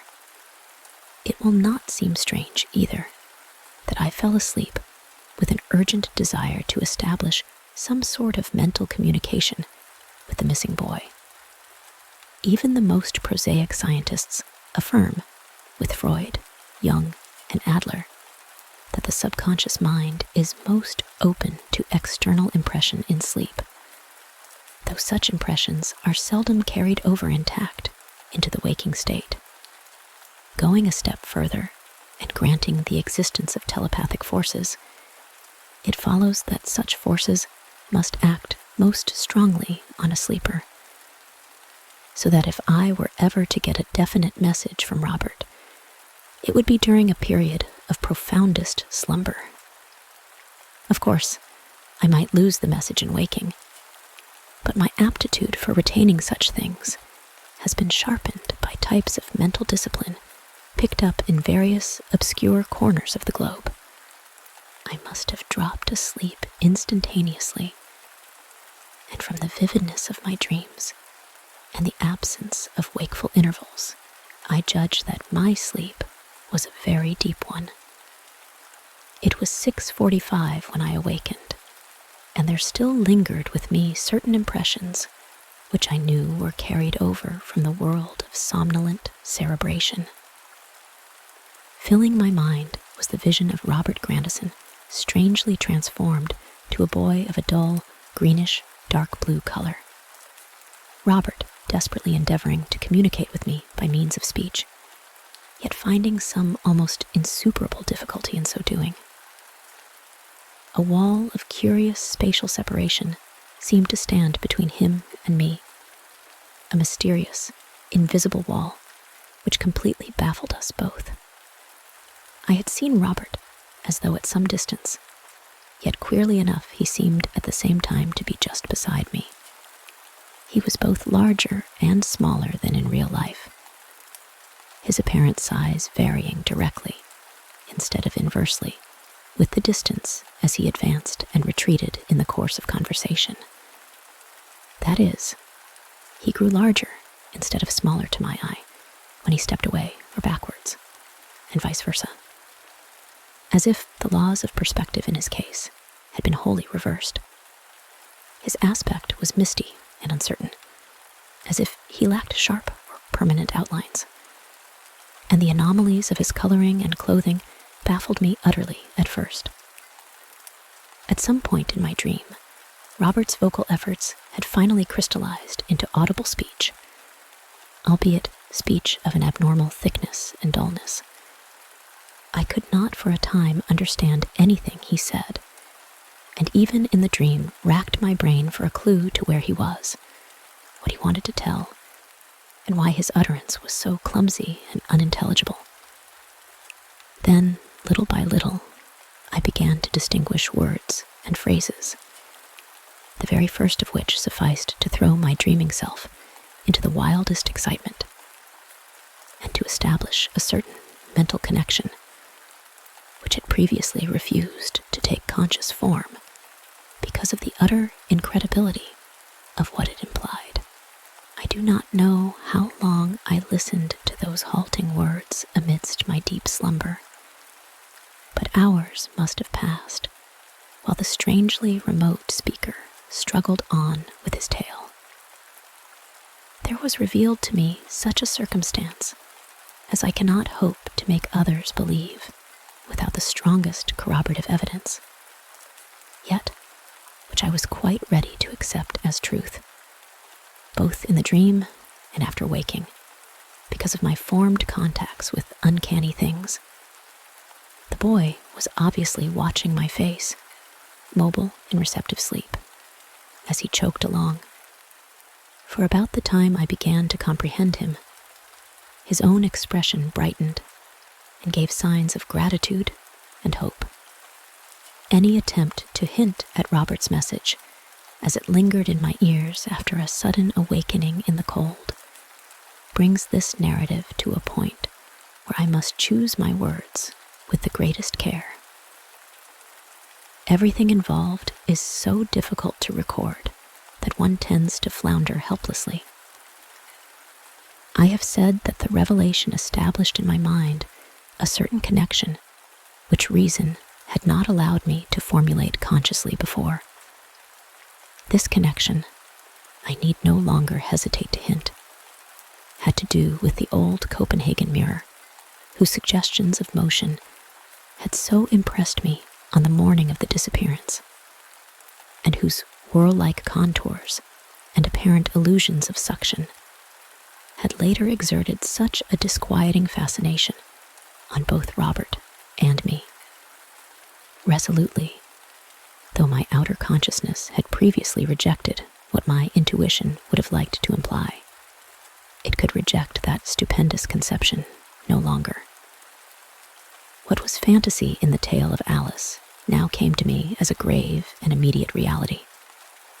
That looking glass had indeed possessed a malign, abnormal suction, and the struggling speaker in my dream made clear the extent to which it violated all the known precedents of human experience and all the age-old laws of our three sane dimensions. It was more than a mirror.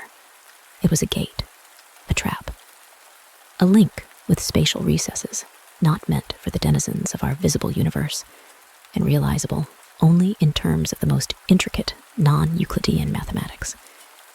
And in some outrageous fashion, Robert Grandison had passed out of our ken into the glass and was there immured, waiting for release.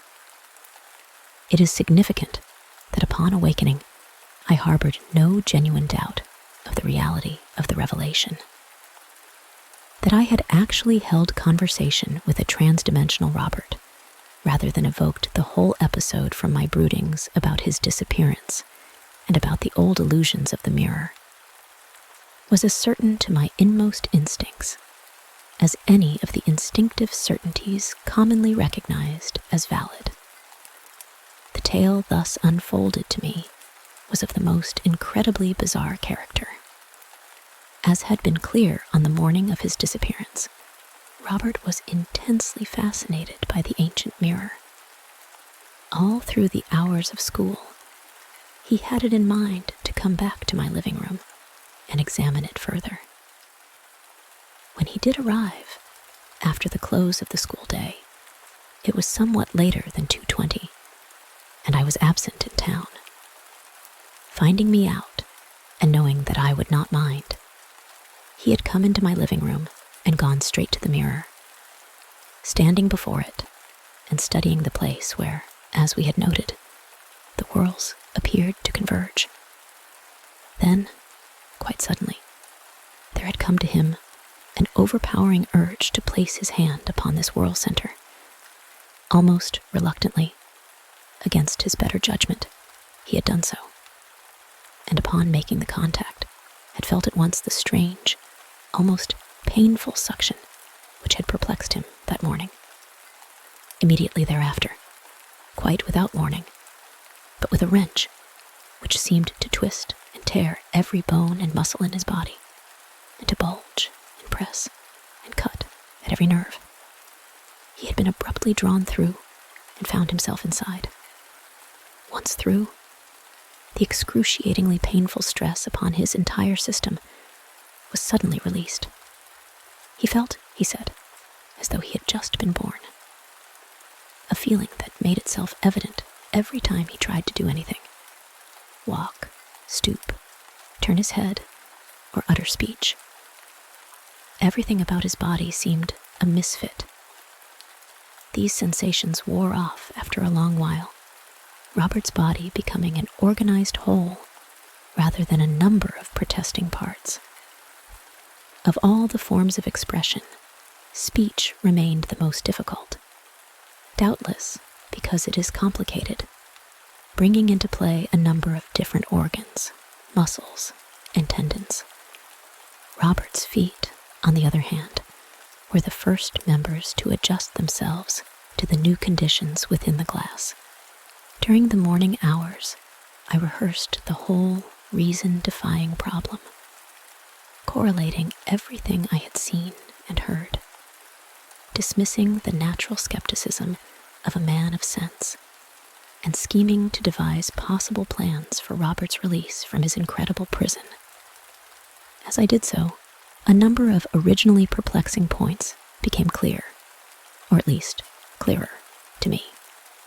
There was, for example, the matter of Robert's coloring. His face and hands, as I have indicated, were a kind of dull, greenish, dark blue, and I may add that his familiar blue Norfolk jacket had turned to a pale lemon yellow, while his trousers remained a neutral gray as before.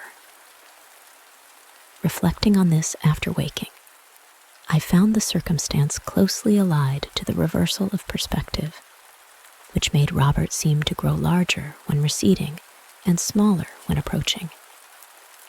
Here, too, was a physical reversal. For every detail of his coloring in the unknown dimension was the exact reverse or complement of the corresponding color detail in normal life. In physics, the typical complementary colors are blue and yellow, and red and green. These pairs are opposites, and when mixed, yield gray. Robert's natural color was a pinkish buff, the opposite of which is the greenish blue I saw. His blue coat had become yellow, while the gray trousers remained gray. This latter point baffled me until I remembered that gray is itself a mixture of opposites. There is no opposite for gray, or rather, it is its own opposite. Another clarified point was that pertaining to Robert's curiously dulled and thickened speech, as well as to the general awkwardness and sense of misfit bodily parts of which he had complained. This, at the outset, was a puzzle indeed, though after long thought the clue occurred to me. Here again was the same reversal which affected perspective and coloration. Anyone in the fourth dimension must necessarily be reversed in just this way. Hands and feet, as well as colors and perspectives, being changed about. It would be the same with all the other dual organs, such as nostrils, ears, and eyes. Thus, Robert had been talking with a reversed tongue, teeth, vocal cords, and kindred speech apparatus, so that his difficulties in utterance were little to be wondered at. As the morning wore on, my sense of the stark reality and maddening urgency of the dream-disclosed situation increased rather than decreased. More and more I felt that something must be done, yet realized that I could not seek advice or aid. Such a story as mine, a conviction based upon mere dreaming, could not conceivably bring me anything but ridicule or suspicions as to my mental state. And what, indeed, could I do, aided or unaided, with as little working data as my nocturnal impressions had provided? I must, I finally recognized, have more information before I could even think of a possible plan for releasing Robert. This could come only through the receptive conditions of sleep, and it heartened me to reflect that according to every probability, my telepathic contact would be resumed the moment I fell into deep slumber again. I accomplished sleeping that afternoon, after a midday dinner, at which, through rigid self-control, I succeeded in concealing from Brown and his wife the tumultuous thoughts that crashed through my mind. Hardly had my eyes closed when a dim telepathic image began to appear, and I soon realized to my infinite excitement that it was identical with what I had seen before. If anything, it was more distinct, and when it began to speak, I seemed able to grasp a greater proportion of the words. During this sleep, I found most of the morning's deductions confirmed, though the interview was mysteriously cut off long prior to my awakening. Robert had seemed apprehensive just before communication ceased, but had already told me that in his strange, fourth-dimensional prison colors, and spatial relationships were indeed reversed. Black being white, distance increasing apparent size, and so on. He had also intimated that notwithstanding his possession of full physical form and sensations, most human vital properties seemed curiously suspended. Nutriment, for example, was quite unnecessary, a phenomenon really more singular than the omnipresent reversal of objects and attributes, since the latter was a reasonable and mathematically indicated state of things. Another significant piece of information was that the only exit from the glass to the world was the entranceway, and that this was permanently barred and impenetrably sealed, so far as egress was concerned. That night, I had another visitation from Robert, nor did such impressions, received at odd intervals while I slept receptively minded, cease during the entire period of his incarceration. His efforts to communicate were desperate and often pitiful, for at times the telepathic bond would weaken, while at other times fatigue, excitement, or fear of interruption would hamper and thicken his speech. I may as well narrate as a continuous whole all that Robert told me throughout the whole series of transient mental contacts, perhaps supplementing it at certain points with facts directly related after his release. The telepathic information was fragmentary and often nearly inarticulate, but I studied it over and over during the waking intervals of 3 intense days, classifying and cogitating with feverish diligence, since it was all that I had to go upon if the boy were to be brought back into our world. The 4th dimensional region in which Robert found himself was not, as in scientific romance, an unknown and infinite realm of strange sights and fantastic denizens, but was rather a projection of certain limited parts of our own terrestrial sphere within an alien and normally inaccessible aspect or direction of space. It was a curiously fragmentary, intangible, and heterogeneous world, a series of apparently dissociated scenes merging indistinctly one into the other, their constituent details having an obviously different status from that of an object drawn into the ancient mirror as Robert had been drawn. These scenes were like dream vistas or magic lantern images, elusive visual impressions of which the boy was not really a part, but which formed a sort of panoramic background or ethereal environment against which or amidst which he moved. He could not touch any of the parts of these scenes, walls, trees, furniture, and the like, but whether this was because they were truly non-material or because they always receded at his approach, he was singularly unable to determine. Everything seemed fluid, mutable, and unreal. When he walked, it appeared to be on whatever lower surface the visible scene might have, floor, path, greensward, or such. But upon analysis, he always found that the contact was an illusion. There was never any difference in the resisting force met by his feet and by his hands when he would stoop experimentally, no matter what changes of apparent surface might be involved. He could not describe this foundation or limiting plane on which he walked as anything more definite than a virtually abstract pressure balancing his gravity. Of definite tactile distinctiveness, it had none, and supplementing it there seemed to be a kind of restricted, levitational force which accomplished transfers of altitude. He could never actually climb stairs, yet would gradually walk up from a lower level to a higher.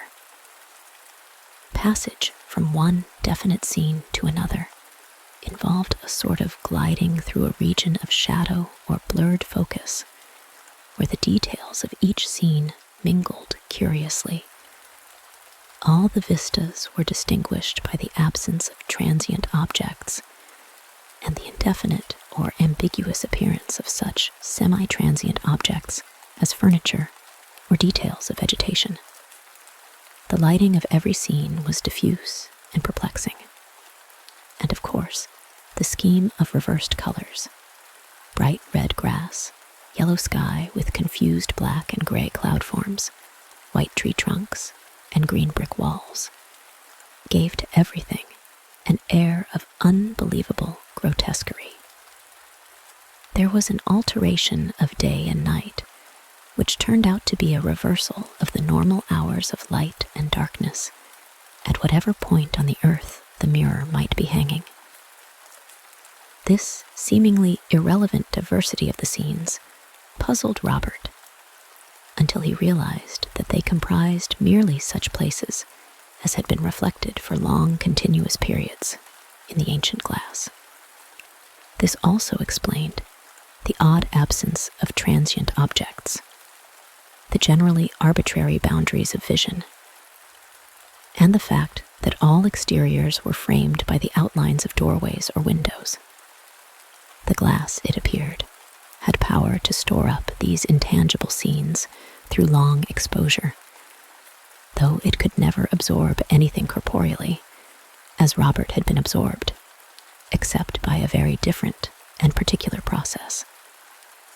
But to me at least, the most incredible aspect of the mad phenomenon was the monstrous subversion of our known laws of space involved in the relation of the various illusory scenes to the actual terrestrial regions represented. I have spoken of the glass as storing up the images of these regions, but this is really an inexact definition.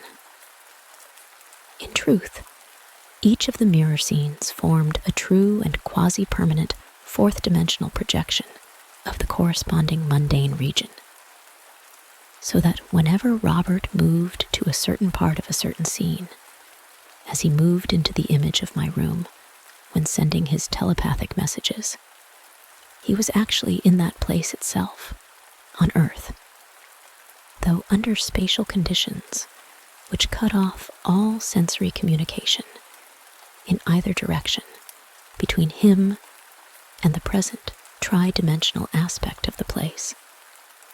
Theoretically speaking, a prisoner in the glass could, in a few moments, go anywhere on our planet, into any place, that is, which had ever been reflected in the mirror's surface.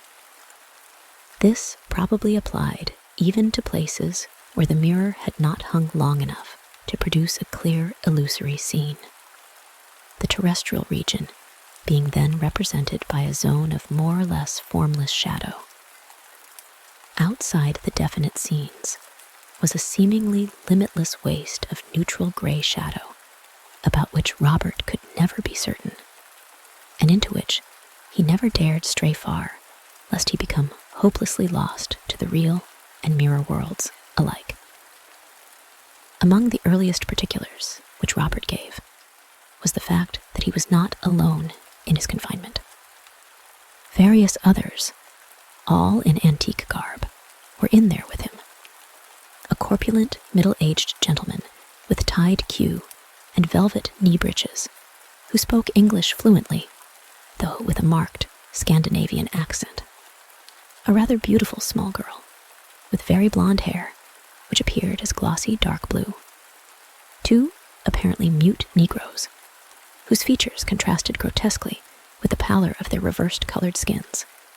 3 young men, 1 young woman, a very small child, almost an infant, and a lean, elderly Dane of extremely distinctive aspect, and a kind of half-malign intellectuality of countenance.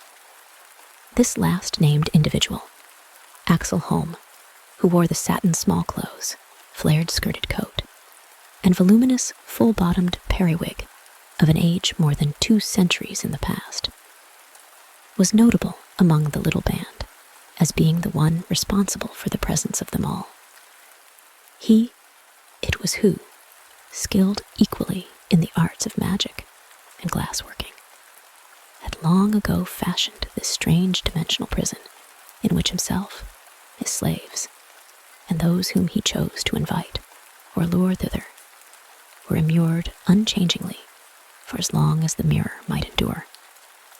Home was born early in the 17th century and had followed with tremendous competence and success the trade of a glassblower and molder in Copenhagen. His glass, especially in the form of large drawing-room mirrors, was always at a premium. But the same bold mind which had made him the first glazier of Europe also served to carry his interests and ambitions far beyond the sphere of mere material craftsmanship. He had studied the world around him and chafed at the limitations of human knowledge and capability. Eventually, he sought for dark ways to overcome those limitations and gained more success than is good for any mortal. He had aspired to enjoy something like eternity, the mirror being his provision to secure this end. Serious study of the fourth dimension was far from beginning with Einstein in our own era, and Holm, more than erudite in all the methods of his day, knew that a bodily entrance into that hidden phase of space would prevent him from dying in the ordinary physical sense. Research showed him that the principle of reflection undoubtedly forms the chief gate to all dimensions beyond our familiar three. And chance placed in his hands a small and very ancient glass, whose cryptic properties he believed he could turn to advantage. Once inside this mirror, according to the method he had envisaged, he felt that life, in the sense of form and consciousness, would go on virtually forever, provided the mirror could be preserved indefinitely from breakage or deterioration. Holm made a magnificent mirror, such as would be prized and carefully preserved, and in it deftly fused the strange, world-configured relic he had acquired. Having thus prepared his refuge and his trap, he began to plan this mode of entrance and conditions of tenancy. He would have with him both servitors and companions, and as an experimental beginning, he sent before him into the glass 2 dependable Negro slaves brought from the West Indies. What his sensations must have been upon beholding this first concrete demonstration of his theories, only imagination can conceive. Undoubtedly, a man of his knowledge realized that absence from the outside world, if deferred beyond the natural span of life of those within, must mean instant dissolution at the first attempt to return to that world. But barring that misfortune or accidental breakage, those within would remain forever as they were at the time of entrance. They would never grow old and would need neither food nor drink. To make his prison tolerable, he sent ahead of him certain books and writing materials, a chair and table of stoutest workmanship, and a few other accessories. He knew that the images which the glass would reflect or absorb would not be tangible, but would merely extend around him like a background of dream. His own transition in 1687 was a momentous experience, and must have been attended by mixed sensations of triumph and terror. Had anything gone wrong, there were frightful possibilities of being lost in dark and inconceivable multiple dimensions. For over 50 years, he had been unable to secure any additions to the little company of himself and slaves, but later on, he had perfected his telepathic method of visualizing small sections of the outside world close to the glass, and attracting certain individuals in those areas through the mirror's strange entrance. Thus Robert, influenced into a desire to press upon the door, had been lured within. Such visualizations depended wholly on telepathy, since no one inside the mirror could see out into the world of men. It was, in truth, a strange life that Holm and his company had lived inside the glass. Since the mirror had stood for fully a century with its face to the dusty stone wall of the shed where I found it, Robert was the first being to enter this limbo after all that interval. His arrival was a gala event, for he brought news of the outside world, which must have been of the most startling impressiveness to the more thoughtful of those within. He, in his turn, young though he was, felt overwhelmingly the weirdness of meeting and talking with persons who had been alive in the 17th and 18th centuries. The deadly monotony of life for the prisoners can only be vaguely conjectured.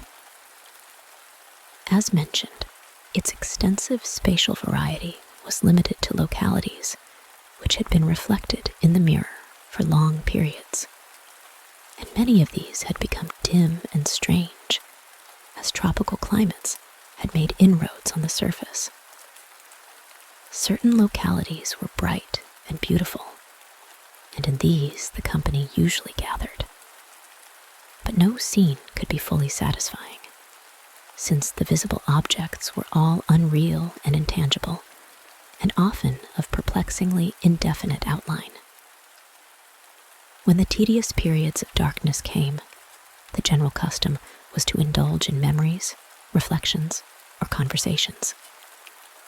Each one of that strange, pathetic group had retained his or her personality unchanged and unchangeable, since becoming immune to the time effects of outside space. The number of inanimate objects within the glass, aside from the clothing of the prisoners, was very small, being largely limited to the accessories Holm had provided for himself. The rest did without even furniture, since sleep and fatigue had vanished, along with most other vital attributes. Such inorganic things as were present seemed as exempt from decay as the living beings. The lower forms of animal life were wholly absent. Robert derived most of his information from Herr Thiele, the gentleman who spoke English with a Scandinavian accent. This portly Dane had taken a fancy to him and talked at considerable length. The others, too, had received him with courtesy and goodwill. Holm himself, seeming well disposed, had told him about various matters, including the door of the trap. The boy, as he told me later, was sensible enough never to attempt communication with me when Holm was nearby. Twice, while thus engaged, he had seen Holm appear, and had accordingly ceased at once. At no time could I see the world behind the mirror surface. Robert's visual image, which included his bodily form and the clothing connected with it, was, like the aural image of his halting voice, and like his own visualization of myself, a case of purely telepathic transmission, and did not involve true interdimensional sight. However, had Robert been as trained a telepathist as Holm, he might have transmitted a few strong images apart from his immediate person. Throughout this period of revelation, I had, of course, been desperately trying to devise a method for Robert's release. On the 4th day, the 9th after the disappearance, I hit on a solution. Everything considered, my laboriously formulated process was not a very complicated one, though I could not tell beforehand how it would work, while the possibility of ruinous consequences in case of a slip was appalling. This process depended, basically, on the fact that there was no possible exit from inside the glass. If Holm and his prisoners were permanently sealed in, then release must come wholly from outside. Other considerations included the disposal of the other prisoners, if any survived, and especially of Axel Holm. What Robert had told me of him was anything but reassuring, and I certainly did not wish him loose in my apartment, free once more to work his evil will upon the world. The telepathic messages had not made fully clear the effect of liberation on those who had entered the glass so long ago. There was, too, a final though minor problem in case of success, that of getting Robert back into the routine of school life without having to explain the incredible. In case of failure, it was highly inadvisable to have witnesses present at the release operations, and lacking these, I simply could not attempt to relate the actual facts if I should succeed. Even to me, the reality seemed a mad one whenever I let my mind turn from the data so compellingly presented in that tense series of dreams. When I had thought these problems through as far as possible, I procured a large magnifying glass from the school laboratory and studied minutely every square millimeter of that whorl center, which presumably marked the extent of the original ancient mirror used by Holm.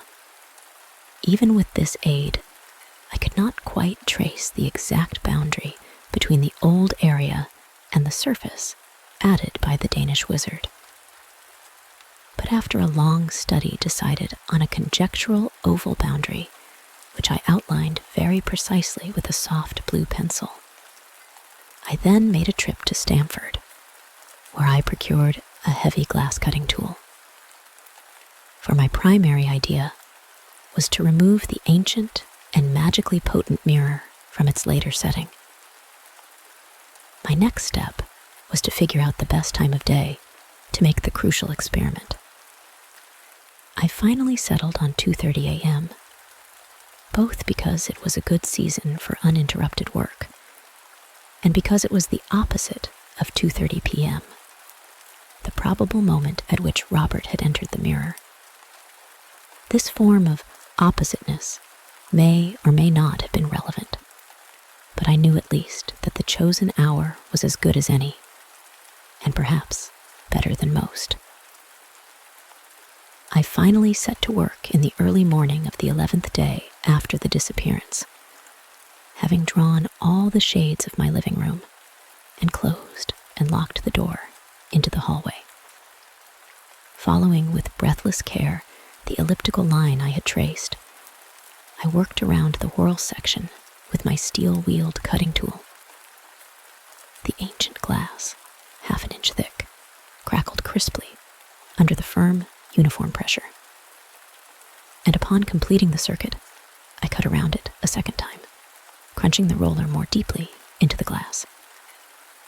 Then, very carefully indeed, I lifted the heavy mirror down from its console and leaned it face inward against the wall, prying off two of the thin, narrow boards nailed to the back. With equal caution, I smartly tapped the cut-around space with the heavy wooden handle of the glass cutter. At the very first tap, the whorl-containing section of glass dropped out on the Bokhara rug beneath.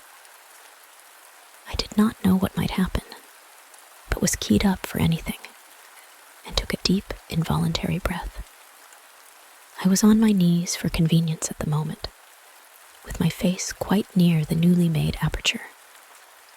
And as I breathed, there poured into my nostrils a powerful dusty odor, a smell not comparable to any other I have ever encountered.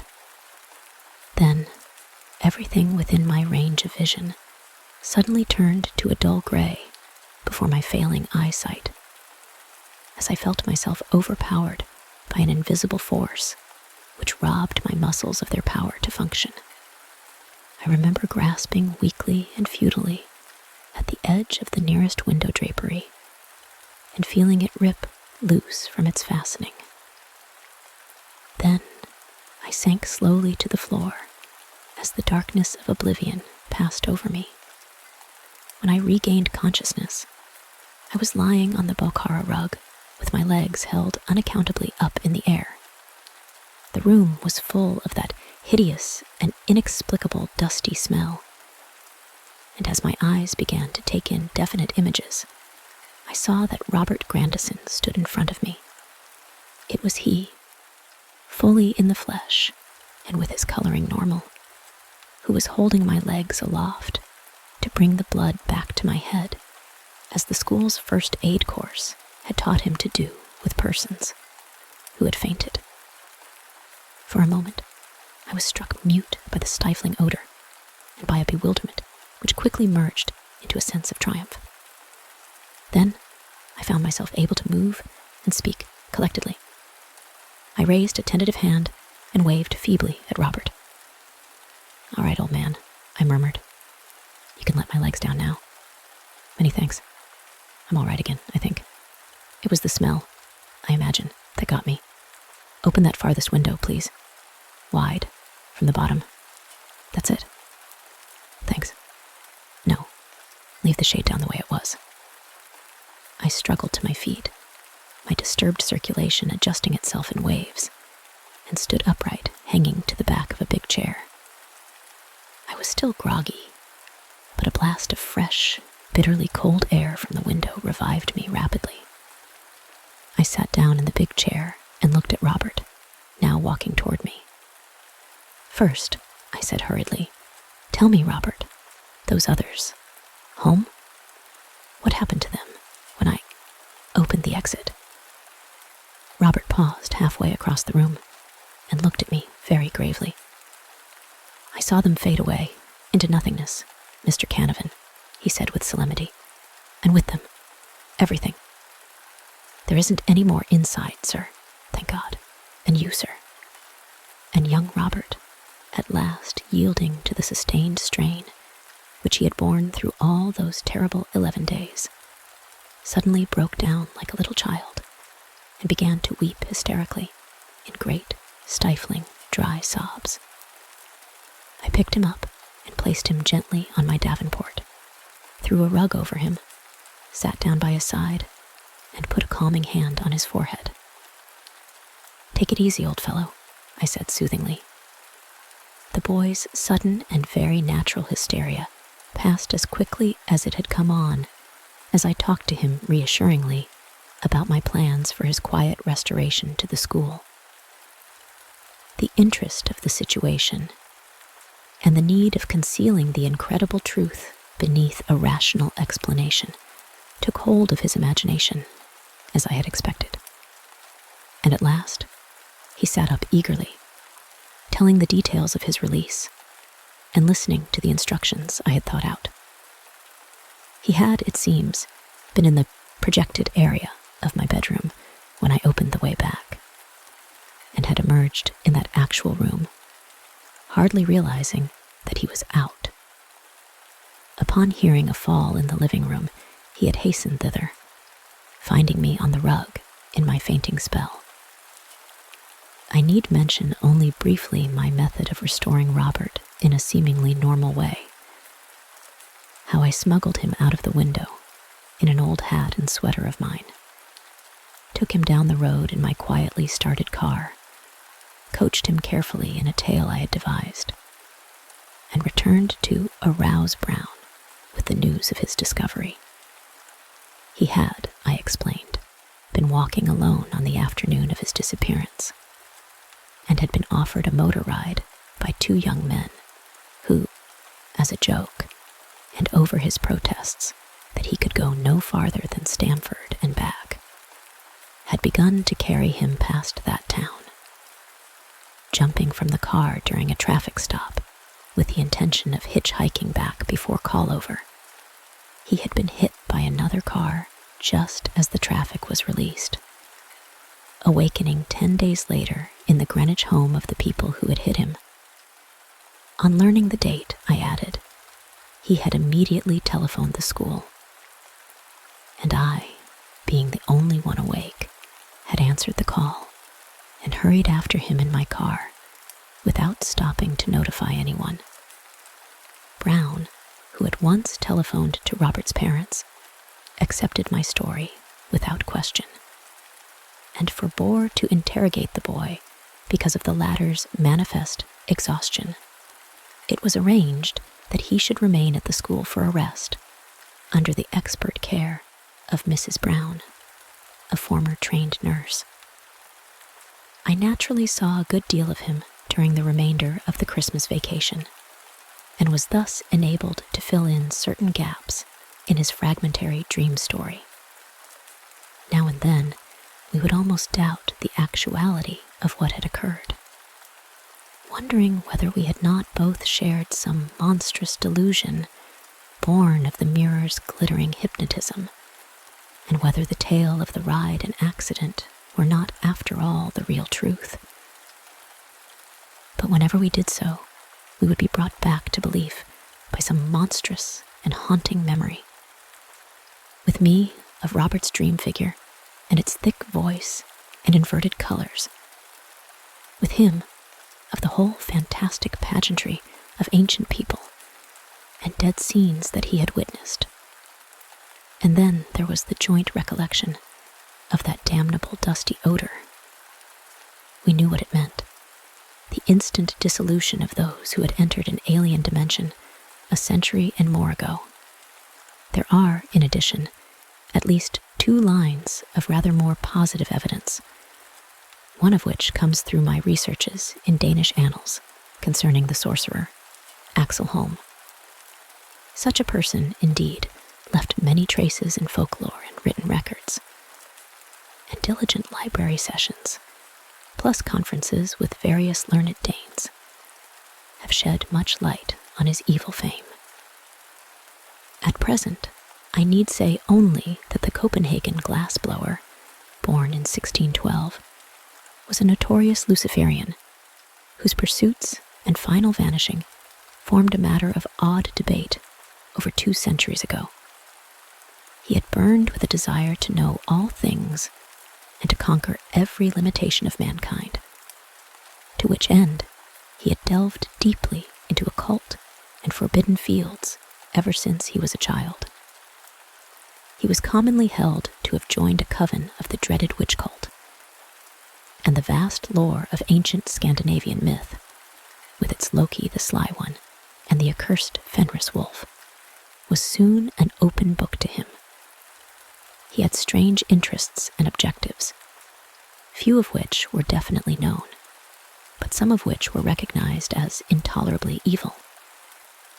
It is recorded that his 2 Negro helpers, originally slaves from the Danish West Indies, had become mute soon after their acquisition by him, and that they had disappeared not long before his own disappearance from the ken of mankind. Near the close of an already long life, the idea of a glass of immortality appears to have entered his mind. That he had acquired an enchanted mirror of inconceivable antiquity was a matter of common whispering, it being alleged that he had purloined it from a fellow sorcerer who had entrusted it to him for polishing. This mirror, according to popular tales, a trophy as potent in its way as the better-known Aegis of Minerva or Hammer of Thor, was a small oval object called Loki's glass, made of some polished, fusible mineral and having magical properties, which included the divination of the immediate future and the power to show the possessor his enemies. That it had deeper potential properties, realizable in the hands of an erudite magician, none of the common people doubted, and even educated persons attached much fearful importance to Holmes' rumored attempts to incorporate it in a larger glass of immortality. Then had come the wizard's disappearance in 1687, and the final sale and dispersal of his goods amidst a growing cloud of fantastic legendry. It was, altogether, just such a story as one would laugh at if possessed of no particular key. Yet to me, remembering those dream messages and having Robert Grandison's corroboration before me, it formed a positive confirmation of all the bewildering marvels that had been unfolded. But as I have said, there is still another line of rather positive evidence, of a very different character at my disposal. 2 days after his release, as Robert, greatly improved in strength and appearance, was placing a log on my living room fire, I noticed a certain awkwardness in his motions and was struck by a persistent idea. Summoning him to my desk, I suddenly asked him to pick up an inkstand and was scarcely surprised to note that, despite lifelong right-handedness, he obeyed unconsciously with his left hand. Without alarming him, I then asked that he unbutton his coat and let me listen to his cardiac action. What I found upon placing my ear to his chest, and what I did not tell him for some time afterward, was that his heart was beating on his right side. He had gone into the glass right-handed and with all organs in their normal positions.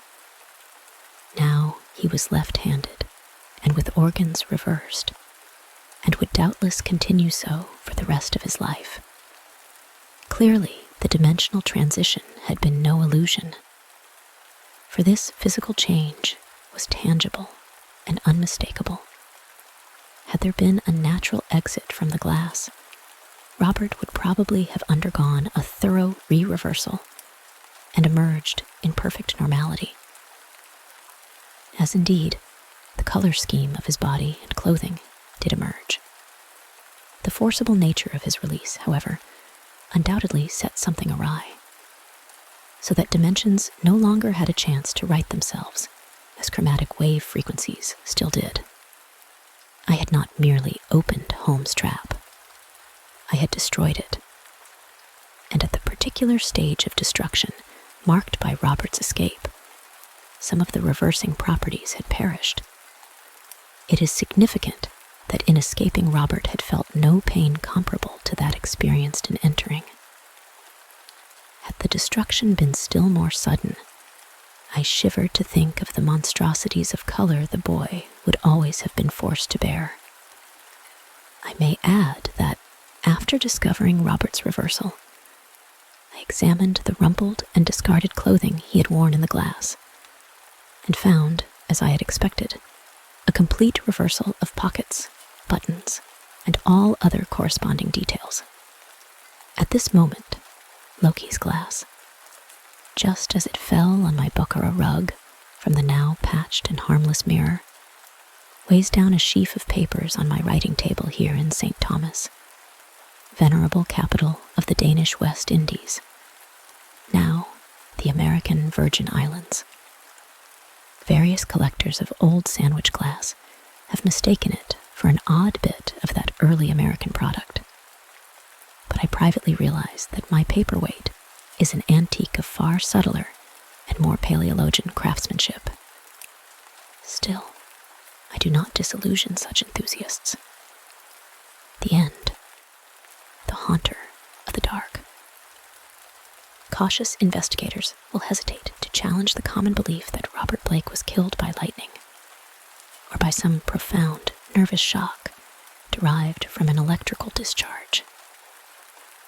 It is true that the window he faced was unbroken, but nature has shown herself capable of many freakish performances. The expression on his face may easily have arisen from some obscure muscular source unrelated to anything he saw, while the entries in his diary are clearly the result of a fantastic imagination aroused by certain local superstitions and by certain old matters he had uncovered. As for the anomalous conditions at the deserted church on Federal Hill, the shrewd analyst is not slow in attributing them to some charlatanry, conscious or unconscious, with at least some of which Blake was secretly connected. For after all, the victim was a writer and painter, wholly devoted to the field of myth, dream, terror, and superstition, and avid in his quest for scenes and effects of a bizarre, spectral sort. His earlier stay in the city, a visit to a strange old man as deeply given to occult and forbidden lore as he, had ended amidst death and flame. And it must have been some morbid instinct which drew him back from his home in Milwaukee. He may have known of the old stories, despite his statements to the contrary in the diary, and his death may have nipped in the bud some stupendous hoax destined to have a literary reflection. Among those, however, who have examined and correlated all this evidence, there remain several who cling to less rational and commonplace theories. They are inclined to take much of Blake's diary at its face value and point significantly to certain facts, such as the undoubted genuineness of the old church record, the verified existence of the disliked and unorthodox Starry Wisdom sect prior to 1877, the recorded disappearance of an inquisitive reporter named Edwin M. Lilliebridge in 1893, and, above all, the look of monstrous, transfiguring fear on the face of the young writer when he died. It was one of these believers who, moved to fanatical extremes, threw into the bay the curiously angled stone and its strangely adorned metal box found in the old church steeple, the black, windowless steeple, and not the tower where Blake's diary said those things originally were. Though widely censured both officially and unofficially, this man, a reputable physician with a taste for odd folklore, averred that he had rid the earth of something too dangerous to rest upon it. Between these two schools of opinion, the reader must judge for himself. The papers have given the tangible details from a skeptical angle, leaving for others the drawing of the picture as Robert Blake saw it, or thought he saw it, or pretended to see it. Now, studying the diary closely, dispassionately, and at leisure, let us summarize the dark chain of events from the expressed point of view of their chief actor. Young Blake returned to Providence in the winter of 1934-5, taking the upper floor of a venerable dwelling in a grassy court off College Street, on the crest of the great eastward hill near the Brown University campus and behind the marble John Hay Library. It was a cozy and fascinating place in a little garden oasis of village-like antiquity where huge, friendly cats sunned themselves atop a convenient shed. The square Georgian house had a monitor roof, classic doorway with fan carving, small paned windows, and all the other earmarks of early 19th century workmanship. Inside were 6 paneled doors, wide floorboards, a curving colonial staircase, white Adam period mantels, and a rear set of rooms 3 steps below the general level. Blake's study, a large southwest chamber, overlooked the front garden on one side, while its west windows, before one of which he had his desk, faced off from the brow of the hill and commanded a splendid view of the lower town's outspread roofs and of the mystical sunsets that flamed behind them. On the far horizon were the open countryside's purple slopes. Against these, some 2 miles away, rose the spectral hump of Federal Hill, bristling with huddled roofs and steeples, whose remote outlines wavered mysteriously, taking fantastic forms as the smoke of the city swirled up and enmeshed them. Blake had a curious sense that he was looking upon some unknown, ethereal world which might or might not vanish in dream if ever he tried to seek it out and enter it in person. Having sent home for most of his books, Blake bought some antique furniture suitable to his quarters and settled down to write and paint, living alone and attending to the simple housework himself. His studio was in a north attic room, where the panes of the monitor roof furnished admirable lighting. During that first winter, he produced 5 of his best-known short stories: The Burrower Beneath, The Stairs in the Crypt, Shagai, In the Vale of Tnath, and The Feaster from the Stars, and painted 7 canvases, studies of nameless, unhuman monsters and profoundly alien, non-terrestrial landscapes.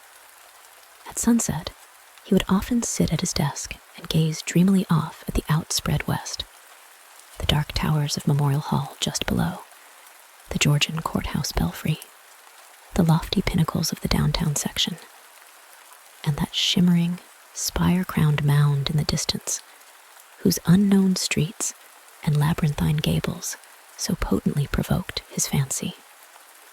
From his few local acquaintances, he learned that the far-off slope was a vast Italian quarter, though most of the houses were remnants of older Yankee and Irish days. Now and then, he would train his field glasses on that spectral, unreachable world beyond the curling smoke, picking out individual roofs and chimneys and steeples, and speculating upon the bizarre and curious mysteries they might house. Even with optical aid, Federal Hill seemed somehow alien, half fabulous, and linked to the unreal, intangible marvels of Blake's own tales and pictures. The feeling would persist long after the hill had faded into the violet, lamp-starred twilight, and the courthouse floodlights and the red industrial trust beacon had blazed up to make the night grotesque. Of all the distant objects on Federal Hill, a certain huge, dark church most fascinated Blake. It stood out with a special distinctness at certain hours of the day, and at sunset, the great tower and tapering steeple loomed blackly against the flaming sky. It seemed to rest on especially high ground, for the grimy facade and the obliquely seen north side with sloping roof and the tops of great pointed windows rose boldly above the tangle of surrounding ridgepoles and chimney pots.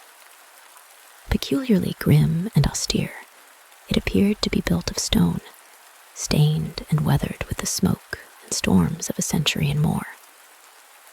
The style, so far as the glass could show, was that earliest experimental form of Gothic revival, which preceded the stately Upjohn period, and held over some of the outlines and proportions of the Georgian age.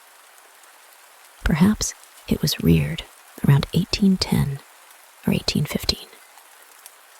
As the months passed, Blake watched the far-off, forbidding structure with an oddly mounting interest.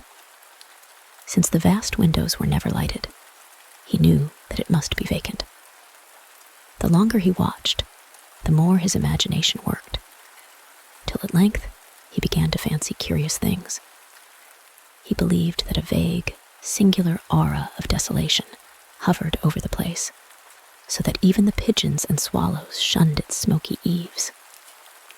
Around other towers and belfries, his glass would reveal great flocks of birds, but here they never rested. At least, that is what he thought, and set down in his diary. He pointed the place out to several friends, but none of them had even been on Federal Hill, or possessed the faintest notion of what the church was or had been. In the spring, a deep restlessness gripped Blake. He had begun his long-planned novel, based on a supposed survival of the witch cult in Maine, but was strangely unable to make progress with it. More and more, he would sit at his westward window and gaze at the distant hill and the black, frowning steeple shunned by the birds. When the delicate leaves came out on the garden boughs, the world was filled with a new beauty, but Blake's restlessness was merely increased. It was then that he first thought of crossing the city and climbing bodily up that fabulous slope into the smoke-wreathed world of dream. Late in April, just before the eon-shadowed Walpurgis time, Blake made his first trip into the unknown, plodding through the endless downtown streets and the bleak, decayed squares beyond. He came finally upon the ascending avenue of century-worn steps, sagging Doric porches, and Blair-paned cupolas, which he felt must lead up to the long-known, unreachable world beyond the mists. There were dingy blue and white street signs, which meant nothing to him. And presently, he noted the strange, dark faces of the drifting crowds, and the foreign signs over curious shops in brown, decade-weathered buildings. Nowhere could he find any of the objects he had seen from afar, so that once more he half fancied that the federal hill of that distant view was a dream world never to be trod by living human feet. Now and then, a battered church facade or crumbling spire came in sight, but never the blackened pile that he sought. When he asked a shopkeeper about a great stone church, the man smiled and shook his head, though he spoke English freely. As Blake climbed higher, the region seemed stranger and stranger, with bewildering mazes of brooding brown alleys leading eternally off to the south. He crossed 2 or 3 broad avenues, and once thought he glimpsed a familiar tower. Again, he asked a merchant about the massive church of stone, and this time he could have sworn that the plea of ignorance was feigned. The dark man's face had a look of fear which he tried to hide, and Blake saw him make a curious sign with his right hand. Then suddenly, a black spire stood out against the cloudy sky on his left, above the tiers of brown roofs lining the tangled southerly alleys. Blake knew at once what it was, and plunged toward it through the squalid, unpaved lanes that climbed from the avenue. Twice he lost his way, but he somehow dared not ask any of the patriarchs or housewives who sat on their doorsteps, or any of the children who shouted and played in the mud of the shadowy lanes. At last, he saw the tower plain against the southwest, and a huge stone bulk rose darkly at the end of an alley. Presently, he stood in a wind-swept, open square, quaintly cobblestoned, with a high bank wall on the farther side. This was the end of his quest, for upon the wide, iron-railed, weed-grown plateau which the wall supported, a separate, lesser world raised fully 6 feet above the surrounding streets. There stood a grim, Titan bulk, whose identity, despite Blake's new perspective, was beyond dispute. The vacant church was in a state of great decrepitude. Some of the high stone buttresses had fallen, and several delicate finials lay half lost among the brown, neglected weeds and grasses. The sooty Gothic windows were largely unbroken, though many of the stone mullions were missing. Blake wondered how the obscurely painted panes could have survived so well in view of the known habits of small boys the world over. The massive doors were intact and tightly closed. Around the top of the bank wall, fully enclosing the grounds, was a rusty iron fence whose gate, at the head of a flight of steps from the square, was visibly padlocked. The path from the gate to the building was completely overgrown. Desolation and decay hung like a pall above the place, and in the birdless eaves and black, ivyless walls, Blake felt a touch of the dimly sinister beyond his power to define. There were very few people in the square, but Blake saw a policeman at the northerly end and approached him with questions about the church. He was a great, wholesome Irishman, and it seemed odd that he would do little more than make the sign of the cross and mutter that people never spoke of that building. When Blake pressed him, he said very hurriedly that the Italian priests warned everybody against it, vowing that a monstrous evil had once dwelt there and left its mark. He himself had heard dark whispers of it from his father, who recalled certain sounds and rumors from his boyhood. There had been a bad sect there in the odd days. An outlaw sect that called up awful things from some unknown gulf of night. It had taken a good priest to exorcise what had come, though there did be those who said that merely the light could do it. If Father O'Malley were alive, there would be many the thing he could tell. But now, there was nothing to do but let it alone. It hurt nobody now, and those that owned it were dead or far away. They had run away like rats after the threatening talk in '77, when people began to mind the way folks vanished now and then in the neighborhood.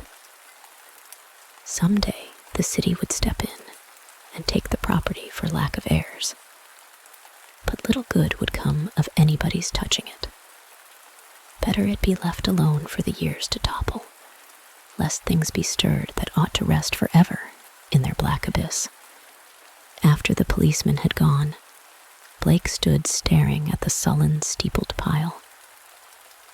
It excited him to find that the structure seemed as sinister to others as to him, and he wondered what grain of truth might lie behind the old tales the bluecoat had repeated. Probably they were mere legends evoked by the evil look of the place, but even so, they were like a strange coming to life of one of his own stories. The afternoon sun came out from behind dispersing clouds, but seemed unable to light up the stained, sooty walls of the old temple that towered on its high plateau. It was odd that the green of spring had not touched the brown, withered growths in the raised, iron-fenced yard. Blake found himself edging nearer the raised area and examining the bank wall and rusted fence for possible avenues of ingress. There was a terrible lure about the blackened fane which was not to be resisted. The fence had no opening near the steps, but around on the north side were some missing bars. He could go up the steps and walk around on the narrow coping outside the fence till he came to the gap. If the people feared the place so wildly, he would encounter no interference. He was on the embankment and almost inside the fence before anyone noticed him. Then, looking down, he saw the few people in the square edging away and making the same sign with their right hands that the shopkeeper in the avenue had made.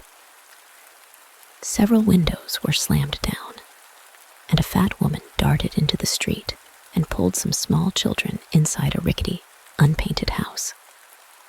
The gap in the fence was very easy to pass through, and before long, Blake found himself wading amidst the rotting, tangled growths of the deserted yard. Here and there, the worn stump of a headstone told him that there had once been burials in this field, but that, he saw, must have been very long ago. The sheer bulk of the church was oppressive now that he was close to it, but he conquered his mood and approached to try the 3 great doors in the facade. All were securely locked, so he began a circuit of the Cyclopean building in quest of some minor and more penetrable opening. Even then, he could not be sure that he wished to enter that haunt of desertion and shadow. Yet the pull of its strangeness dragged him on automatically.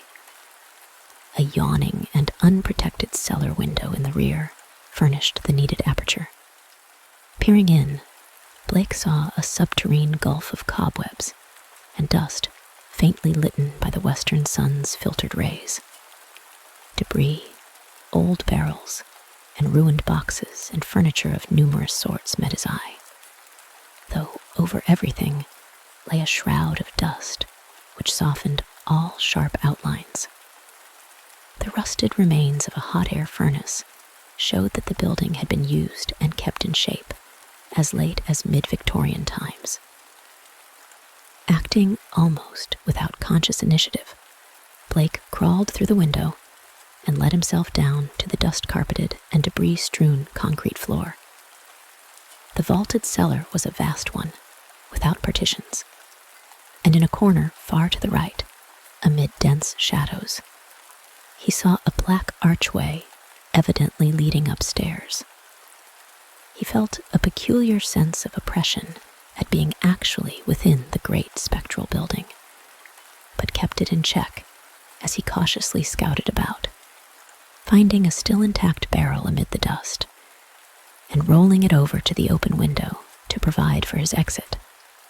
Then, bracing himself, he crossed the wide, cobweb-festooned space toward the arch. Half choked with the omnipresent dust and covered with ghostly gossamer fibers, he reached and began to climb the worn stone steps which rose into the darkness. He had no light, but groped carefully with his hands. After a sharp turn, he felt a closed door ahead, and a little fumbling revealed its ancient latch. It opened inward, and beyond it, he saw a dimly illumined corridor lined with worm-eaten paneling. Once on the ground floor, Blake began exploring in a rapid fashion. All the inner doors were unlocked, so that he freely passed from room to room. The colossal nave was an almost eldritch place, with its drifts and mountains of dust over box pews, altar, hourglass pulpit, and sounding board, and its titanic ropes of cobweb stretching among the pointed arches of the gallery and entwining the clustered Gothic columns. Over all this hushed desolation played a hideous leaden light as the declining afternoon sun sent its rays through the strange, half-blackened panes of the great apsidal windows. The paintings on those windows were so obscured by soot that Blake could scarcely decipher what they had represented. But from the little he could make out, he did not like them. The designs were largely conventional, and his knowledge of obscure symbolism told him much concerning some of the ancient patterns. The few saints depicted bore expressions distinctly open to criticism, while one of the windows seemed to show merely a dark space, with spirals of curious luminosity scattered about in it. Turning away from the windows, Blake noticed that the cobwebbed cross above the altar was not of the ordinary kind, but resembled the primordial ankh or crux ansata of shadowy Egypt. In a rear vestry room beside the apse, Blake found a rotting desk and ceiling-high shelves of mildewed, disintegrating books. Here, for the first time, he received a positive shock of objective horror, for the titles of those books told him much. They were the black, forbidden things which most sane people have never even heard of, or have heard of only in furtive, timorous whispers. The banned and dreaded repositories of equivocal secrets and immemorial formulas which have trickled down the stream of time from the days of man's youth and the dim, fabulous days before man was. He had himself read many of them, a Latin version of the abhorred Necronomicon, the sinister Liber Ivonis, the infamous Cultus de Gaulle of Comte d'Erlet, the Unaussprechlichen Kulten of von Junst, and old Ludwig Prinz Hellish de Vermi Mysterious. But there were others he had known merely by reputation, or not at all. The Narcotic Manuscripts, the Book of Zion, and a crumbling volume in wholly unidentifiable characters, yet with certain symbols and diagrams, shudderingly recognizable to the occult student. Clearly, the lingering local rumors had not lied. This place had once been the seat of an evil older than mankind, and wider than the known universe.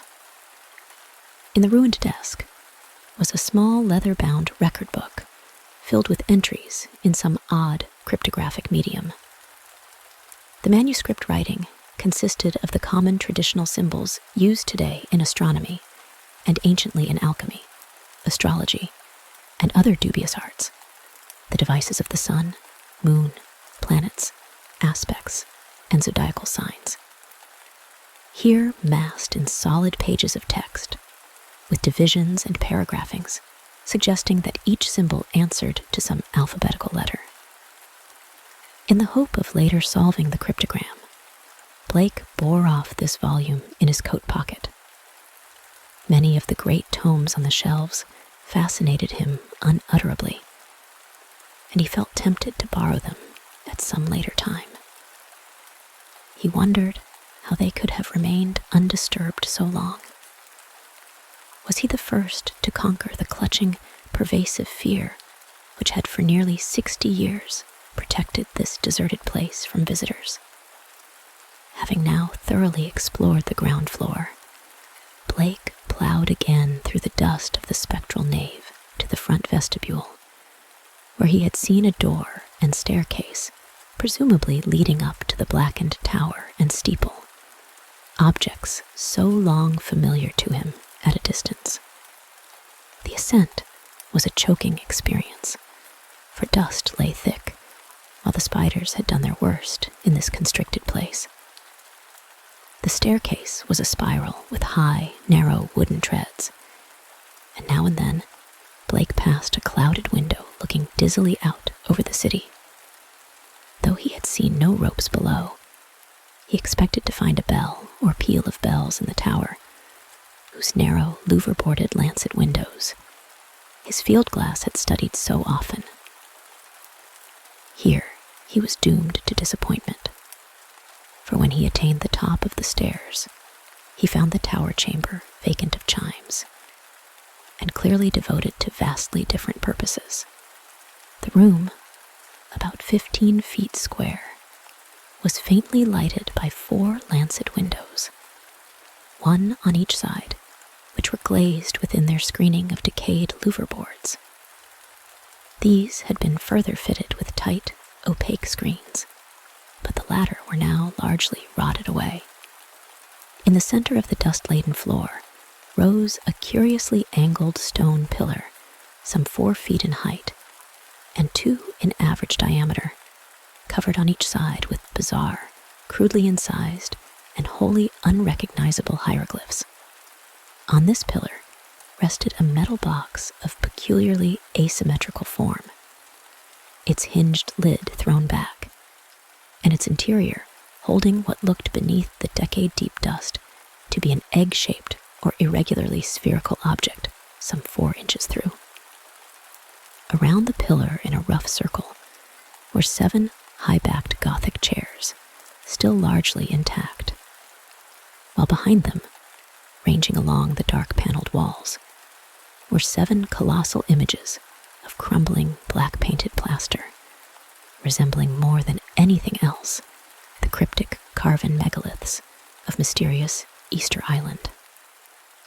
In one corner of the cobwebbed chamber, a ladder was built into the wall, leading up to the closed trapdoor of the windowless steeple above. As Blake grew accustomed to the feeble light, he noticed odd bas-reliefs on the strange open box of yellowish metal.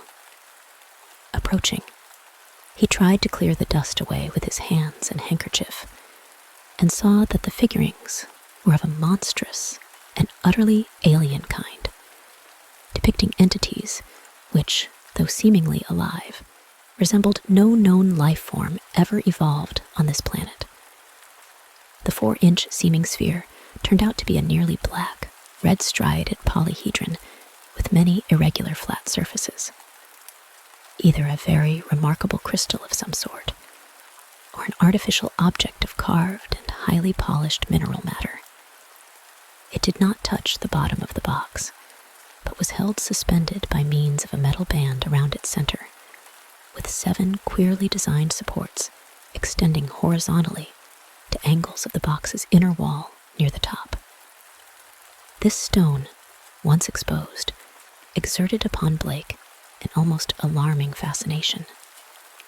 He could scarcely tear his eyes from it, and as he looked at its glistening surfaces, he almost fancied it was transparent, with half-formed worlds of wonder within.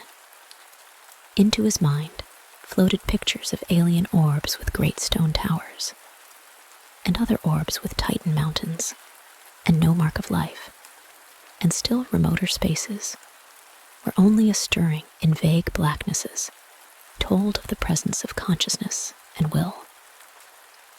When he did look away, it was to notice a somewhat singular mound of dust in the far corner near the ladder to the steeple.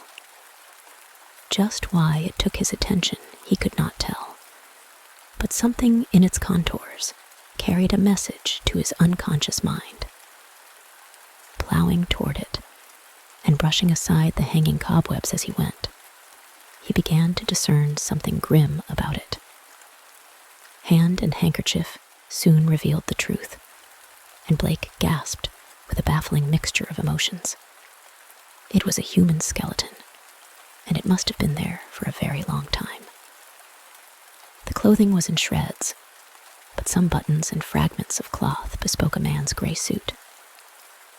There were other bits of evidence: shoes, metal clasps, huge buttons for round cuffs, a stick pin of bygone pattern, a reporter's badge with the name of the old Providence telegram, and a crumbling leather pocketbook.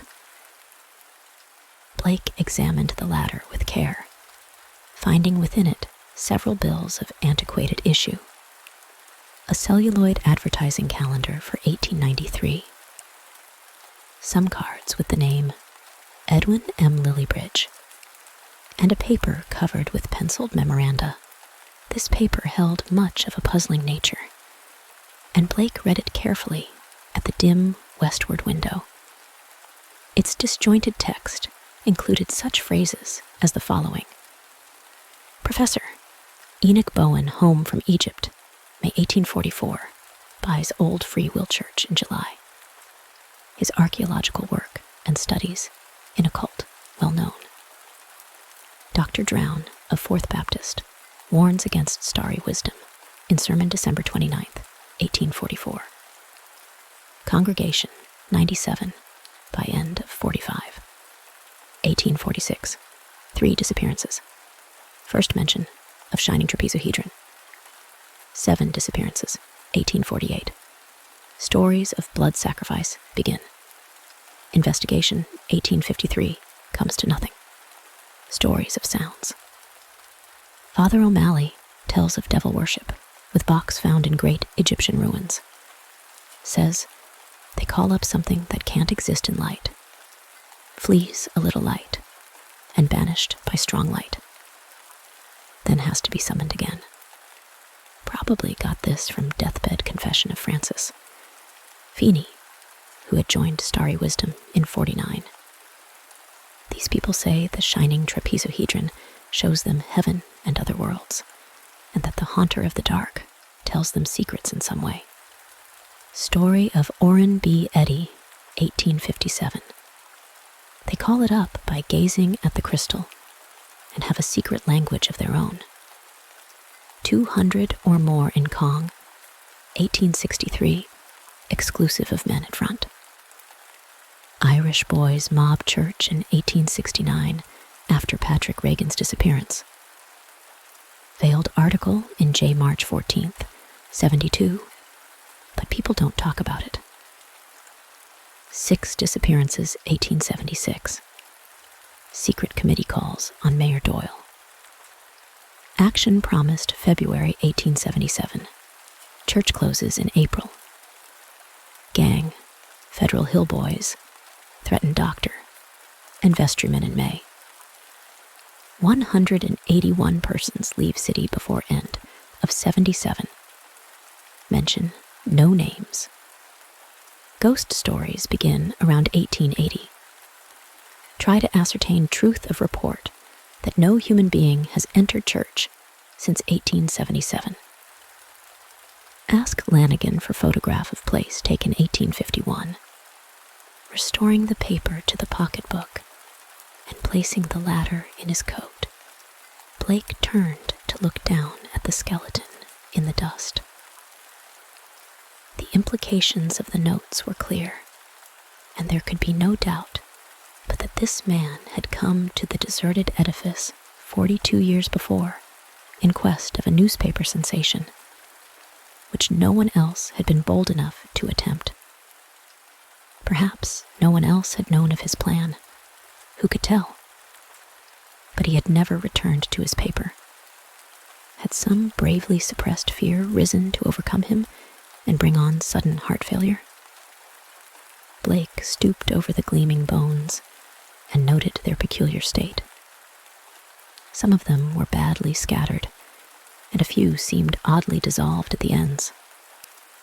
Others were strangely yellowed, with vague suggestions of charring. This charring extended to some of the fragments of clothing. The skull was in a very peculiar state, stained yellow, and with a charred aperture in the top, as if some powerful acid had eaten through the solid bone. What had happened to the skeleton during its 4 decades of silent entombment here, Blake could not imagine. Before he realized it, he was looking at the stone again, and letting its curious influence call up a nebulous pageantry in his mind. He saw processions of robed, hooded figures whose outlines were not human, and looked on endless leagues of desert lined with carved, sky-reaching monoliths. He saw towers and walls in nighted depths under the sea, and vortices of space where wisps of black mist floated before thin shimmerings of cold purple haze. And beyond all else, he glimpsed an infinite gulf of sheer darkness, where solid and semi-solid forms were known only by their windy stirrings, and cloudy patterns of force seemed to superimpose order on chaos and hold forth a key to all the paradoxes and arcana of the worlds we know. Then, all at once, the spell was broken by an access of gnawing, indeterminate panic fear.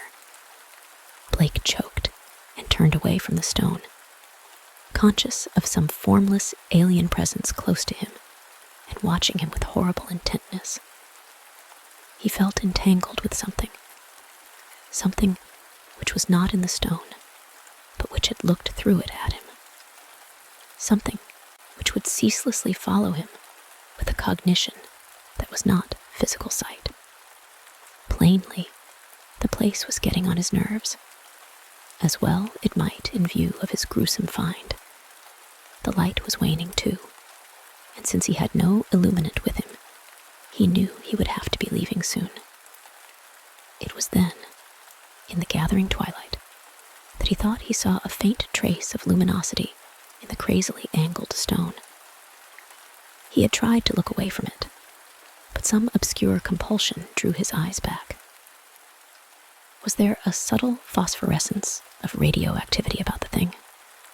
What was it that the dead man's notes had said concerning a shining trapezohedron? What, anyway, was this abandoned lair of cosmic evil? What had been done here, and what might still be lurking in the bird-shunned shadows? It seemed now as if an elusive touch of fear had arisen somewhere close by, though its source was not apparent. Blake seized the cover of the long open box and snapped it down. It moved easily on its alien hinges and closed completely over the unmistakably glowing stone. At the sharp click of that closing, a soft stirring sound seemed to come from the steeple's eternal blackness overhead, beyond the trapdoor. Rats, without question. The only living things to reveal their presence in this accursed pile since he had entered it.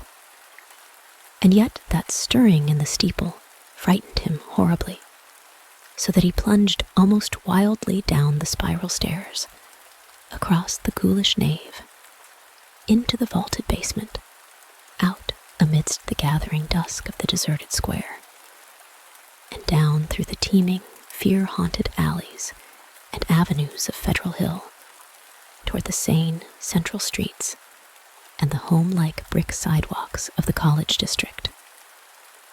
During the days which followed, Blake told no one of his expedition. Instead, he read much in certain books, examined long years of newspaper files downtown, and worked feverishly at the cryptogram in that leather volume from the cobwebbed vestry room. The cipher, he soon saw, was no simple one, and after a long period of endeavor, he felt sure that its language could not be English, Latin, Greek, French, Spanish, Italian, or German. Evidently, he would have to draw upon the deepest wells of his strange erudition. Every evening, the old impulse to gaze westward returned, and he saw the black steeple as of yore amongst the bristling roofs of a distant and half-fabulous world. But now, it held a fresh note of terror for him. He knew the heritage of evil lore it masked, and with the knowledge, his vision ran riot in queer new ways. The birds of spring were returning, and as he watched their sunset flights, he fancied they avoided the gaunt, lone spire as never before. When a flock of them approached it, he thought, they would wheel and scatter in panic confusion, and he could guess at the wild twitterings which failed to reach him across the intervening miles. It was in June that Blake's diary told of his victory over the cryptogram. The text was, he found, in the dark, Aklo language used by certain cults of evil antiquity, and known to him in a halting way through previous researches. The diary is strangely reticent about what Blake deciphered, but he was patently awed and disconcerted by his results. There are references to a haunter of the dark, awaked by gazing into the shining trapezohedron, and insane conjectures about the black gulfs of chaos from which it was called. The being is spoken of as holding all knowledge and demanding monstrous sacrifices. Some of Blake's entries show fear, lest the thing, which he seemed to regard as summoned, stalk abroad. Though he adds that the streetlights form a bulwark which cannot be crossed. Of the shining trapezohedron he speaks often, calling it a window on all time and space, and tracing its history from the days it was fashioned on dark Yoggoth, before ever the old ones brought it to earth. It was treasured and placed in its curious box by the crinoid things of Antarctica, salvaged from their ruins by the serpent men of Volusia, and peered at eons later in Lemuria by the first human beings. It crossed strange lands and stranger seas, and sank with Atlantis before a Minoan fisher meshed it in his net and sold it to swarthy merchants from knighted Kem. The pharaoh Neferenka built around it a temple with a windowless crypt, and did that which caused his name to be stricken from all monuments and records. Then it slept in the ruins of that evil fane which the priests and the new pharaoh destroyed, till the delver's spade once more brought it forth to curse mankind.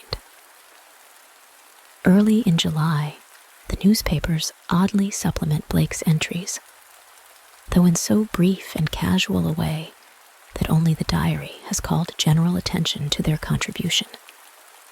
It appears that a new fear had been growing on Federal Hill since a stranger had entered the dreaded church. The Italians whispered of unaccustomed stirrings and bumpings and scrapings in the dark, windowless steeple, and called on their priests to banish an entity which haunted their dreams. Something, they said, was constantly watching at a door to see if it were dark enough to venture forth. Press items mentioned the long-standing local superstitions, but failed to shed much light on the earlier background of the horror. It was obvious that the young reporters of today are no antiquarians. In writing of these things in his diary, Blake expresses a curious kind of remorse, and talks of the duty of burying the shining trapezohedron, and of banishing what he had evoked by letting daylight into the hideous jutting spire. same time, however, he displays the dangerous extent of his fascination and admits a morbid longing, pervading even his dreams, to visit the accursed tower and gaze again into the cosmic secrets of the glowing stone. Then, something in the journal on the morning of July 17th threw the diarist into a veritable fever of horror. It was only a variant of the other half-humorous items about the Federal Hill restlessness, but to Blake, it was somehow very terrible indeed. In the night, a thunderstorm had put the city's lighting system out of commission for a full hour. And in that black interval, the Italians had nearly gone mad with fright. Those living near the dreaded church had sworn that the thing in the steeple had taken advantage of the street lamp's absence and gone down into the body of the church, flopping and bumping around in a viscous, altogether dreadful way. Toward the last, it had bumped up to the tower, where there were sounds of the shattering of glass. It could go wherever the darkness reached, but light would always send it fleeing. When the current blazed on again, there had been a shocking commotion in the tower, for even the feeble light trickling through the grime-blackened, louver-boarded windows was too much for the thing. It had bumped and slithered up into its tenebrous steeple just in time, for a long dose of light would have sent it back into the abyss whence the crazy stranger had called it.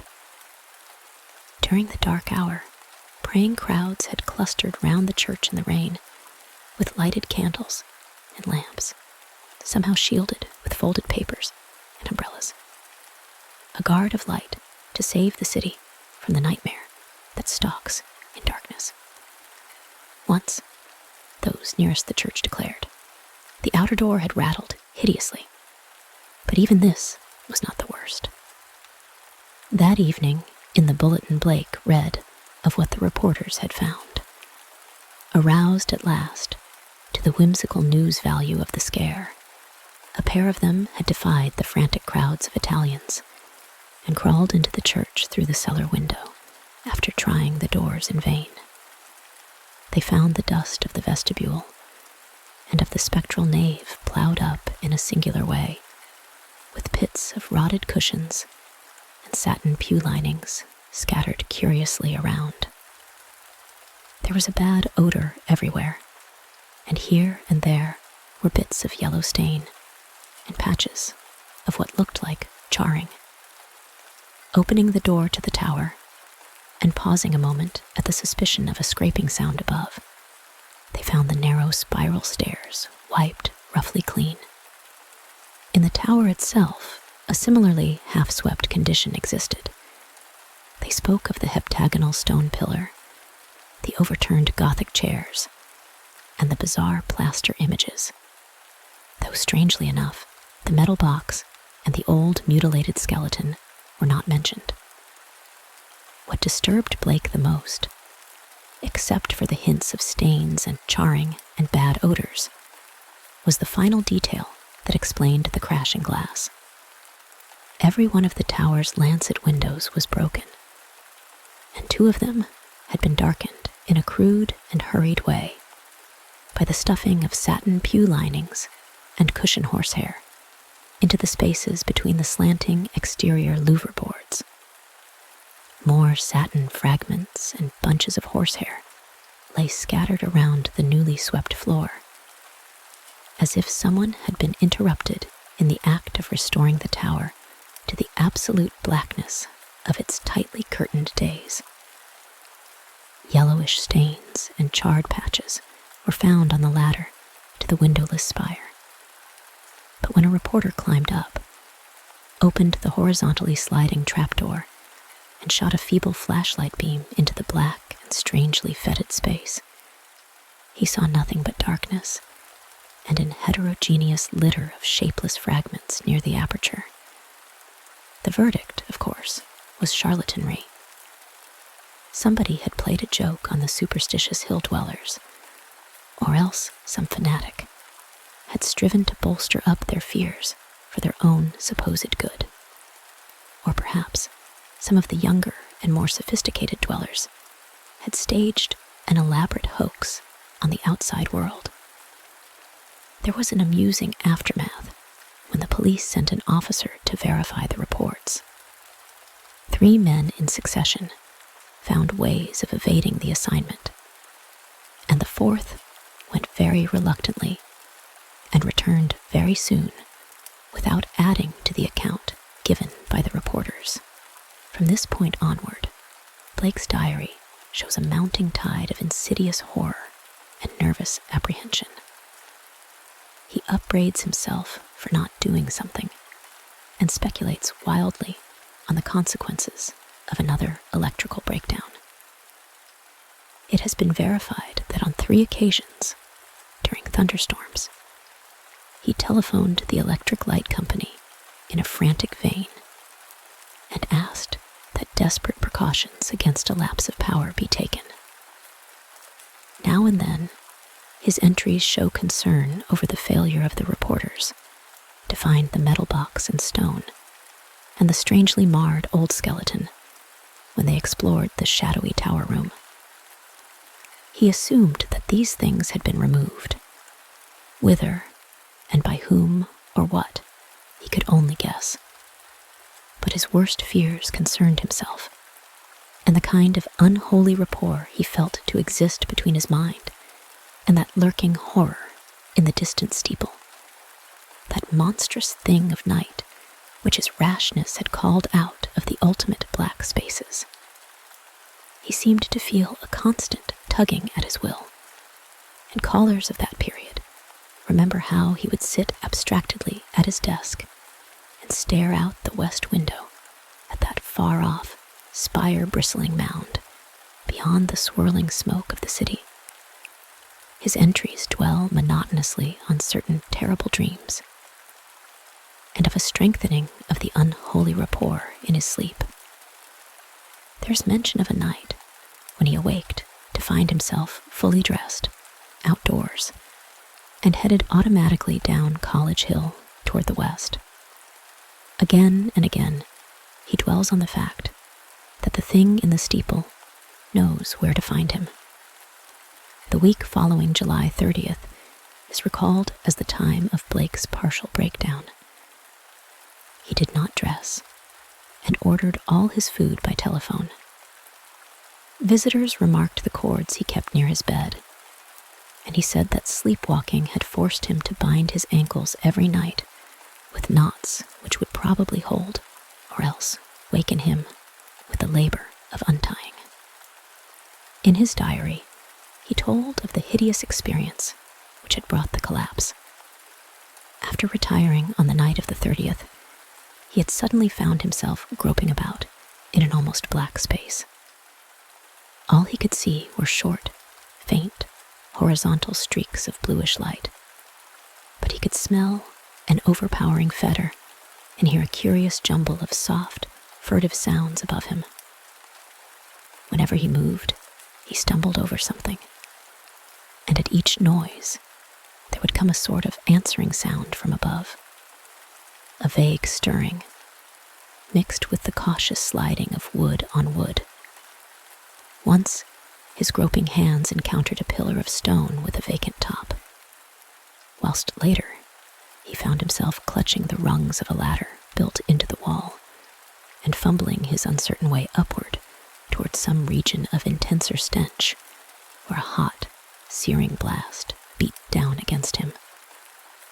Before his eyes, a kaleidoscopic range of phantasmal images played, all of them dissolving at intervals into the picture of a vast, unplumbed abyss of night, wherein whirled suns and worlds of an even profounder blackness. He thought of the ancient legends of ultimate chaos, at whose center sprawls the blind idiot god Azathoth, lord of all things, encircled by his flopping horde of mindless and amorphous dancers, and lulled by the thin, monotonous piping of a demoniac flute held in nameless pause. Then, a sharp report from the outer world broke through his stupor and roused him to the unutterable horror of his position. What it was, he never knew. Perhaps it was some belated peal from the fireworks heard all summer on Federal Hill, as the dwellers hail their various patron saints, or the saints of their native villages in Italy. In any event, he shrieked aloud, dropped frantically from the ladder, and stumbled blindly across the obstructed floor of the almost lightless chamber that encompassed him. He knew instantly where he was, and plunged recklessly down the narrow spiral staircase, tripping and bruising himself at every turn. There was a nightmare flight through a vast cobwebbed nave, whose ghostly arches reached up to realms of leering shadow, a sightless scramble through a littered basement, a climb to regions of air and streetlights outside, and a mad racing down a spectral hill of gibbering gables, across a grim, silent city of tall black towers, and up the steep eastward precipice to his own ancient door. On regaining consciousness in the morning, he found himself lying on his study floor fully dressed. Dirt and cobwebs covered him, and every inch of his body seemed sore and bruised. When he faced the mirror, he saw that his hair was badly scorched, while a trace of strange, evil odor seemed to cling to his outer clothing. It was then that his nerves broke down. Thereafter, lounging exhaustedly about in a dressing gown, he did little but stare from his west window, shiver at the threat of thunder, and make wild entries in his diary. The great storm broke just before midnight on August 8th. Lightning struck repeatedly in all parts of the city, and 2 remarkable fireballs were reported. The rain was torrential, while a constant fusillade of thunder brought sleeplessness to thousands. Blake was utterly frantic in his fear for the lighting system, and tried to telephone the company around 1 a.m., though by that time service had been temporarily cut off in the interest of safety. He recorded everything in his diary, the large, nervous, and often undecipherable hieroglyphs telling their own story of growing frenzy and despair, and of entries scrawled blindly in the dark. He had to keep the house dark in order to see out the window, and it appears that most of his time was spent at his desk, peering anxiously through the rain across the glistening miles of downtown roofs at the constellation of distant lights marking Federal Hill. Now and then, he would fumblingly make an entry in his diary, so that detached phrases such as, "The lights must not go," "It knows where I am," "I must destroy it," and "It is calling to me, but perhaps it means no injury this time," are found scattered down 2 of the pages. Then the lights went out all over the city. It happened at 2:12 a.m. according to Powerhouse records, but Blake's diary gives no indication of the time. The entry is merely, "Lights out, God help me." On Federal Hill, there were watchers as anxious as he, and rain-soaked knots of men paraded the square and alleys around the evil church with umbrella-shaded candles, electric flashlights, oil lanterns, crucifixes, and obscure charms of the many sorts common to southern Italy. They blessed each flash of lightning and made cryptical signs of fear with their right hands when a turn in the storm caused the flashes to lessen and finally to cease altogether. A rising wind blew out most of the candles so that the scene grew threateningly dark. Someone roused Father Merluso of Spirito Santo Church, and he hastened to the dismal square to pronounce whatever helpful syllables he could. Of the restless and curious sounds in the blackened tower, there could be no doubt whatever. For what happened at 2:35, we have the testimony of the priest, a young, intelligent, and well-educated person, of Patrolman William J. Monahan of the Central Station, an officer of the highest reliability who had paused at that part of his beat to inspect the crowd, and of most of the 78 men who had gathered around the church's high bank wall, especially those in the square where the eastward facade was visible. Of course, there was nothing which can be proved as being outside the order of nature. The possible causes of such an event are many. No one can speak with certainty of the obscure chemical processes arising in a vast, ancient, ill-aired, and long-deserted building of heterogeneous contents. Mephitic vapors, spontaneous combustion, pressure of gases born of long decay. Any one of numberless phenomena might be responsible. And then, of course, the factor of conscious charlatanry can by no means be excluded. The thing was really quite simple in itself, and covered less than 3 minutes of actual time. Father Merlusso, always a precise man, looked at his watch repeatedly. It started with a definite swelling of the dull, fumbling sounds inside the black tower. There had for some time been a vague exhalation of strange, evil odors from the church, and this had now become emphatic and offensive. Then, at last, there was a sound of splintering wood, and a large, heavy object crashed down in the yard beneath the frowning easterly facade.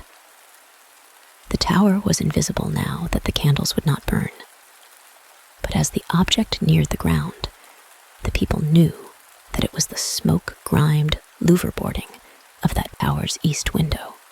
Immediately afterward, an utterly unbearable fetor welled forth from the unseen heights, choking and sickening the trembling watchers, and almost prostrating those in the square.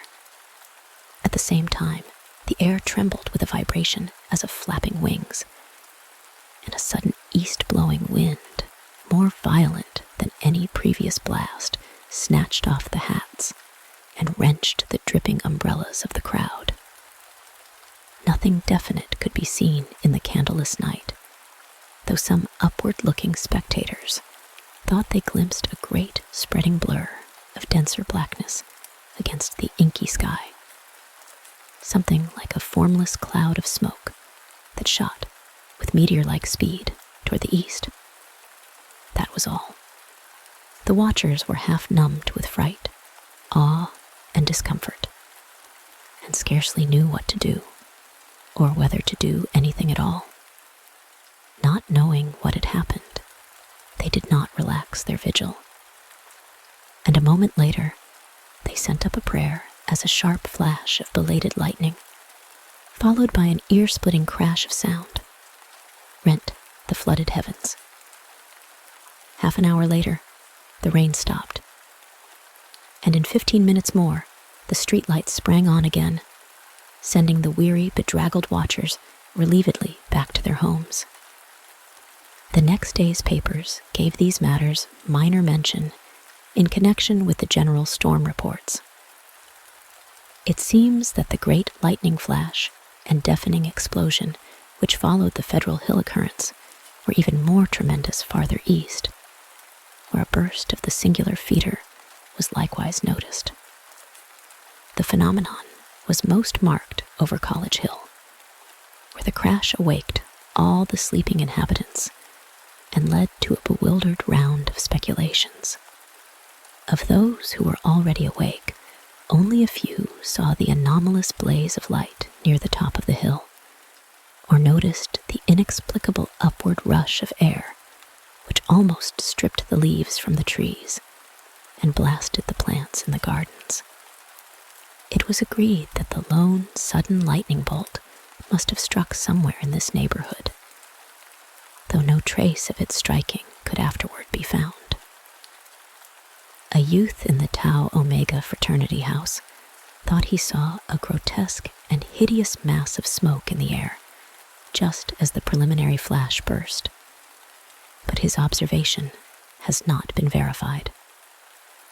All of the few observers, however, agree as to the violent gust from the west and the flood of intolerable stench which preceded the belated stroke, whilst evidence concerning the momentary burned odor after the stroke is equally general. These points were discussed very carefully because of their probable connection with the death of Robert Blake. Students in the Psi Delta house, whose upper rear windows looked into Blake's study, noticed the blurred white face at the westward window on the morning of the 9th, and wondered what was wrong with the expression. When they saw the same face in the same position that evening, they felt worried and watched for the lights to come up in his apartment. Later, they rang the bell of the darkened flat, and finally had a policeman force the door. The rigid body sat bolt upright at the desk by the window, and when the intruders saw the glassy, bulging eyes and the marks of stark, convulsive fright on the twisted features, they turned away in sickened dismay. Shortly afterward, the coroner's physician made an examination, and despite the unbroken window, reported electrical shock or nervous tension induced by an electrical discharge as the cause of death. The hideous expression he ignored altogether, deeming it a not improbable result of the profound shock as experienced by a person of such abnormal imagination and unbalanced emotions. He deduced these latter qualities from the books, paintings, and manuscripts found in the apartment, and from the blindly scrawled entries in the diary on the desk. Blake had prolonged his frenzied jottings to the last, and the broken pointed pencil was found clutched in his spasmodically contracted right hand. The entries after the failure of the lights were highly disjointed and legible only in part. From them, certain investigators have drawn conclusions differing greatly from the materialistic official verdict. But such speculations have little chance for belief among the conservative. The case of these imaginative theorists has not been helped by the action of superstitious Dr. Dexter, who threw the curious box and angled stone, an object certainly self-luminous, as seen in the black windowless steeple where it was found, into the deepest channel of Narragansett Bay. Excessive imagination and neurotic unbalance on Blake's part, aggravated by knowledge of the evil bygone cult whose startling traces he had uncovered, form the dominant interpretation given those final frenzied jottings. These are the entries, or all that can be made of them. Lights still out. Must be 5 minutes now. Everything depends on lightning. Yadith granted will keep up. Some influence seems beating through it. Rain and thunder and wind deafen. The thing is taking hold of my mind. Trouble with memory. I see things I never knew before. Other worlds and other galaxies. Dark. The lightning seems dark, and the darkness seems light. It cannot be the real hill and church that I see in the pitch darkness. Must be retinal impression left by flashes. Heaven grant the Italians are out with their candles, if the lightning stops. What am I afraid of? Is it not an avatar of Nyarlathotep, who in antique and shadowy Kem even took the form of man? I remember Yugoth, and more distant Shagai, and the ultimate void of the black planets. The long, winging flight through the void cannot cross the universe of light, recreated by the thoughts caught in the shining trapezohedron. Send it through the horrible abysses of radiance. My name is Blake, Robert Harrison Blake, of 620 East Knapp Street, Milwaukee, Wisconsin. I am on this planet. Azathoth, have mercy. The lightning no longer flashes. Horrible. I can see everything with a monstrous sense that is not sight. Light is dark, and dark is light. Those people on the hill. Guard. Candles and charms. They're priests. Sense of distance gone. Far is near and near is far. No light. No glass. See that steeple? That tower. Window. Can hear. Roderick Usher. Am mad. Or going mad. The thing is stirring and fumbling in the tower. I am it. And it is I. I want to get out. Must get out. And unify the forces. It knows where I am. I am Robert Blake. But I see the tower in the dark. There is a monstrous odor. Senses transfigured. Boarding at that tower window, cracking and giving way. Guy. Yik. I see it. Coming here. Hellwind, Titan blur. Black wings, Yog-Sothoth save me. The three-lobed burning eye. The end. Thank you for taking the time to listen along with me this evening. I hope this has helped to relax you and that you have enjoyed the story. If there are any stories you would like to hear in the future, please leave a comment in the section below. And please consider subscribing so that you won't miss out on all the stories coming to the channel very soon. And until next time,